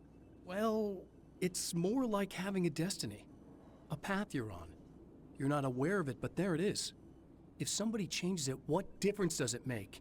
It's what every writer does. If you write something that affects one of the characters, they don't really know about that. I'm not a character. Are you saying that it's all right to take advantage of someone if they aren't aware of it? Oh, Oh. Look, all I meant was that if you're genuinely making all your own decisions, and those decisions lead to whatever destiny you have, what practical difference does it make? I suppose that depends on whether our destinies are determined by things like physics and probabilities, or natural reality, which is presumably neutral and impartial, or by some kind of an intelligence. If it's the latter, that intelligence makes choices based on some criteria. If we suffer as a result of those choices, there's a moral and ethical element involved, regardless of whether we're aware of its manipulations. Wouldn't you agree? You're taking this very well. I thought you'd be hangry. I suppose I would be if I thought you could actually do this. Oh! Her mind would explode if she was recruited to the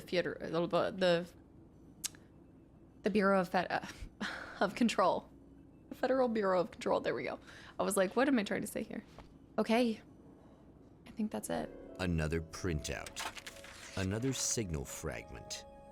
The message is still not complete, but it's another piece of the weapon he has built against his adversary. Mere words on a piece of paper, but in the right hands, they will hold back the darkness. Yes, they will. And we know where we're headed next. The drive-in theater. But I don't think this is our last loop. I'm almost sure that there's one more loop to this. There's too many missing manuscripts. But also... The last time the man came to the drive-in, it did not end well. He hopes to avoid that fate this time. He hopes that what he has brought with him to this place is enough. Pick up the generator key.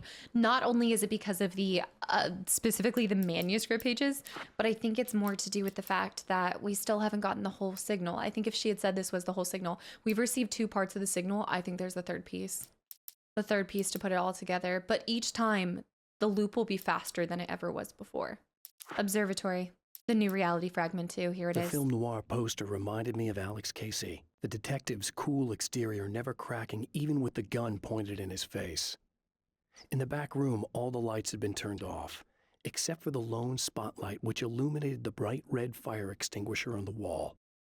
This is pertaining to the back room, but think about it. There's even more things that we can interact with in the front of the room. So I think there is a third piece to it. Yeah. Oh, this is getting so good though. I actually really hope for a third one too. I think when you're talking about a loop, it's enough to 2 doesn't make you feel like it's been a loop. 3 is the perfect amount. If you go into like 4 loops or 5 loops, now you're just exhausting your player. But 3 is also like a very nice number as well. I think everybody gets the sense. But yeah, I think we're coming in on the loop. Wait, like 2 years. Like I'm wondering if this loop has been going on for like 2 entire years or something. So I don't know. We'll see. I'll be right back. The tension builds. Let's go ahead and see if there's any manuscripts back on over this way. Mr. Scratch, we're coming for you. Nothing. There was one here before. Let's check out going over here. How many are we looking for in this part? Oh, whoa, okay. 5 out of 16. Can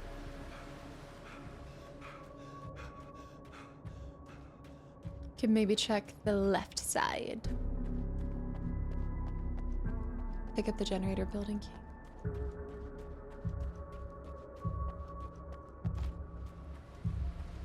Dead end. Just mildly concerning. Just a lot of dead ends.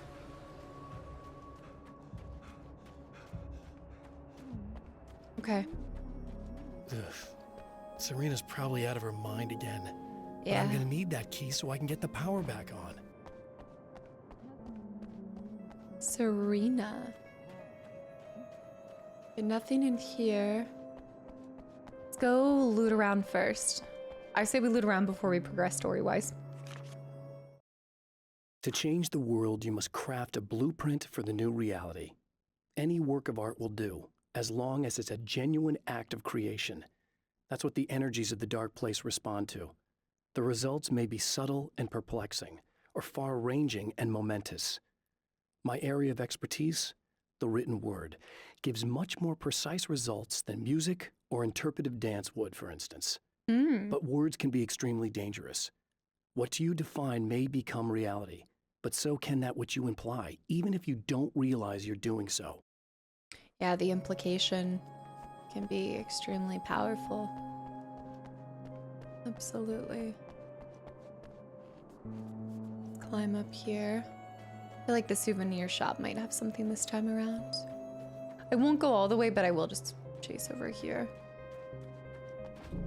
Oh, wait, I see the crossbow again. I think I'm gonna get hurt if I do this.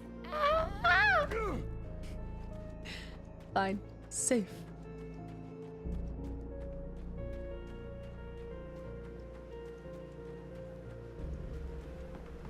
Any notes? Not doing the crossbow this time. Manuscript page. I like this little overlook. Equilibrium. I have changed. I know who I am now.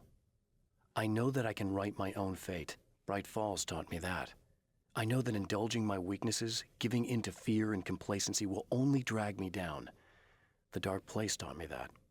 I'm no Zen master. I've not attained enlightenment. But I have learned to let go of the things that I don't need. I know that without that balance within, I become my own worst enemy. Now I strive for equilibrium, and with that, I'm strong enough to get where I want. Heck yeah. Yes, you are, Alan. You can take on your darker half. Crush him, leave nothing left. Oh, I see a manuscript right there. I'm tempted. I am going to. I do feel like you're kind of supposed to find them at certain points in the game. But, like when you progress over here. But I say we just scoop it up now. Cans, the doppelganger. It's obvious that for all his power, Mr. is an agent of another greater being. The dark place he came from is full of terrible alien intelligences, dark presences, and none of them should be let loose in our world. He serves one of them. He'll open the way for them if I don't stop him. But he'll do more. He'll take over my life. He already has my face. He already uses my name. He'll become Alan Wake in every way imaginable and corrupt everything, unless I can stop him. But why is he bound? Is it because of what we're writing that he's bound to come back and he's not just permanently in the real world? Like, he said that he can come in and out of reality. So why would he even choose to come back here? Is it because if he doesn't check on me and keep me in check, then he could possibly lose his standing and ground within reality? Because if I escape, see, that's where it's throwing me off. Let's turn this on. Alice. I want to talk about Alice. Just look at her. She's really beautiful, isn't she? Your wife. Well, our wife, really. Just my wife soon. Don't worry. I'm not gonna treat her like the others. She's special. If I wanted her dead, she would be. I've been around for a while now. So talented. You haven't seen her new work, of course. Oh, it takes my breath away. Really, she's that good.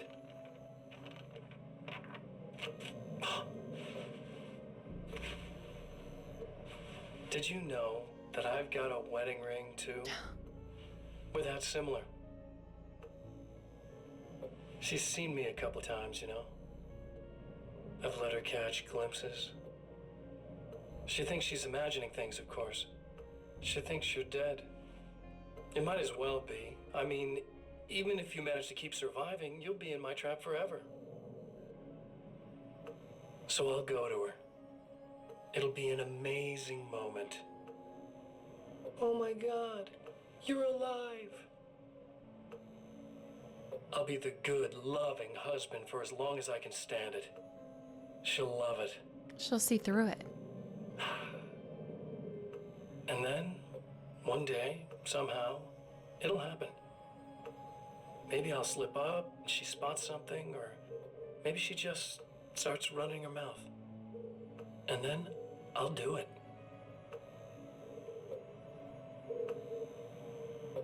It's gonna be sweet.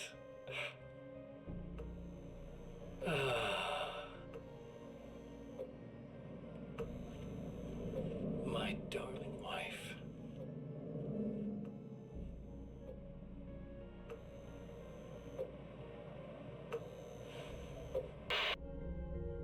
A real kill your darling. Get my wife's name out of your mouth. I don't think she would even fall for it to begin with. I bet you there's a page over there. I don't believe that she would fall for it for a second. But either way, if we don't take him down, she's as good as dead to begin with. Even though he said, if I wanted her dead, she'd already be dead. I don't believe that. Then he already would have taken her out. If he's just like, he's just trying to torture me. He's just using it to torture me. He's just playing wicked games. He's gonna get his. They always do. The trap Mr. is set for me is as simple as it is impossible. Whenever I reach him, he sends me back to the beginning of the maze. It's a loop in time. I go through it only to end up where I started. There's a brutal genius to it. If I die, it's over for me. If I survive, I end up where I started. Sooner or later, the odds will catch up with me. And in the meantime, he gets to toy with me. But that's why I have a chance. He's caught in this pattern just as much as I am. I know where he'll be, and I'm prepared. He is just as much, yeah. He is in the trap of wanting to torture, placing the same, like, think about it, the one thing that's consistent between the two time loops, where the TV is. Like, he's still playing the same games. In fact, he's kind of predictable and boring. And it's gonna be his downfall. Hold on 1 second, men. The plan. I have created the weapon that can put an end to this. A blueprint to a new reality. The signal. All I have to do is survive long enough to use it. Yeah. My arrival from the dark place will be painful and difficult. These pages may be lost. But one way or another, I'll send the parts I really need to myself. If I make it outside, I have a chance. Mr. is more powerful than I am, but he can't change the rules in the middle of the game. He's not a creator. I am. Heck yeah. Wait.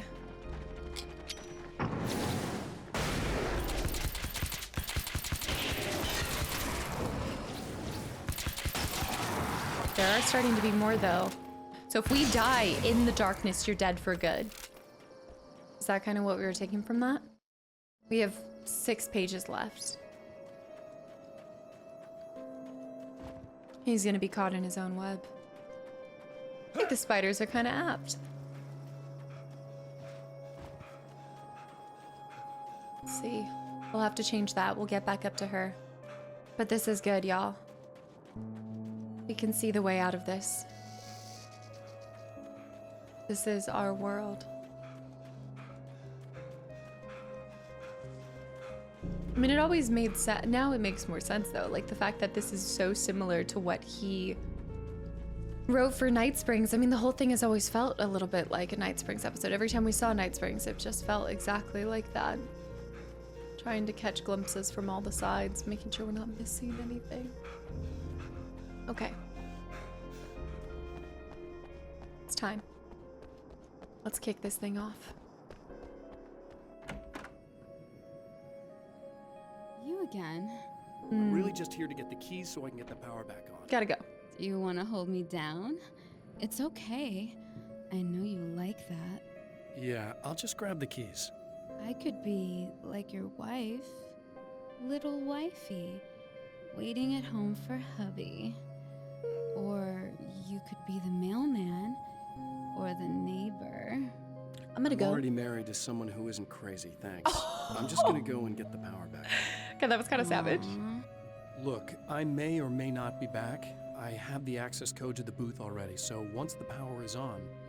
You should totally come see me. We could have fun. I think I won't. You know. We'll see how it goes. We'll see how it goes. You should sit down or something. Try to stay calm. I don't want to be calm. I want to be nasty. Oh? I want to be nasty with you. Yeah. Okay.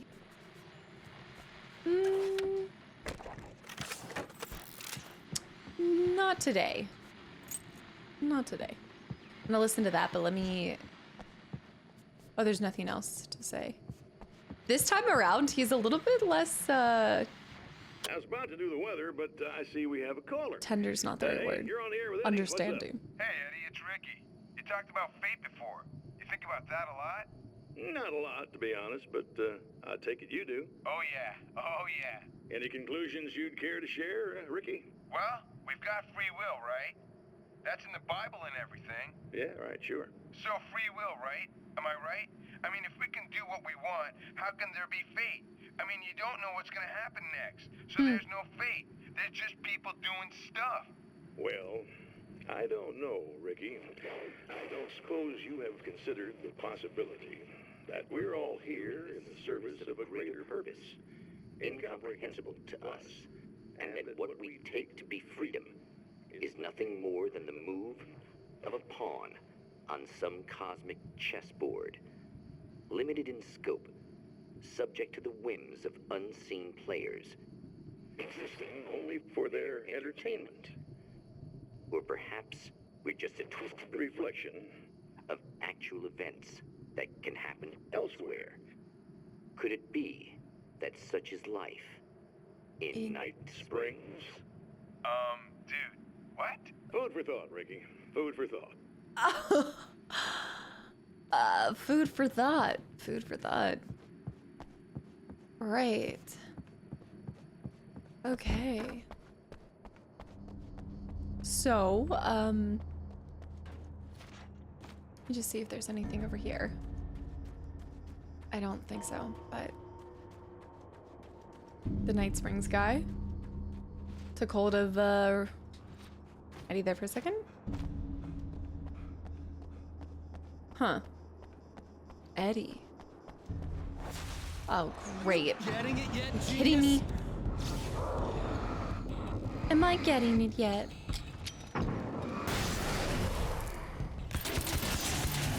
One down.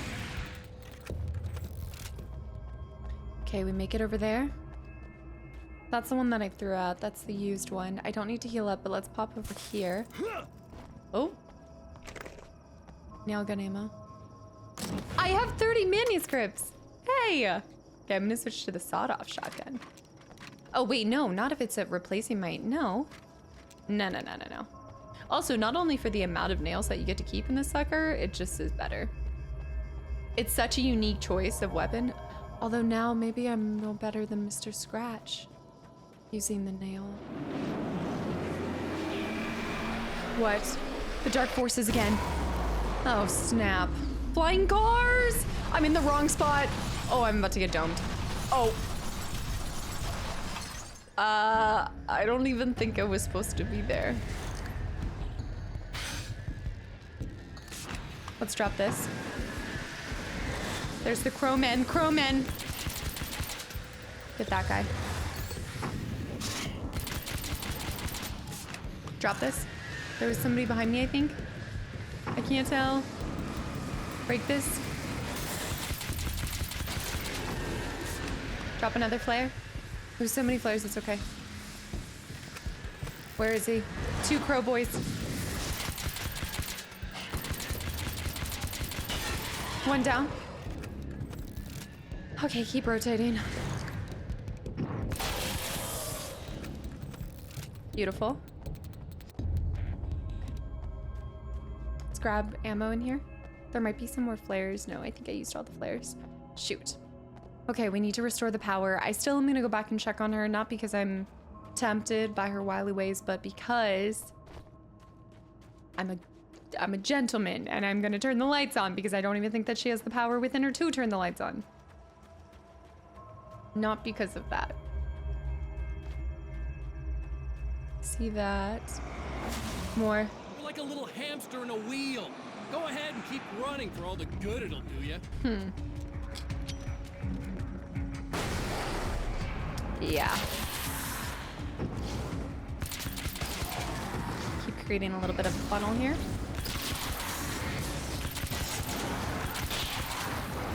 Oh, a lot of... I will give it to Mr. Scratch. He's spawning more people. This is the challenge we were hoping for. Still, no such fight or feat for the nail gun. The best weapon. What's this one? But yeah, assault rifle. Now that's exciting. Maybe I should swap for it. Is that over the nail gun or is that for... Oh, yeah. Let's go assault rifle. We'll check it out. Okay, let's go down here. Oh! There could be some more manuscripts over here. Nail gun ammo. Unlock. Night Springs light and power. I think this time we can go straight in. No.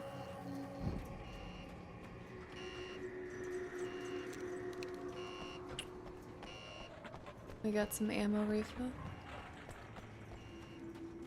It's all quiet. Spiders. Wasn't that a web? Yeah, webs, slight webs. Nothing crazy, but there's a couple webs out here. Let's go around here and see if there's a manuscript. Not right there. But there's something glowing out there. Ammo. Still no manuscript. There. Clever. The dark place is utterly hostile to human life. It eats at your mind, wants you to succumb to madness. Your own thoughts can turn against you. Every shadow conceals a threat that attacks at the slightest sign of weakness. You're under endless assault. Every day is a struggle for survival. But I've learned to take care of myself. I focus on Alice, our life together, my need to be with her. That takes me a long way in the dark place. As long as I have my gun and the flashlight. You gotta have that light within yourself. I suppose it's on you to keep your own internal light on, if you will. Maybe. Okay, nothing over there. Let's get out of here. Okay, that means that there's 5 pages left. See that? Yeah, I think about each of these has given or has had 5 pages left to them. Spiders. There's another manuscript. Wait, even less. Serena. For Serena Valdivia, burning the midnight oil was more of an exception than a rule. A procrastinator and a perfectionist, she often worked when she wouldn't be disturbed. Tonight was especially important. The film festival would open tomorrow, and there was still so much to sort out. It wasn't that the work hadn't been done. She just didn't feel like she had completely mastered everything yet. I like that. A procrastinator and a perfectionist. Burning the midnight oil. That means there's only 4 pages left, though. Strange. They're all around us. Do I hear them? Let's re-up. Okay, there's a...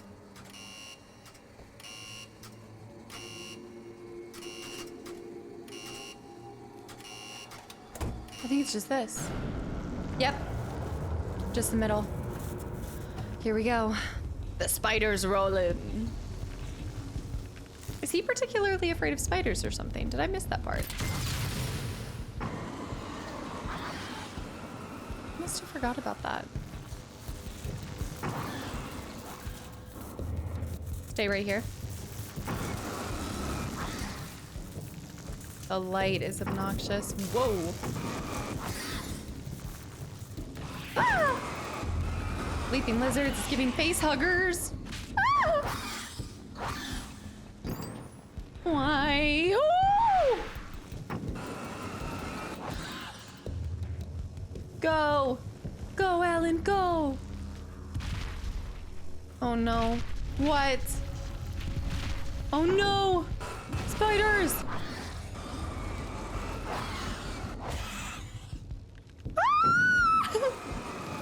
Sorry, I did not mean to scream that loud. I hate spiders. I hate them. I hate them. not a spider person. Ah, I can't go that way. They're cutting me off. Run! Run, Alan, run. Okay, wait. Okay, I think I'm good. I'm gonna get zapped and die. Oh no. Okay, wait. You just see them in the mist coming. Oh yeah, you actually are. Yeah, you are. Okay, I gotta wait for this to go away. Okay, we're ready. Don't touch that. Don't touch that. Okay, we're through. We're through. Oh, thank goodness. If you die, you lose. If you quit, you lose. If you make it to the end of the loop, you still lose. Sucker. So what are the bird boys? Bird boys.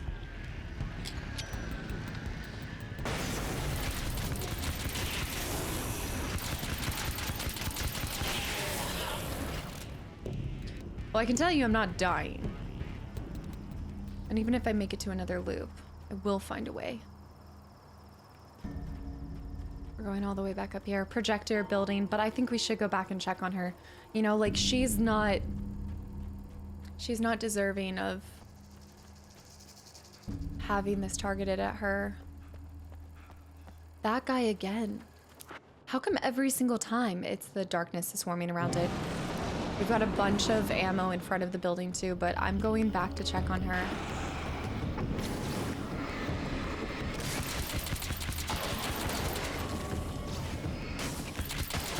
Okay, run.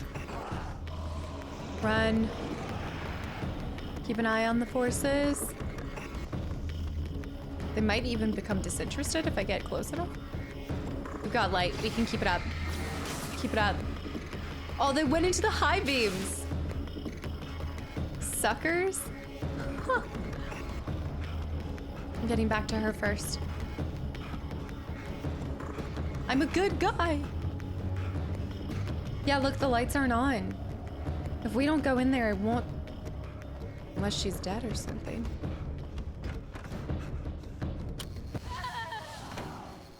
Yeah. It's you. I guess you're back to normal again? I got you. I don't know if I'm ever gonna be normal, but thanks. I know you didn't have to come back for me like this. I couldn't just leave you like that. I'm sorry about the whole thing. Not your fault. At least I'm not Little Miss Whoreslut anymore. Ugh, that's just aggressive. Hey, thanks for not, you know, taking advantage. No problem.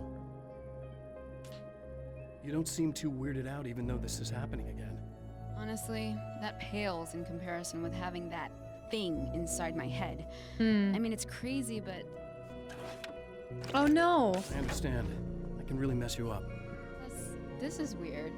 I think what he did left something. I can feel that things are different. The darkness. I just know that time's acting wrong. I don't know how to describe it. It's like I can sense it. I'm not surprised. A close encounter with these forces, it stays with you. It stays with you. Changes the way you see things. Some people can't deal with that. They just lose it. Well, it's early yet. I'm not ruling anything out. Yeah, I'm not gonna leave anyone that I can possibly. I'm gonna go make my way into the projector booth. Okay. Stay alive. Is there anything I can do? About the situation, I mean? No. It's a trap for me. I'm gonna have to go deal with it. Uh-huh. And you got a plan, is that it? I think I have a chance. Yeah. Yep.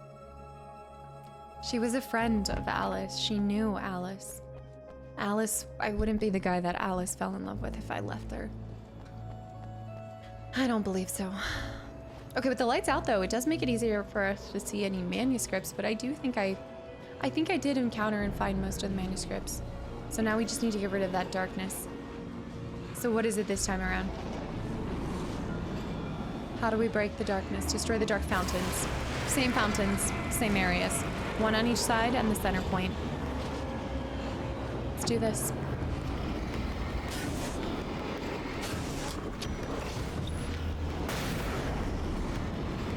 One down. Destroy the center points and then you don't even have to worry about the guys. Fountain on the left side. Here we go.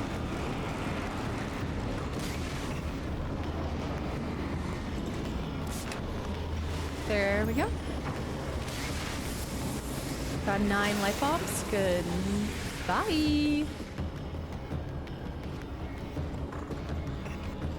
There should be one more. I'm gonna grab this. This should help me with... No, just checkpoint. Not too shabby. Did I already destroy one?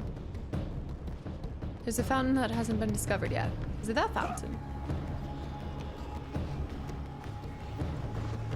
It's not this fountain. Cool. There's another fountain.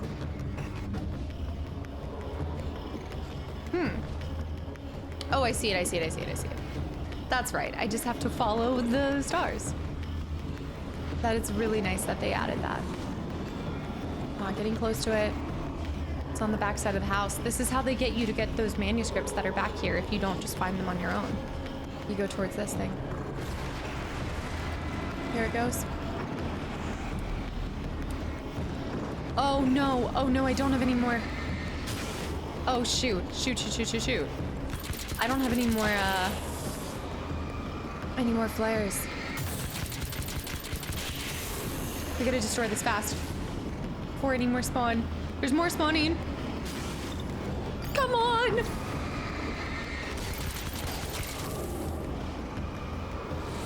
Oh, sugar shacks. Oh, snap. Come on, get it. Boom. We did it. It would have been faster to do that than fight them, but still. Okay, we use the manuscript piece. We put everything in place. I think we still need to combine the two together. We should. I'm here.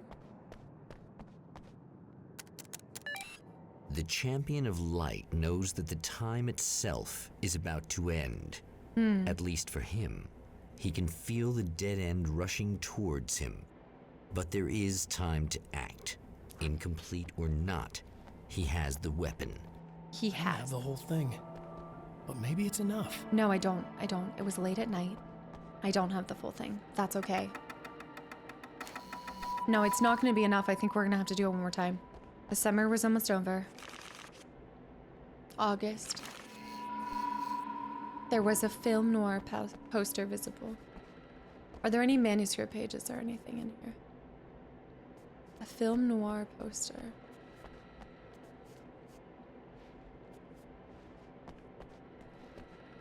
Flip posters. That's it. Not Tom the Poet, but A Gift of Thorns. Alex Casey. A spotlight illuminated the red fire extinguisher. Turn lamp. That should be it. The darkness. Here we go. It's not enough. It's not enough. No. No. One more loop. Oh! You're trying to be cute, aren't you? What are you up to? It's a waste of time, buddy. You should just lie down and die. Let me take over. This is the only thing you've got coming to you.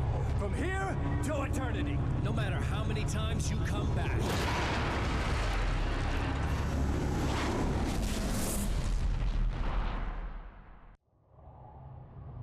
One more piece of the signal.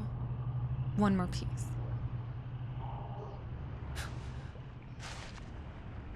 Time folds back on itself.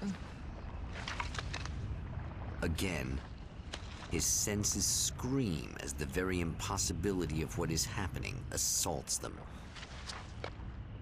But the champion of light endures. I like that. The champion of light endures. Each time he gets a little closer. Each time another detail falls into place. Yep. Now the trap works against the herald of darkness. One more time and we can completely use his own pattern, his own script against, well, no, we're the script writer, but we can use Mr. Scratch's loop against him. The lake sinks further, or I guess the house. Actually, I think this time it's sinking even further. Yeah. Or maybe it keeps going, well, no, it's going all the way down. I think that's a good sign. I think that means that this will be the last time. It's completely almost submerged. The darkness is, yeah. I think this is our final loop. This ends. So I'm imagining we're gonna see everything get much, like it's gonna be way more streamlined than even the second time around. Yeah. But also, we have 5 more pages, assuming that I haven't missed anything, and that some of them are not locked out by nightmare mode. Oh, you gotta be kidding me. What in the juggernaut is this? What are you, the King Hillbilly? Yeah. Okay, drop that out. No. There's a page to the left. What the boss, baby? What is this?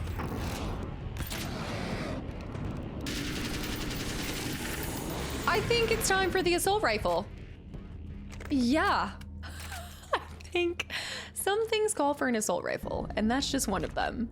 The king of the hillbillies. Tor and Odin Anderson, old gods of Asgard. I still don't quite know what to make of them. I know they used to be rock stars who modeled their stage personas after Norse gods. I know they're old. I know that in their day they fought the darkness as I do. I know they're demented and insane, ravaged by age and self-abuse. But there's something in them, something powerful that took hold when they were touched by the powers beyond. A thing that goes far beyond just stage names. Something godlike. Well, you know, if you're touched by the darkness, it's going to impact every person different based off of who they are, how they are.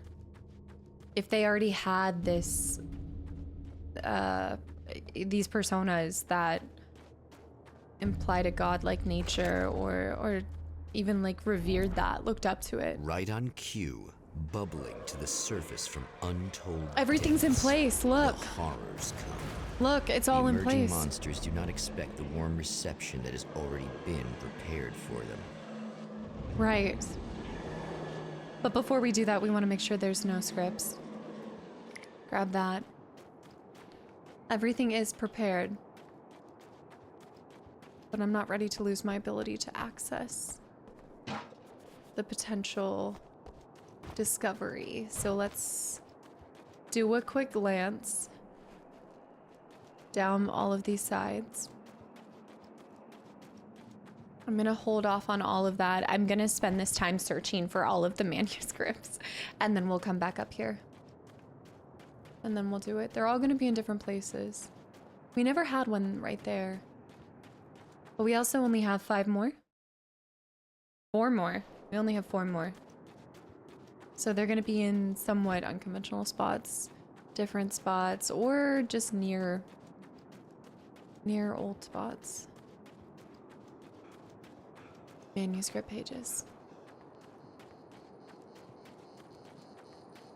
Maybe I should try to switch it up and use different. Let's also grab all the flares. Yeah, we need everything we can use. Let's go back down here. I'd be shocked if there wasn't one on this side of things. I'm such a little collector.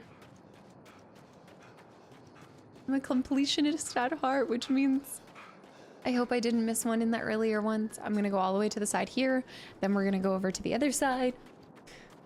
It's gonna be boring, but we gotta do it. And not when we're under duress. Excuse me? What are you doing here? I didn't mean to fire that. It's a bit unfortunate. Okay, the script is completely changing because we should not be getting, why are we getting enemies here? We should not be getting enemies this far out. This isn't even close. There's gonna be a lot more guys this iteration. A lot more. No scripts down here. But maybe out in those fields.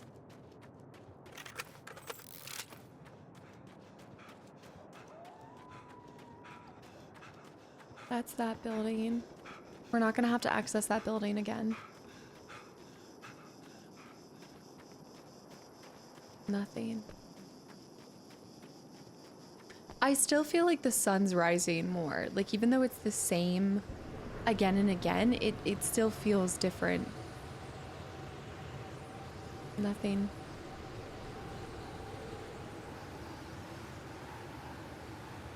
Okay, let's look in the more obvious locations.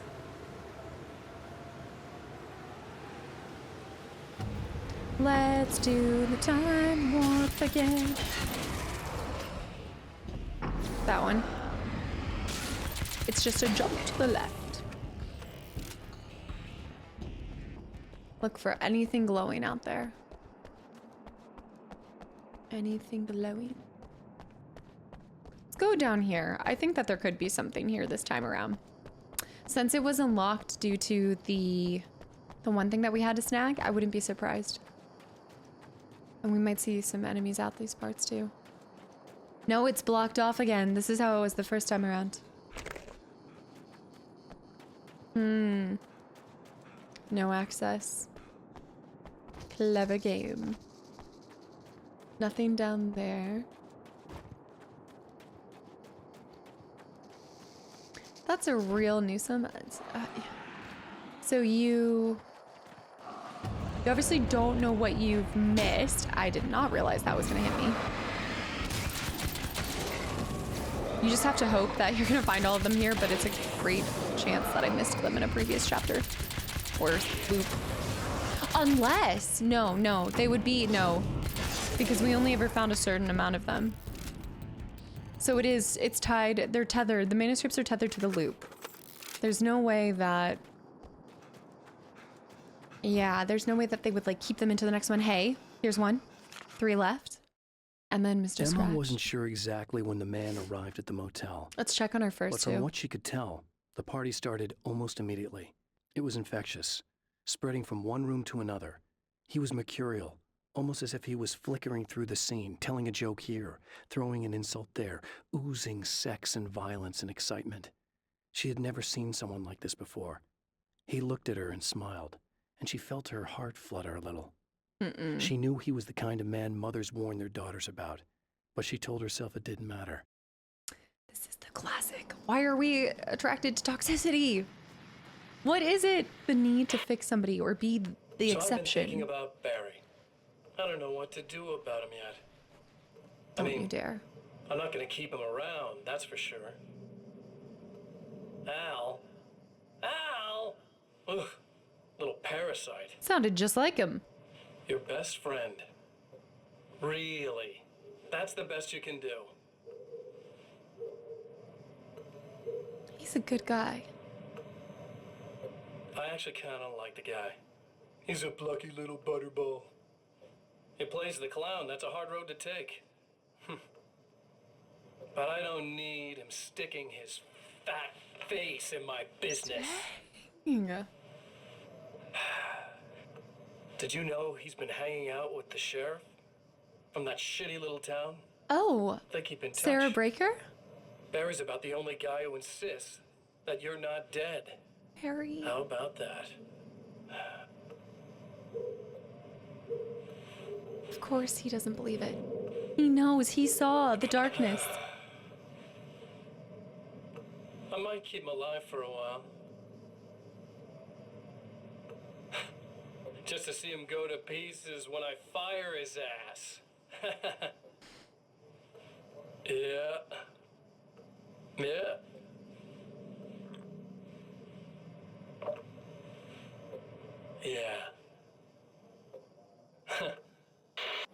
It's giving, now that I think about it, Mr. Scratch, it reminds me so much of You're a Mean One, Mr. Grinch. Mr. Grinch, Mr. Scratch. There's something there that feels... Is that you? Yes. I set everything up for you at the oil field. I know, but I wanted to check Just on checking on you. Yeah. I wanted to make sure she was okay. I mean, she's not going to be. I know she won't be. Check this alley. Okay, nothing here either. There's probably going to be one manuscript page inside one of the hotel things. For sure. I can have an SMG if I really wanted to. But we still should check for... There are 3 more pages. Make that 2 more pages. And there's probably one around the diner. Old gods. Getting the Andersons into the recording studio was a struggle and a half. But once they actually picked up the instruments, something happened. They were 2 old men, and they weren't. They were doddering bags of bone, and they were barely contained power. And there was music. Barry rubbed his hands together. He knew how to pick a winner.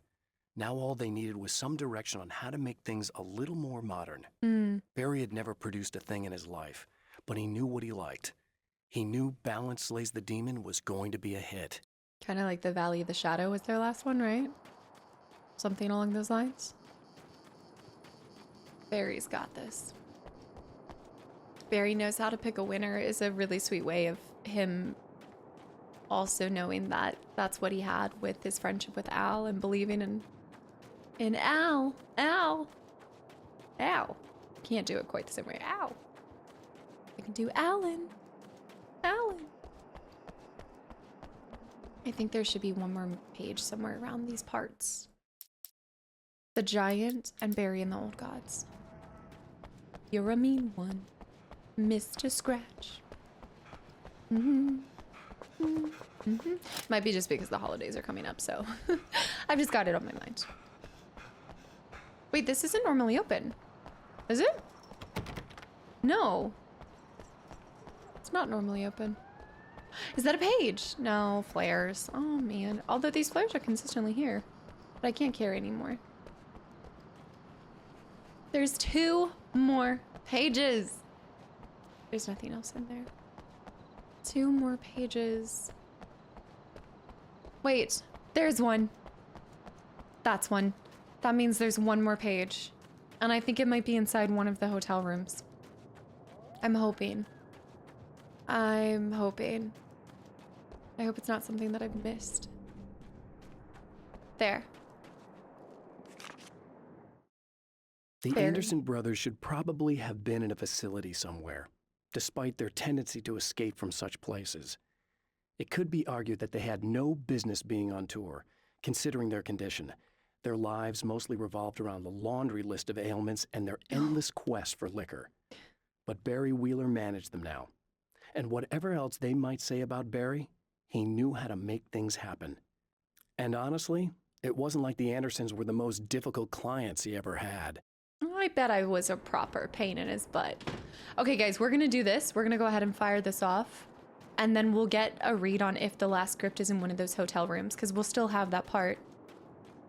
So, without further ado, please sit down, kick your feet up, and enjoy the fireworks show. Right? Batteries blinking. I just want to make sure I do it in the right order. I didn't know if the order would switch. And for my final act, let's let it rip. Ding, ding, ding.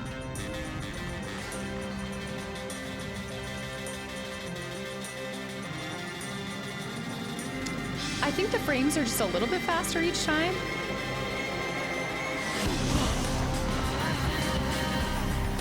That entrance with the vocals, too.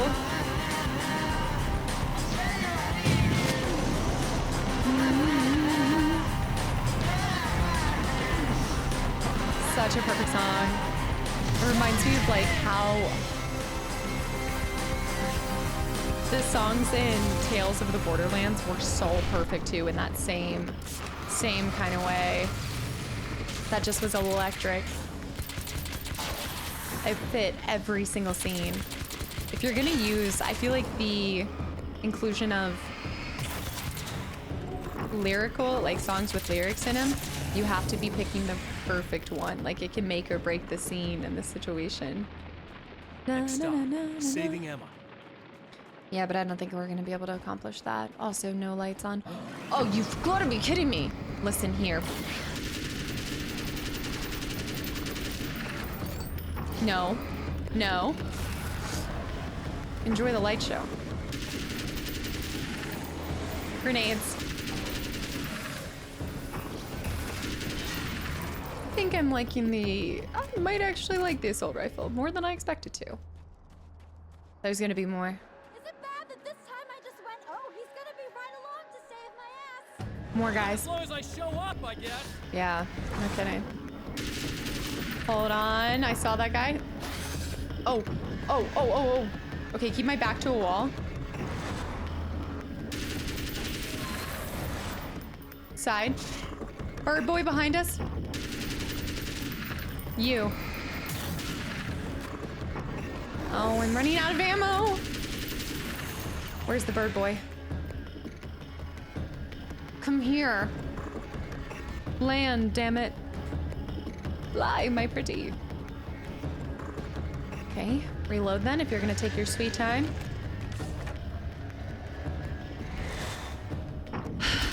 Thank you. It's clear now. Okay. Before we talk to her, let's listen to this. Well, art lovers, are you feeling neglected? You shouldn't.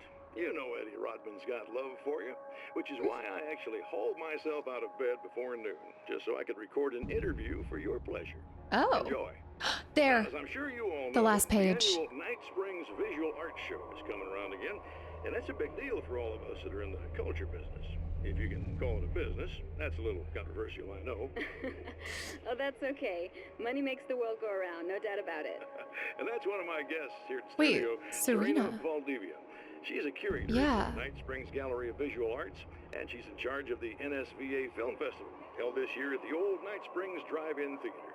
Hello, Eddie. It's great to be here. And let me just say that it's a wonderful venue. Absolutely. And with her is one of the filmmakers, somebody who's actually primarily known as a renowned photographer, Alice Wake. Hello. Alice, I've seen a lot of your work over the years. It's very impressive. My wife's a big fan, actually. Oh, thank you. You've gained quite a bit of fame as a photographer, but that's not why you're here, right? You actually have a film. That's a little surprising. For me, too. I really wouldn't be here at all if it weren't for Serena. You two are friends, I take it? Yeah, we move in the same circles. So, about a year ago, I heard about all this footage she'd shot, and I got to see some of it, and then I started pestering her about actually putting it out there, because it was really good. I didn't really want to show it. It felt too personal. Well, yes, I can understand that. It features your husband, and he's, well... He's dead. I thought he was missing. It's been 2 years. No. This sounds awful, but yes, I believe he's dead. Otherwise he would have, well, you know. Yeah, I understand. Well, hold that thought, and we'll be right back. The fact that we are hearing, again, either, I think the radios really are signals from what's happening in reality, and that's why we started on Barry in the hotel room, the motel room, with Night Springs being shown there, because we're all in like a giant episode of Night Springs. But I think that is really what's happening. I think I want to believe that there. Our last one is, wait, I saw it for a second. It was a split second. Look at it. Is it on the flip side of this? It's up here. I was never allowed to go in here before. Oh, cool. Oh, this is the last one. We found them all. In the first chapter, at least. I have seen the darkness twist flesh into new shapes before, but encountering these giants is an extremely disturbing experience. It's as if the genre has been switched on me. There's something out of Pulp Fiction. Twice as tall as normal men and stronger than forklifts, their lumbering gait and slow-witted demeanor brings to mind some kind of mean-spirited caricature of a feeble-minded hillbilly. Kind of Texas Chainsaw Massacre-esque. I'm really glad that I double-checked that, because we don't know where the story's gonna go now, but we got all the scripts for Rest Stop. Was it Rest Stop? Yeah. Now let's save Emma and let's get the heck out of here. Oh no, it's open. Let me grab this. Open, re-up.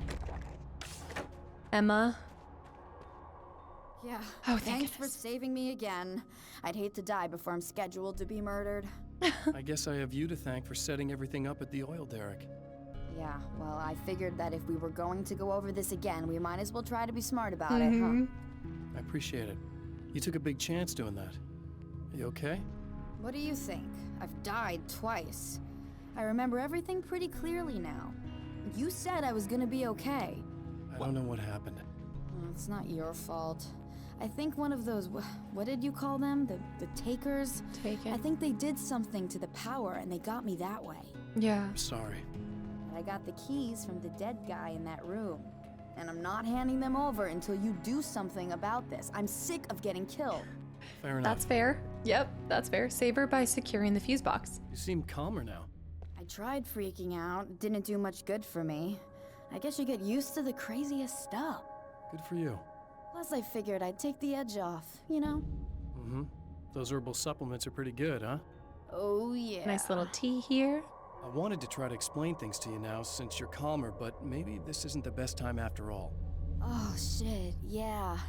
Better not get all metaphysical on me now. Seriously, I'm like 2 sentences away from thinking how we could all be like atoms on God's skin or something. Oh. Or figments of somebody's imagination? Wow. I'm just gonna try to chill out and not think about that or getting murdered or anything, if you're cool with that. Gotcha. I think I can be cool with that.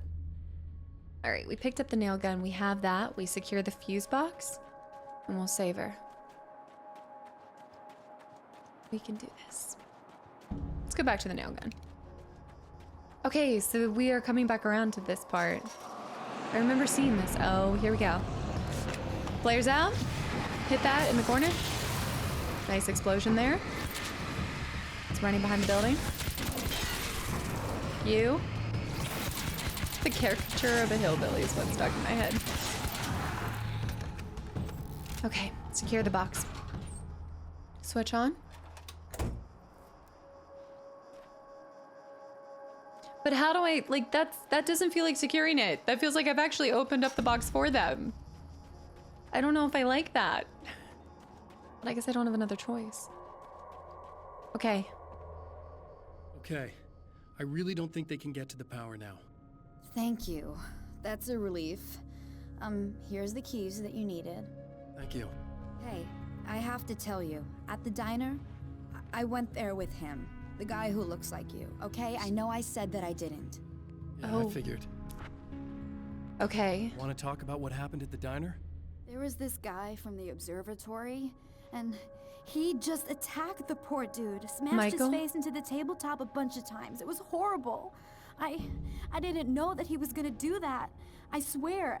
And I just ran. I just left him there. I didn't even try to help. There was nothing you could have done. It's not your fault. Well, he's dead in that motel room now, so excuse me if I feel pretty shitty about it anyway. You shouldn't blame yourself. You shouldn't blame yourself. I just didn't want to get involved. I have this tendency to just drop everything and run. I don't think I'm a bad person, but I didn't even call the cops. I'm such a coward. If you'd called the cops, we'd have dead cops. He's not human. Do you understand? It's not your fault. But I could have tried to stop him. Believe me, if you had, you'd be dead. Yeah. You seem to be doing a little better now. Yeah, I guess it just got easier once I got this thing off my chest. I just feel so guilty about it, especially because I didn't pick up on any of the warning signs.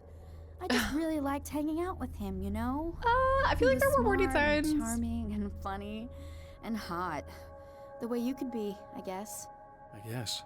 What's the deal with this guy anyway? He looks like you, he uses your name. Why does he do this stuff? I'm not sure myself. Maybe he's just evil or my dark half. I love how it corrects me. He does a lot of the stuff I'm trying really hard to get away from. Things that just messed up my life.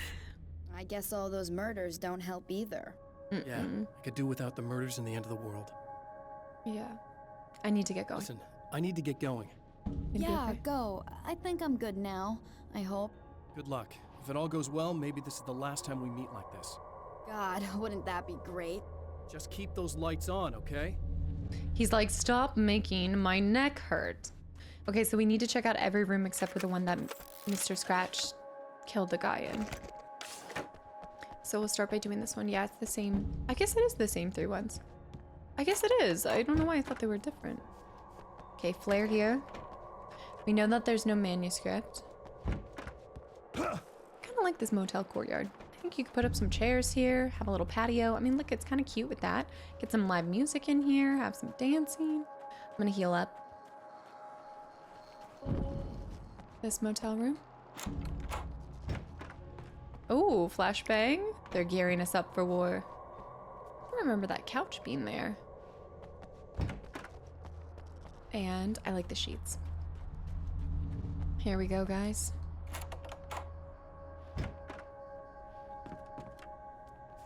Time to get the keys.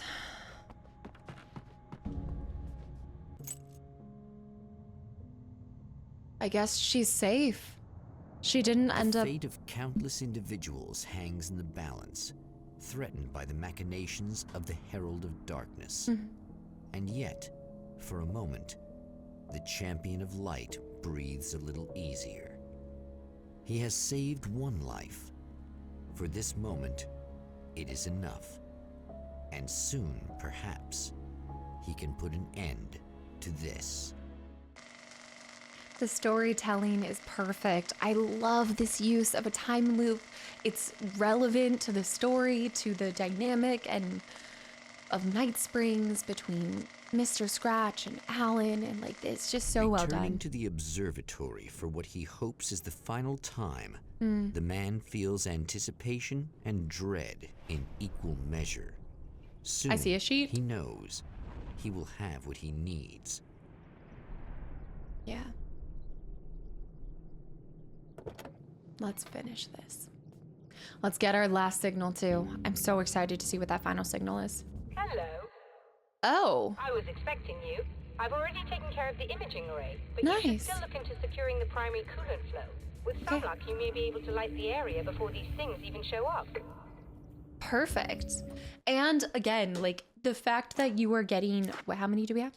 We have 4 scripts to find in this one, assuming that we found them all in the previous ones too. But I love the progression to getting easier with each time as well, because also what's going to happen is this is just kind of like human nature, but I do think that the more that you're doing the same thing, it starts to feel monotonous. So you're just rushing through it and you're going through the motions. And that's what I also like about this premise and concept of a loop. And I talked about this with Silent Hill: The Room as well, is when you almost structure a pattern. Patterns then turn into us trying to predict. Like we start thinking that we can predict where the story is going, what we need to do.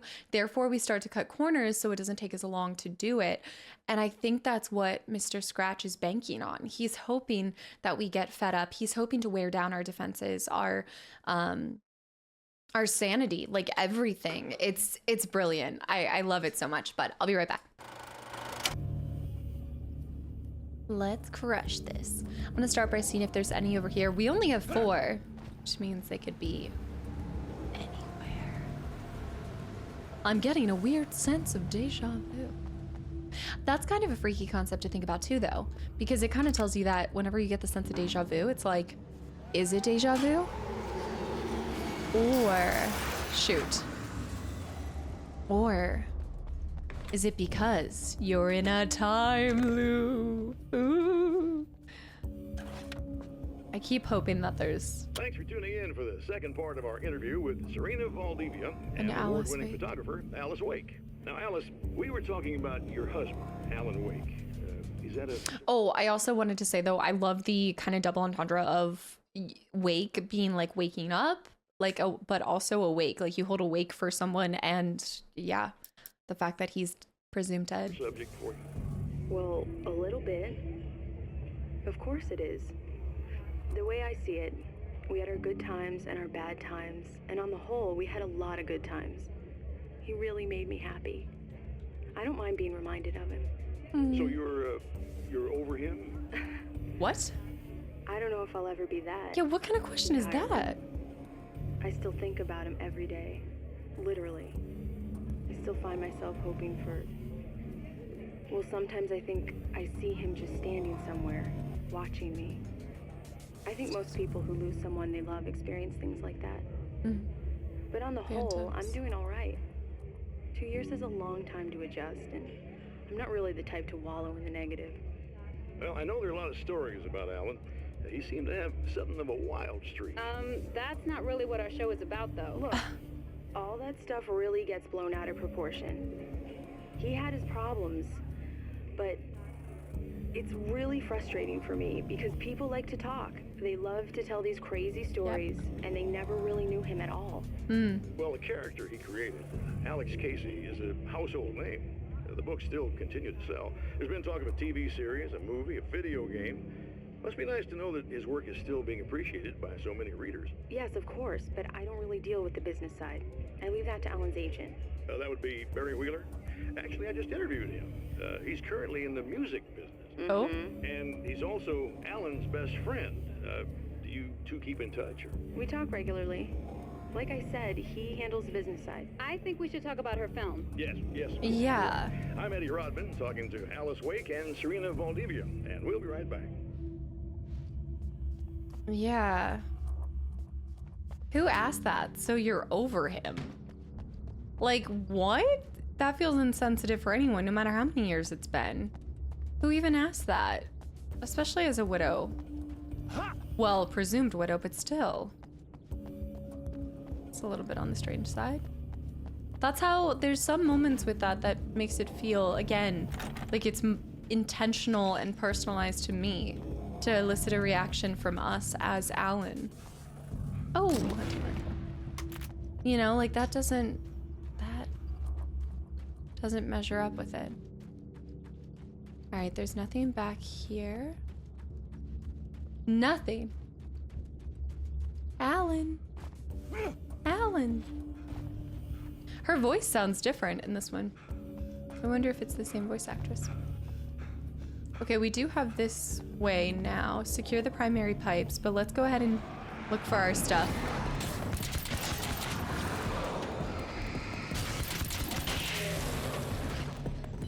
Whoa! I did not see you. Well done, sir. Okay. Dang. 4, right? Or 3? Yeah, 4. 4 total in this whole area of this tiny little place. I know that I saw one on the other side of this, which is why I want to do it before we secure the pipes. Oh, there's one too. Okay, that's 2. It means there's 2 more that I don't have eyes on. Flares, flashbangs. Oh, nice. Assault rifle ammo. Nothing else back here. Alan. Even a video game. You don't say. Dr. Meadows and Mr. Scratch. The man before Dr. Meadows was handsome and slick. He moved with lazy confidence and didn't bother to pretend that he wasn't staring at her. She didn't mind, at first. Then the man flicked open the knife and shoved her out of the control room so she wouldn't hear the signal, whatever it was. Outside, she pulled her lab coat closed and thought about running. She didn't. She didn't think she'd get very far. Not from him. She never was entirely sure why he spared her. That's a good point. Why did he spare her? Unless she's not really there. But then that would be no different than running into, what was it, Emily? Emma? Something over here. Maybe he didn't want to waste a good mind, a good brain? She had to be insanely intelligent. There's some twisted reason why he didn't. Okay, I know that there's one on the other side. And then I bet you one in the other facilities, but then that begs the question, where are the last two? I think I do have 40 now. I think it's not that hard to... Yes! Dude, combat shotgun, let's get it. Actually, the assault rifle is better, but... Oh. Okay, I think for the sake of doing something different, I am gonna use the combat shotgun.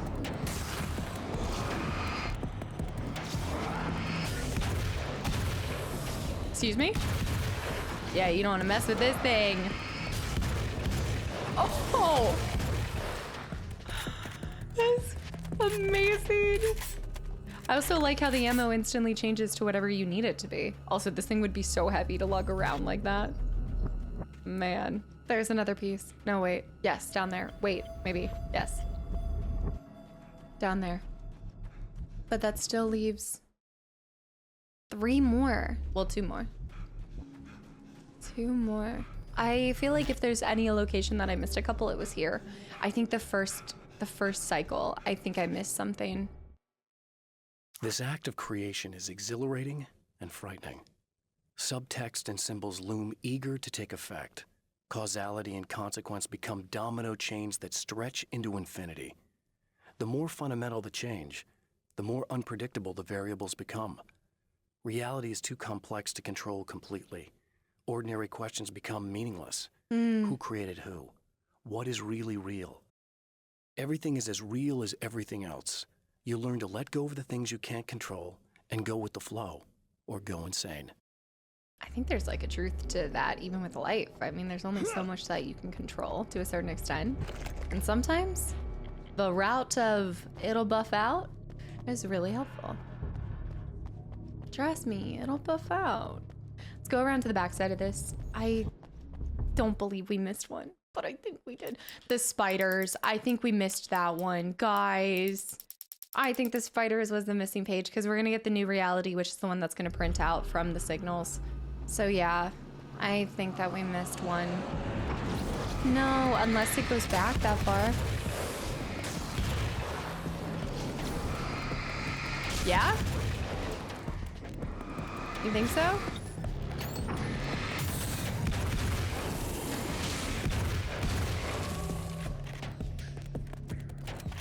Right.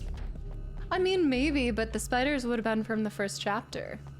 So we should have seen that in the first chapter somewhere. No!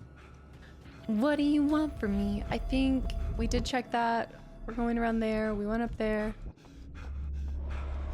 I get why he's out of breath. Now that he's holding this and lugging this around, I get it. I'll let them come over to me. Although there could be one page in there, maybe. We know that the last fragment is the fragment of reality. This thing is so broken.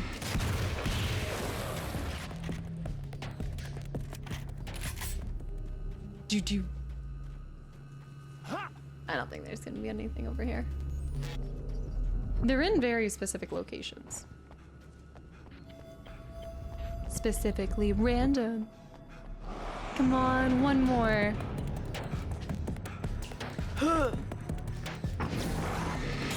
That one's climbing over.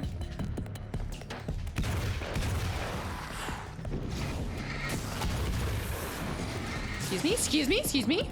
Hold on, you wait there. You. Oh. I mean, I wouldn't mind him saving me in a fire, but... Stanley's home improvement. Switch it. End it. Very good. I believe we're ready to look into the sky. Right there, Doctor. Yeah. After I deal with a lot of things trying to attack me currently. That spot just got blocked off. Everything's gonna try to kill us there. Yep, here we go again. My, just how much I missed you. Let me make sure that there's absolutely nothing in here. No manuscripts.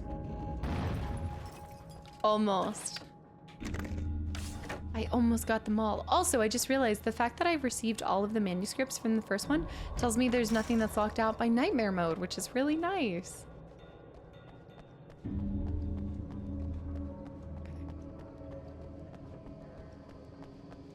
These all look like they're gonna turn into poltergeists. Oh, great. Okay, right.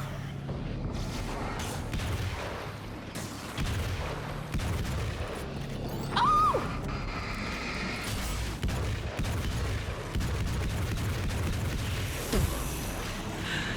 This thing is a little broken. Just a little bit. The light. Follow the light. I love how it's so close to killing me, but not. So close, but no cigar.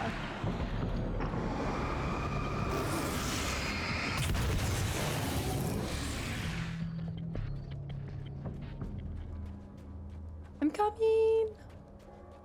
Nothing about spiders. No. Is that a car? Oh, come on. Really? Oh! Splitters.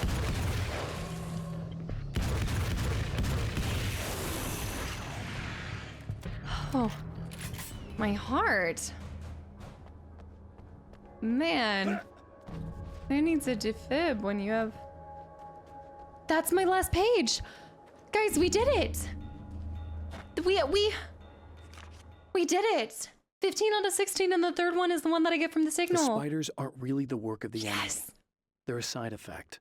A part of the dark place's less significant fauna that has managed to slip through the opening I made when I arrived. Less an animal than an idea that has assumed the form of an animal. Makes them no less dangerous. But at least they're a little easier to deal with. The darkness doesn't protect them like the Taken, and thus they can be destroyed by either light or bullets right away. Right. Oh, I never even tried to use the bullets against them. I can't believe we did it. This is great. Let's go pick up some ammo from over here, if at all possible. Okay, I have no more over there, nothing in there. We do have the ammo cache inside of here. Right. I'm here. All right, Mr. Scratch. Let's hear it.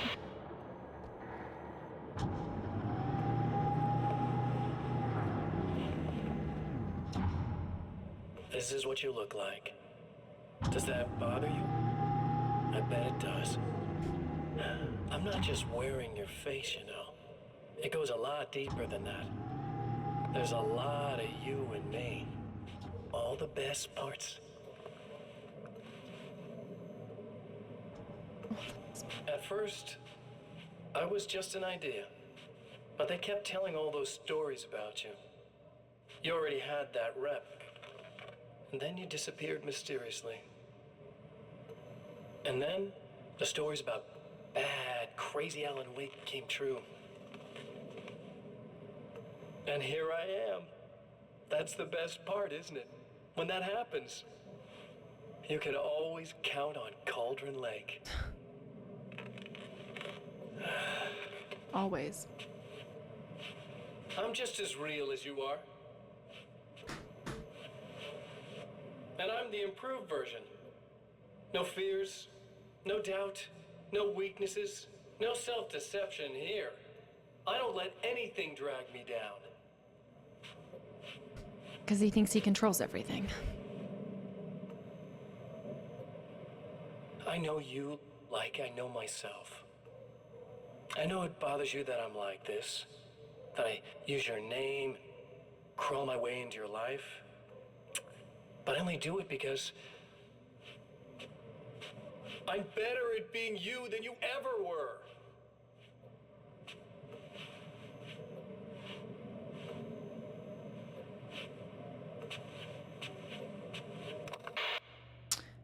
There's a part to this too that I feel like I've only ever noticed it here. Maybe if we were to stand somewhere else, like I want to stand just like here.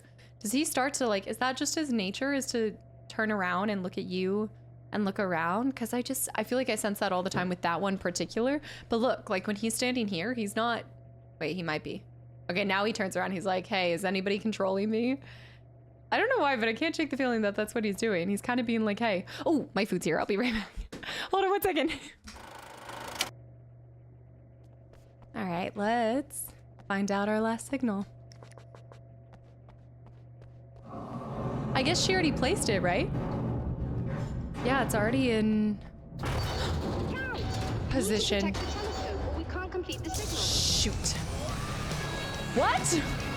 What in the heck? Okay. Okay.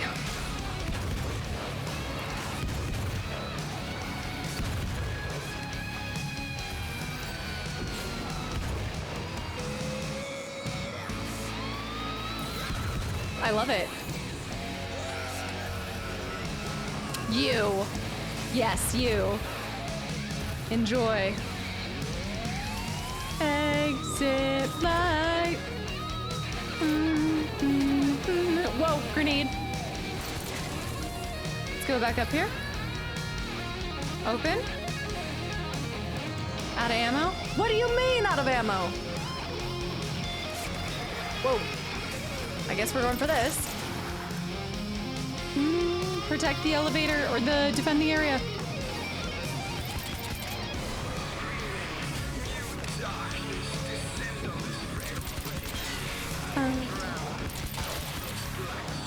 Crush them! Okay, this is so cool. This is like the stuff that you expect at the end of like, flashbangs out! that you expect at the end of a game.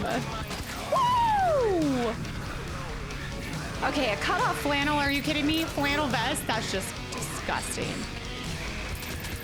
You should be ashamed of yourself.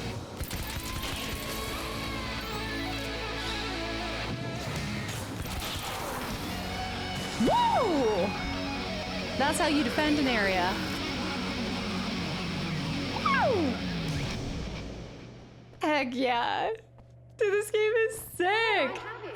But I wish these things would stop blatantly violating the laws of physics in my observatory. That's just rude. Are you alright? That's just rude. I'll send the lift down to you. I remember our previous encounters very clearly. See if I can now. reload on this. Technically, if this really is a loop in time, we've never met before. I don't know why our awareness persists, but it's bloody fascinating. And we're reloaded up on everything. We've got so many on the flare gun. Oh, the third chapter is going to be awesome. Doctor? You know, I know physicists who would give 15 years of their lives for a chance to experience something like this. I'd imagine that being stalked by horrible axe murderers would curb their enthusiasm a little. Clearly you've never met hardcore physicists. I'm Great glad show. you're in such good spirits, but... The signal! Yes, it's completed. Finally. The signal. If all goes well, this should be the last time we go through the loop. You know, I just realized that I don't have any memory of what happens after you leave. What does that mean? I don't think it means anything. That you're not real? If everything goes well, you just keep going. I don't show up here like this again. No more bad guys. Things go back to normal. Let's hope you're right. I'd love the opportunity to look into this in more detail. Looks like you've accepted the situation. I'm a pragmatist. If this is a delusion, at least my first psychotic episode is anything but boring. Really, Mr. Wake, at the end of the day, I'm a scientist. I love mysteries. I love not knowing. Whatever else this might be, it's absolutely fascinating. I wonder how far this reaches. Is everybody in the world experiencing this? Who knows? I think reality's probably pretty fragile right now. I like that. Reality is probably pretty fragile. I want to go down to Dr. Meadows. So I wonder if Dr. Meadows I wonder if there's like an Easter egg or a nod to her in Control. Because this would have came up before, right? I think this would have came up before. And I wonder if that's possible that there's not, because she would have been great there. Doctor, I can see you're very enthusiastic about this. I'd appreciate a bit of discretion. Are you suggesting that we should suppress this? No. You can do what you like, but I want you to leave me out of it. But surely, with the things you know, the things you've experienced, you can replicate any of these results. We could... Let me be blunt. If you drag me into this, I'll deny everything. I'll lie like my life depended on it. And writers are damn good liars. Word of advice. This is things man was not meant to know territory. You get into this, chances are you'll open up a door into a world of hurt. Believe me, I know. I see. Or a door you won't get out of. She did not like that answer. Well, madam, it's been a pleasure. Best of luck. Who knows, I might even see you in the future. In a strange way, he feels at ease. He is armed with his own words, and when the time comes, they will be enough or they will not. For now, he's content to let the currents take him toward the final confrontation. The final destination. I mean, confrontation. I like these images too. Night Springs. Good comic in a way. Let's do... Once more, we return to the drive-in. If he's aware of the absurdity of arming oneself with a few sentences and standing against a power that can pierce time itself, he doesn't show it. The man has his share of weaknesses, perhaps more, but cowardice is not among them. That is true. I would not call him a coward in any sort of way, shape, or form. We have 4 pages here too. But wait just darn soon minute. Hold up.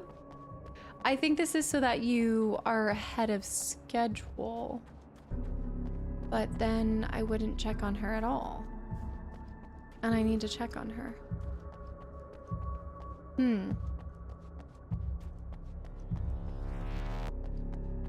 Okay. Every time I hear that one noise, it feels like the very fabric of time is Oh, you got yourself a little plan, do being you? torn apart. Scratchy. Imagine having your name be Mr. Scratch. I mean, that's just embarrassing. Okay, time to go, time to go, time to go, time to go. I mean, what kind of name is Mr. Scratch after all? Did I make it up? Yes. Am I the... I guess if I'm critiquing him, I'm critiquing Alan. Insert battery. Drop that.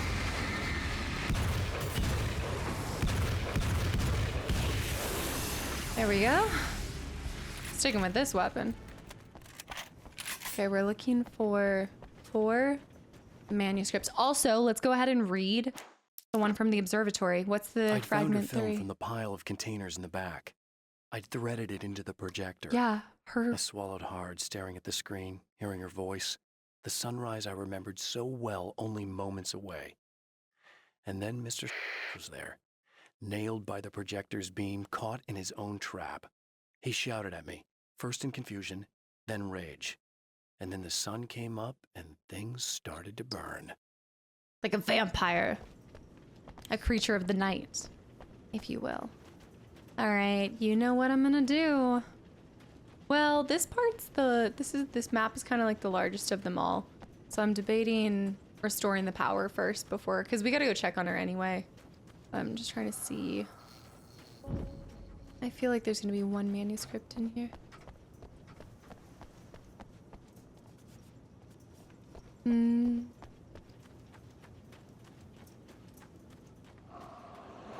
What's that?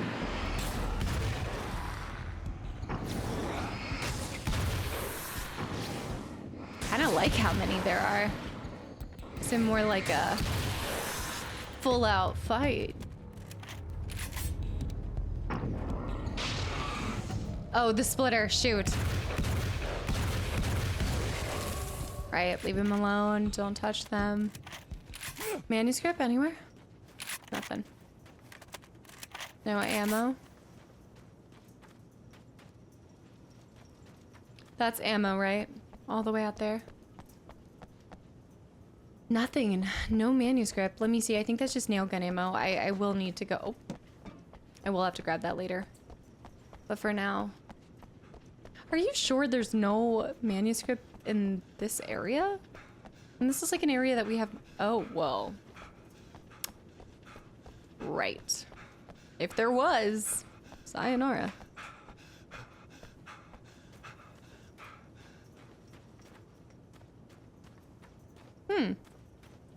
Stray flare. Actually might go flare gun for this next area. Okay, last time there was 1 script here. 1 manuscript. Check every corner.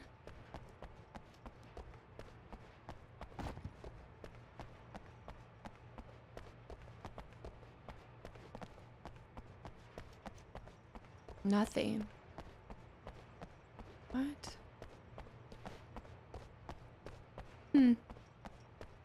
Okay. This feels similar to that one warehouse that you enter in one of the 2 kind of DLC-ish areas. The first one, the extra chapters, I guess I should say. Okay, we can't carry any more flashbangs. We're keeping with that. Just this one. Voila!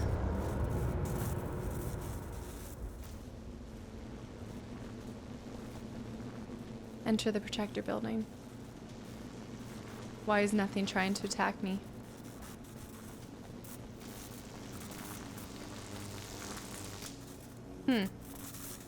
Weird. That whole area is giving me horrible flashbacks to, oh, what am I thinking right now? Jason. Heavy rain. Jason. Okay.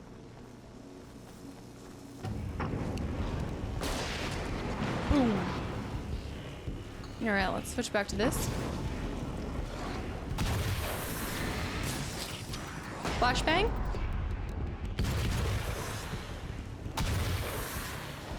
Yeah? You guys are not very lucky that I ended up finding as many manuscripts as I possibly could, while possibly missing the last 4 in this area. I'll be so sad if I missed it. Run! Oh, that was close. It was a little too close for comfort. Okay, this way. Perfect, we don't even have to bother with that.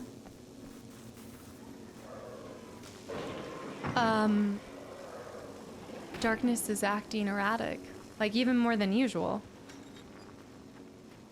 Nice combat shotgun. You're never Mr. getting Scratch. out of this, Wake. Never! Don't worry. I'll take care of your wife and your life. You like that rhymes a little too much, don't you? Also, yes, you sound extremely desperate because you know you're God. 2?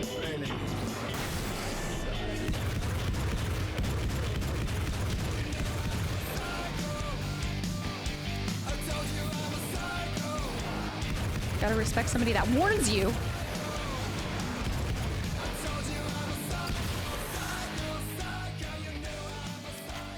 Oh, I didn't realize that beating it that fast would end with the music stopping. I thought it was gonna be a whole segment. No, what have I done? I told you I'm a psycho. I like that song. I feel like I've heard it, but I don't think it is who I think it is. You keep using that word. I don't think it means what you think it means. Assault rifle if I really wanted to, but I'm sticking with this thing. If I can take care of 2 of those guys, like it's nothing. Okay, we're looking for... What? We're looking for the last of the manuscripts. This feels suspicious. Why can't I go over here? No, but this would have been such a clever spot to put one. I guess it wouldn't have really made sense. But I'm just thinking. Could have been Night Springs is off in the distance. Wait, but wouldn't that imply that Alice is there? She would be coming here tomorrow night. If this is, yeah, because if it was gonna be shown here, right? Like the film that she made was gonna be shown here, then that would mean that she was gonna have a presence here. Oh, shoot. That was really close. I think you're doing, but I'll send you right back to the beginning. You sound really worried. There's one of our pages. While we're not fighting the big guys, let's go ahead and use that. There's one of my pages. Come here. 1 out of 3. Or 3 more. When the Serena. dark man's eyes suddenly locked into Serena's, she flushed hot. They ignited a black fire in her. He was talking. He wanted the power turned off. He said something about the projector booth. She hooked a finger under his belt buckle. He grabbed a hold of her throat and twisted until it hurt. Oh. Somewhere deep inside, a part of her screamed in paralyzed horror. But the moan that escaped from her throat had no panic in it. Pay attention, he said. Business first. His eyes glittered shamelessly. Hers did too. The darkness might be just attracted to another darkness. Like, I'm thinking it just brings out... It can only bring out what's already there. I think that's where I'm kind of seeing this going too, because when you think about the people who have been touched by darkness, they're twisting... What? You think whatever it is you're gonna do is gonna make a difference? This'll end up just like before! Okay. Let's test that theory. But yeah, I mean, think about Mr. Scratch. The darkness is taking and has created Mr. Scratch, which is the essence of my own darkness with her, right? That's like her thing. It's like the bad boy, twisted, suspicious desires kind of thing. I guess I should just fight them, but I'm gonna go look for manuscripts. The darkness can only corrupt what's already dark within oneself. I think it has to play by certain rules, and that's one of them. You couldn't create an artificial feeling that wasn't there to begin with. That's why for her, she's like, I don't like this, but then there's the dark part of her that's like, wait a minute. Choke me harder. No, I'm just kidding. Pages, pages, pages. Let's go check on her too. I'm gonna go save her. Let's go to the souvenirs first. Then we'll go check on her, turn the lights on. Nobody seems to be following us. Okay, we did have a page over there. Obviously not this time around. We've got the crossbow, which is not bad, but... Okay, I've got everything for the combat shotgun. Nothing else by souvenirs. Nope. Nothing else on souvenirs. Okay. Sorry, I know I'm going faster, so I think it's a little bit choppy because of my fast speed. Okay, I have the health. Yeah? Just dip into the light. You don't want to? Just go ahead and hit this. Any manuscripts? Now it's gonna be the reverse. I bet if we go to the entrance, that's when we'll see manuscripts. Sawed-off shotgun. Since we started on the other side. Spiders. 3 more. Let me go check on her first.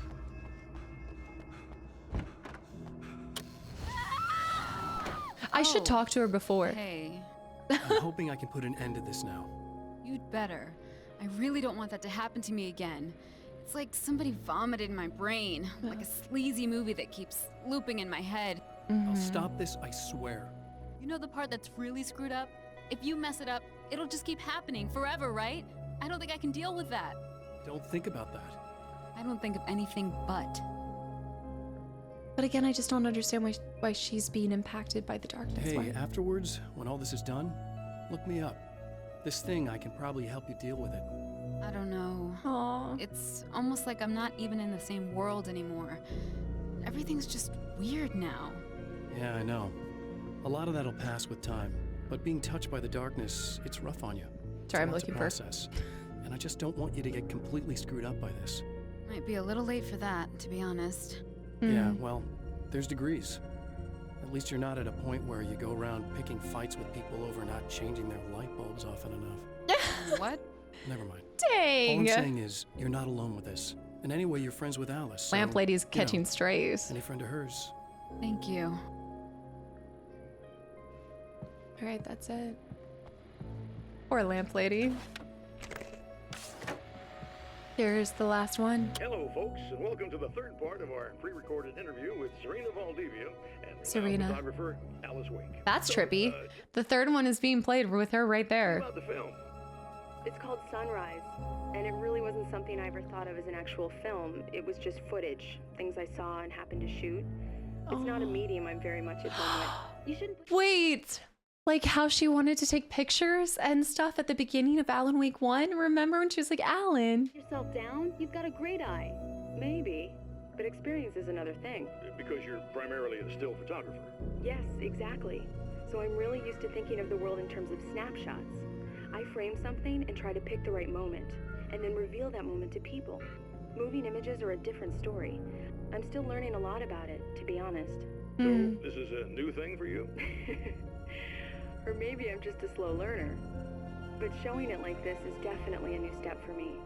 It's a little weird taking something this intimate and showing it to everybody. Not that the material itself is somehow shocking. It's just that those were private moments. But that's why it works, because it feels genuine. It's not so much a story as it is a sort of an echo, showing us how you saw your husband at the time. It's not really about the sunrise itself or Alan watching it. It's about you two together. I suppose. It's funny, looking at it now, especially now that it's been edited like that. It takes on a life of its own, almost. It's a kind of a fantasy. Well, there's nothing wrong with that. No, you're right. I'm glad you talked me into it. you know, he was always writing. There's a really cool kind of dynamic between the two because he's writing fantasy worlds and characters and like, you know, again, just he brings things to life in the form of writing, oftentimes through fantasy. And as a photographer, you're capturing real-time moments, right? Like you're capturing reality. And I never thought about that with her. She was always living in, that would have been a challenging moment. She was always living in the moment while he was living somewhere else, somewhere in another world. And finally, like she said, right there in the videography, also with the editing, it created almost this fictional fantasy of what was there between them, even though she says it works because of how personal it was, right? Like how it was a part of personally what they experienced.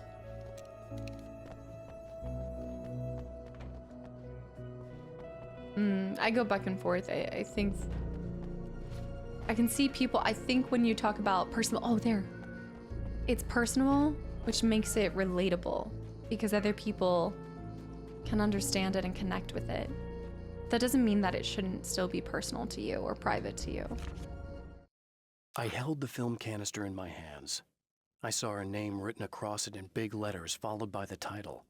It was a time capsule, moments snatched from times gone by, from a past that I hoped could also be our future. It was my salvation, our chance to be together. A tin can with a bit of magic in it that she didn't even know about. Something I could put to good use. There were only moments left before I had to face him. Only moments left. There are two more, the close and focusing on the beam. I think those are ones that we will receive from this before the finale. So let's try looking in the last two. I have a couple more places to look for the last two. I'm thinking out here. Somewhere out here.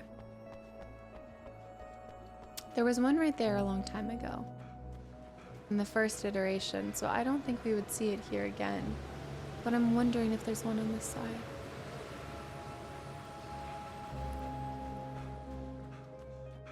There's something glimmering over there. I think it's ammo. Could be a page. It is a page. Yes, okay. That means we're one step closer, and I think the last one's gonna be out in the meadow beyond the projection. Perfect. The clothes I wear now I shaped from dreams and memories. It's an old outfit, originally from the 90s.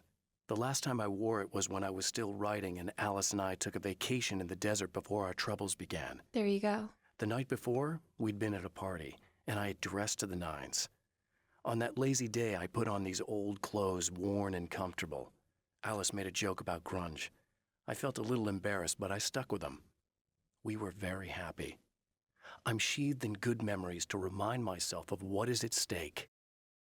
Think about that. Originally from the 90s. The last time I wore it was when I was still writing. Alice and I were on vacation in the desert before the troubles began. A party. There was a party at the motel. He had dressed to the nines. On that lazy day, I put on these old clothes. There is almost like two parts there, too. You know, the part of him that's just comfortable in this, whereas she's like, okay, grungy. First of all, this is not, is this grunge? This doesn't feel like grunge. It just feels like casual, just a casual, nice, comfortable outfit. All right, let's get back down there. I think the last piece is gonna be on the back side. Where are they? Where? Just the music kicking back up again. Let's go through here too, because we never did see a manuscript page in this section, so I do want to make sure we just glance around here. But we've already seen quite a few on rocks, but there were a bunch on the area out there. I would see it from here. All right, our points are over here, and there's a lot. There's like 4 of them, so let's get ready. Whoa, whoa, whoa, whoa. Boom. Just focus on the darkness. Don't even worry about the rest.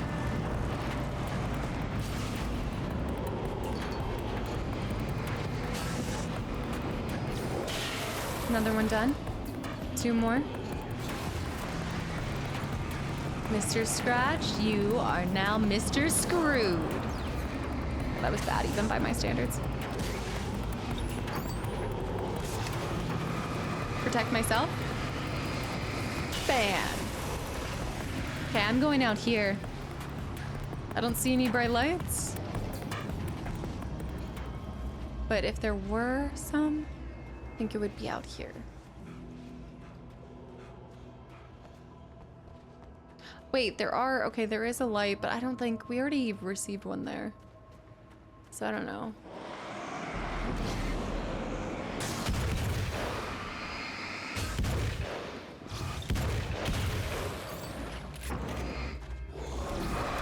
Whoa.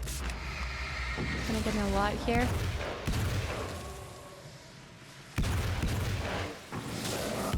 You can see it. That's actually really cool. You can see the bullets spray around this like defensive barrier that they have. It's kind of cool. All right, it's not here. There is one more piece. Focusing on the beam. Focusing on the beam. For any... Oh, we have to go back. You know what? We do have to go back to that one cabin though. Or not cabin. The little shrimp shack. Because we haven't seen the video. The TV part to this. I really hope I didn't miss it over there. I thought I looked thoroughly.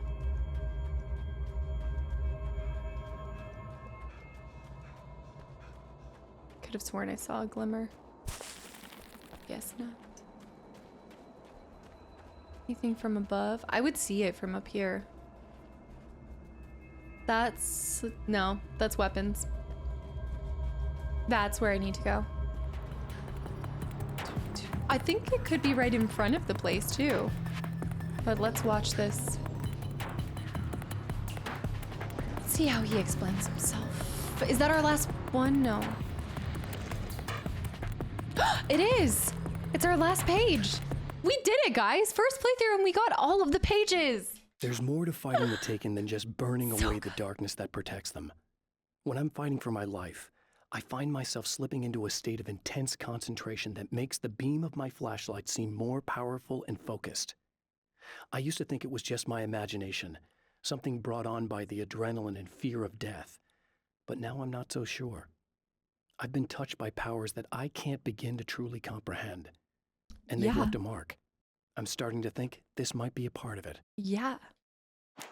Starting to think I'm a para-utilitarian. I've been around for a while now, you know? While you've been indisposed, stuck in the darkness, I've been busy. I operate in the shadows, not always literally, you understand? I'm a little more resilient than those I've taken. But I do my best work in the dark.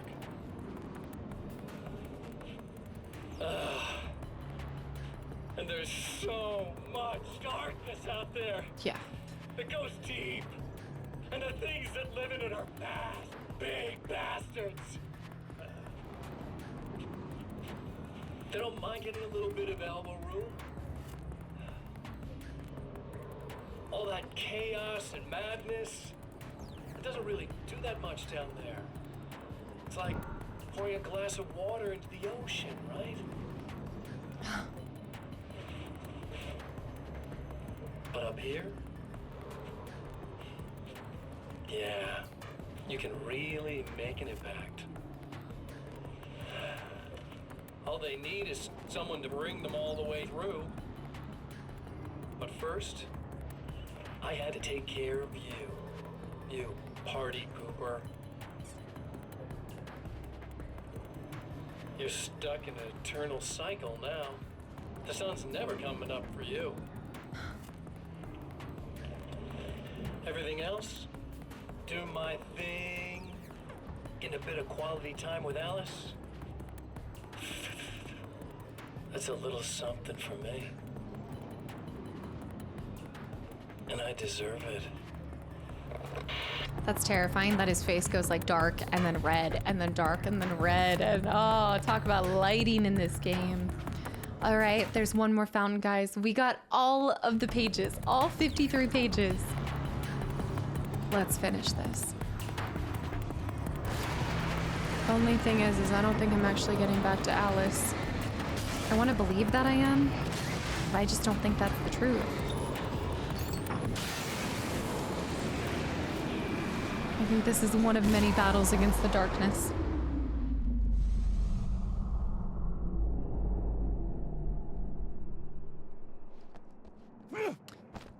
The way he jumps. Just in case there is a fight against Mr. Scratch, let's pick up all the ammo. Is that a spider? No.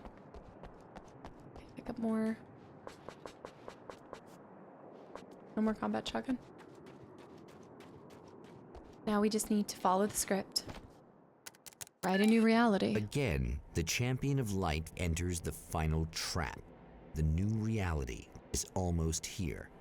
All he needs to do is change the details of the scene, push it past the breaking point, and the rest will snap into place.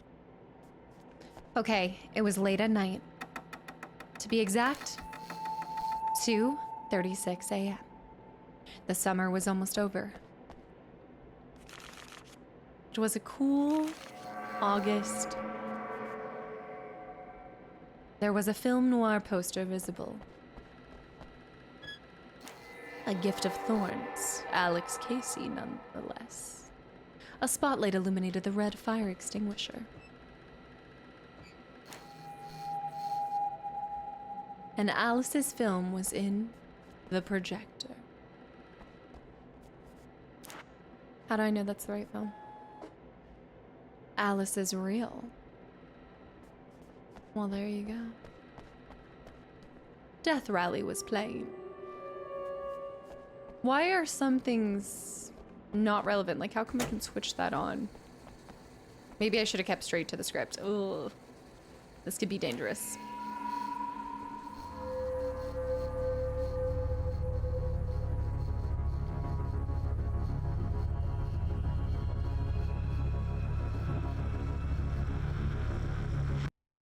Oh, come on, buddy. Why don't you... What? What is this? Look behind. No! No!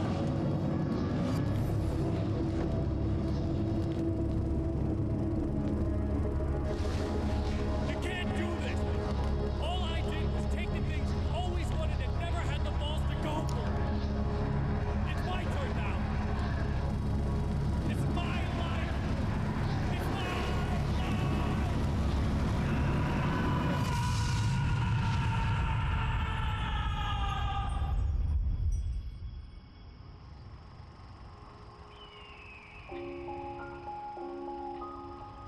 Oh, the film reel changed from his dress to the nines.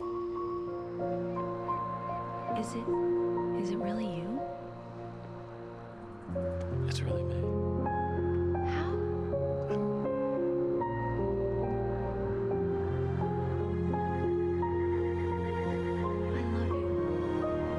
I love you.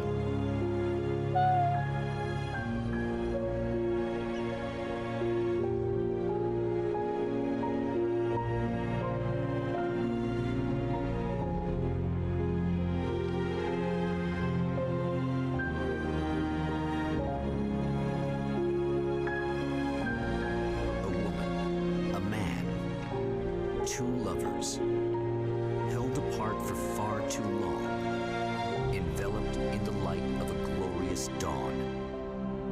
They both feel it. Aww. He's home at last.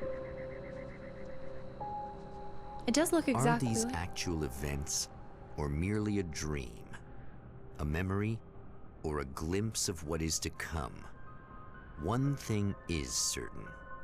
This scene takes place in another time and another place, far, far away from Night Springs. What? Oh. Oh my goodness, that was so well done. That was sick. I love it. I love it. I love everything about it. Oh wait, what are we getting here? Oh my goodness. I think one of the things to take away, man, they always pick such good songs.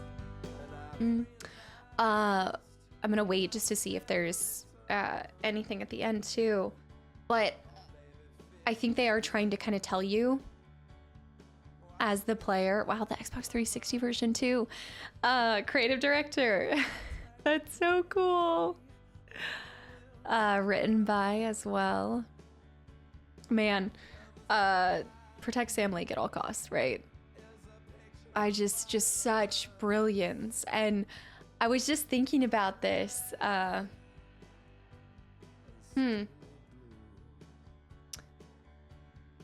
think they're kind of setting you up to understand that this was a one-off kind of situation. They're kind of saying like this is happening somewhere in some time. This is like one dimension, but I don't think you're supposed to take away that he beat Mr. Scratch and Alan Wake 2 is going to start on him being next to Alice.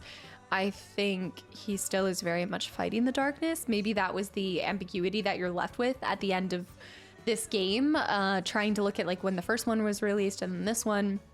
And I think by the time you guys had played this one, nobody knew that there was going to be a second one, or maybe people hoped that there was a second one in production. It kind of left it open-ended and up for, again, either way. It's kind of a nice in-between. I almost would call it like a 1.5, an episode, or like a game of 1.5 between 1 and 2, but also because even if they never had been greenlit and started working on a second one, I think this one you could get to the end of and be like, okay, I can see in some world, even if it is within Night Springs, he has a happy ending. Even if he never actually got back to Alice in the real world, and in reality, the flimsy thing that is reality, there was still an existence of a happily ever after. And again, like I want to make it very clear, I don't need a happily ever after in games. In fact, a lot of games that don't showcase a happily ever after, but something that is impactful, can absolutely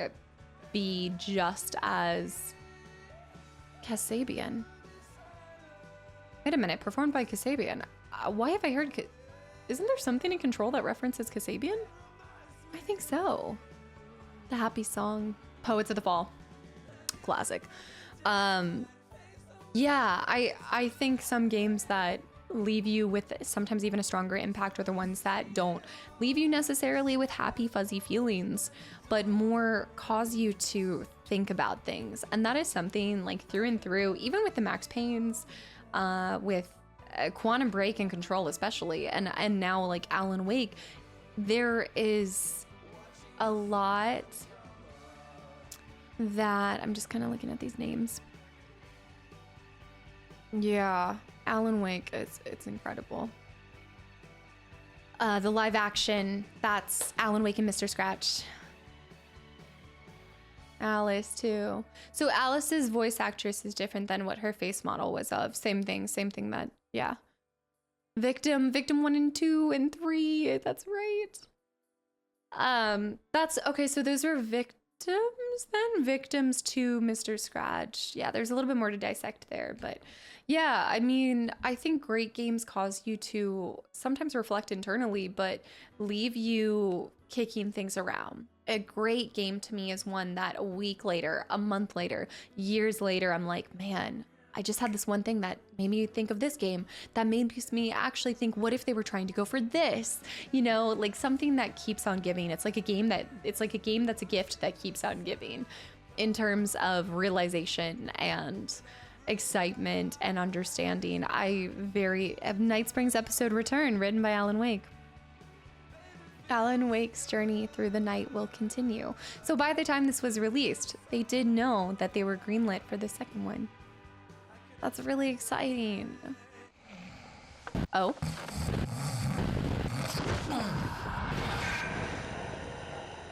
Is that Barry? No. Al? Al?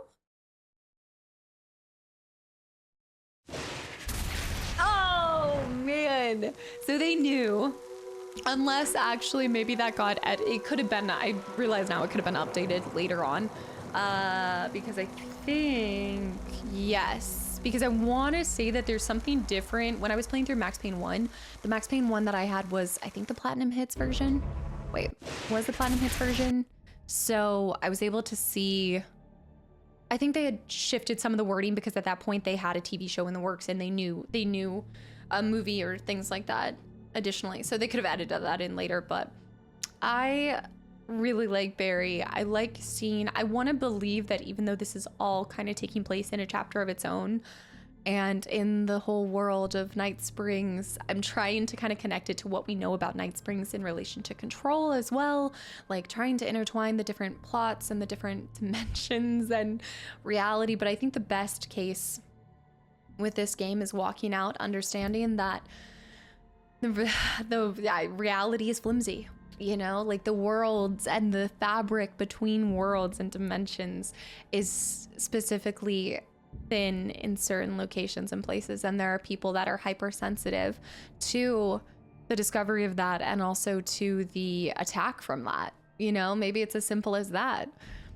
And Alan Wake happens to be one of those individuals that not only is sensitive to it, due to his ability being a creator and things like that. I think that is kind of focused on in the first one, that especially like Cauldron Lake, it happened to be a place of power that was fueling itself off of creative minds, because there was an ever-flowing spout of darkness for them to reach in and grab, because I think that there is a lot of, you know, it's there for a reason, but the troubled artist, it's a stereotype for a reason and things like that. And so I think that the darkness caught on that was a source of power to continually exploit. And so that's where you see the darkness looking different in all people, and it impacts people differently. It impacted Thomas Zane differently from how it's going to impact Barry, how it's going to impact Rose. Oddly enough, I am especially interested. I hope we continue to see Barry into the second one. Barry's a fascinating character who is familiar and understands the darkness, but I never got the sense, like, he's seen it. You know, he's got his Christmas lights and everything, but I just don't think the darkness has that much of an effect on him. And I don't think it's just because he's like a clown persona. I think he just doesn't have as much internal dread and confliction that maybe somebody like Alan in his position, again, we're talking about, he put so much passion into his work. And sometimes I think the more passion you put into something, the more pain that you get out of it too, because when you put so much of yourself into something that you do, there's an essence of you within it. But it's almost like a piece of you is left in that. So every time he goes to write an Alex Casey novel, a bit of him is locked away in that. It's like compartmentalization to the max in some cases. And it can be hard to get back to the version of you. And I think we explored this a lot in Alice's works of photography versus film, and how Alan's works were writing worlds and he was living in a lot of fantasy. Whereas as a photographer, you're capturing the real, the now, a moment in time is being captured. And I think there's a lot more for the darkness to cling on to with Alan, with everything that comes along with the tumultuous dynamic of being a creator, being somebody that people are expecting something from, having a lot of eyes on you, you know? It's like you gain the whole world but lose your soul. Like it's one of those things that it's a dangerous line, and you got to find that balance. Like even the Old Gods of Asgard's song, you know, is that balance of the demon. I'm not saying that right. But I always like their songs because I feel like they're very poignant to the situation, as they should be. I think that's one of the things that I am so, like, I still just go back to this, even though I know for some of you guys that came along with me for Alan Wake 1, it's probably night and day difference between seeing me take on this versus seeing me take on Alan Wake 1. Because now at this point in time, I've played the Max Payne 1 and 2, I've done Control, I've done Quantum Break, I've done a replay through of Alan Wake, and now I'm coming back to this for the first time. And I see now that even, like, I don't need to understand exactly what leads into what and what's where and what storyline intertwines with another one, but I do like making those little Easter egg connections, and I like understanding the stories more thoroughly, because some of them do build off of one another, and some of them have connections and things, and I just think in order to do this series justice, it was important to me to go back to the beginning. And so I know that a lot of you guys also, after seeing Alan Wake 1 and seeing me get excited about Alan Wake 2 and thinking I was going to play it and going to the event and things, and then coming back and seeing me not pick it up, were maybe confused for a little bit there. And it all came down to me wanting to give this story and Alan Wake and Remedyverse the best I could, because back then I think each and every year I'm trying just to improve my love for gaming, but continue to understand these stories more and more. I mean, these are works of art, and I will always say that. And I think in order to do so, it's so great to be able to experience a lot of them and all of them. And so I hope you guys enjoyed, even though it's about 2 years later, I hope you guys enjoyed getting to see me finally go back to this and play this for the first time and experience this, because from the story to the pages to the combat, the structure of a loop, the night springs, everything about this made it one of my favorite Remedy adventures. And I know everything is my favorite because I like a lot of things, and I love games, and I like escapism. My own Mr. Scratch is out there somewhere. No, I do think this one is up there as one of my favorite adventures. Even though it's shorter, it's totally different. I love a good game that can capture a loop and a time warp kind of situation, because I think it's really easy to feel boring and feel like, okay, here we go, we're doing this again, but I never got that feeling. They cut corners in the right places. They made sure you weren't doing the exact same thing every single time, which is relevant to the more loops you would do, the more some things would change. It was beautiful. I think it was just a beautiful story. And then, yes, I did hear, okay, so I was seeing this. So Fight Till Dawn, graveyards are supposed to be nice and peaceful spots, but this one, okay, yeah, so there's like this action arcade and fun things to do as well. So, that might be something down the road. I don't know for right now. I like the idea of action arcades I've seen, or an arcade action. There was another game where they had something similar to that. There were a lot of games. I think that is very much a product of the time with these stories. And I think we all know that depending on a time frame of when a game came out, you could expect some things to happen. So I actually think it's really cool that they showcase that. Obviously, for the purpose of this playthrough, I'm just sticking with the story mode. But let me know if you guys want to see me go through the arcade action at some point in time. With that, this does not conclude our personal adventure with Alan Wake as well, because you guys know what's on the horizon. Where there's an Alan Wake's American Nightmare, there's an Alan Wake 2. So with that, I will see you guys in another episode, in another dimension, in another day, and another me in the future. Bye, YouTube.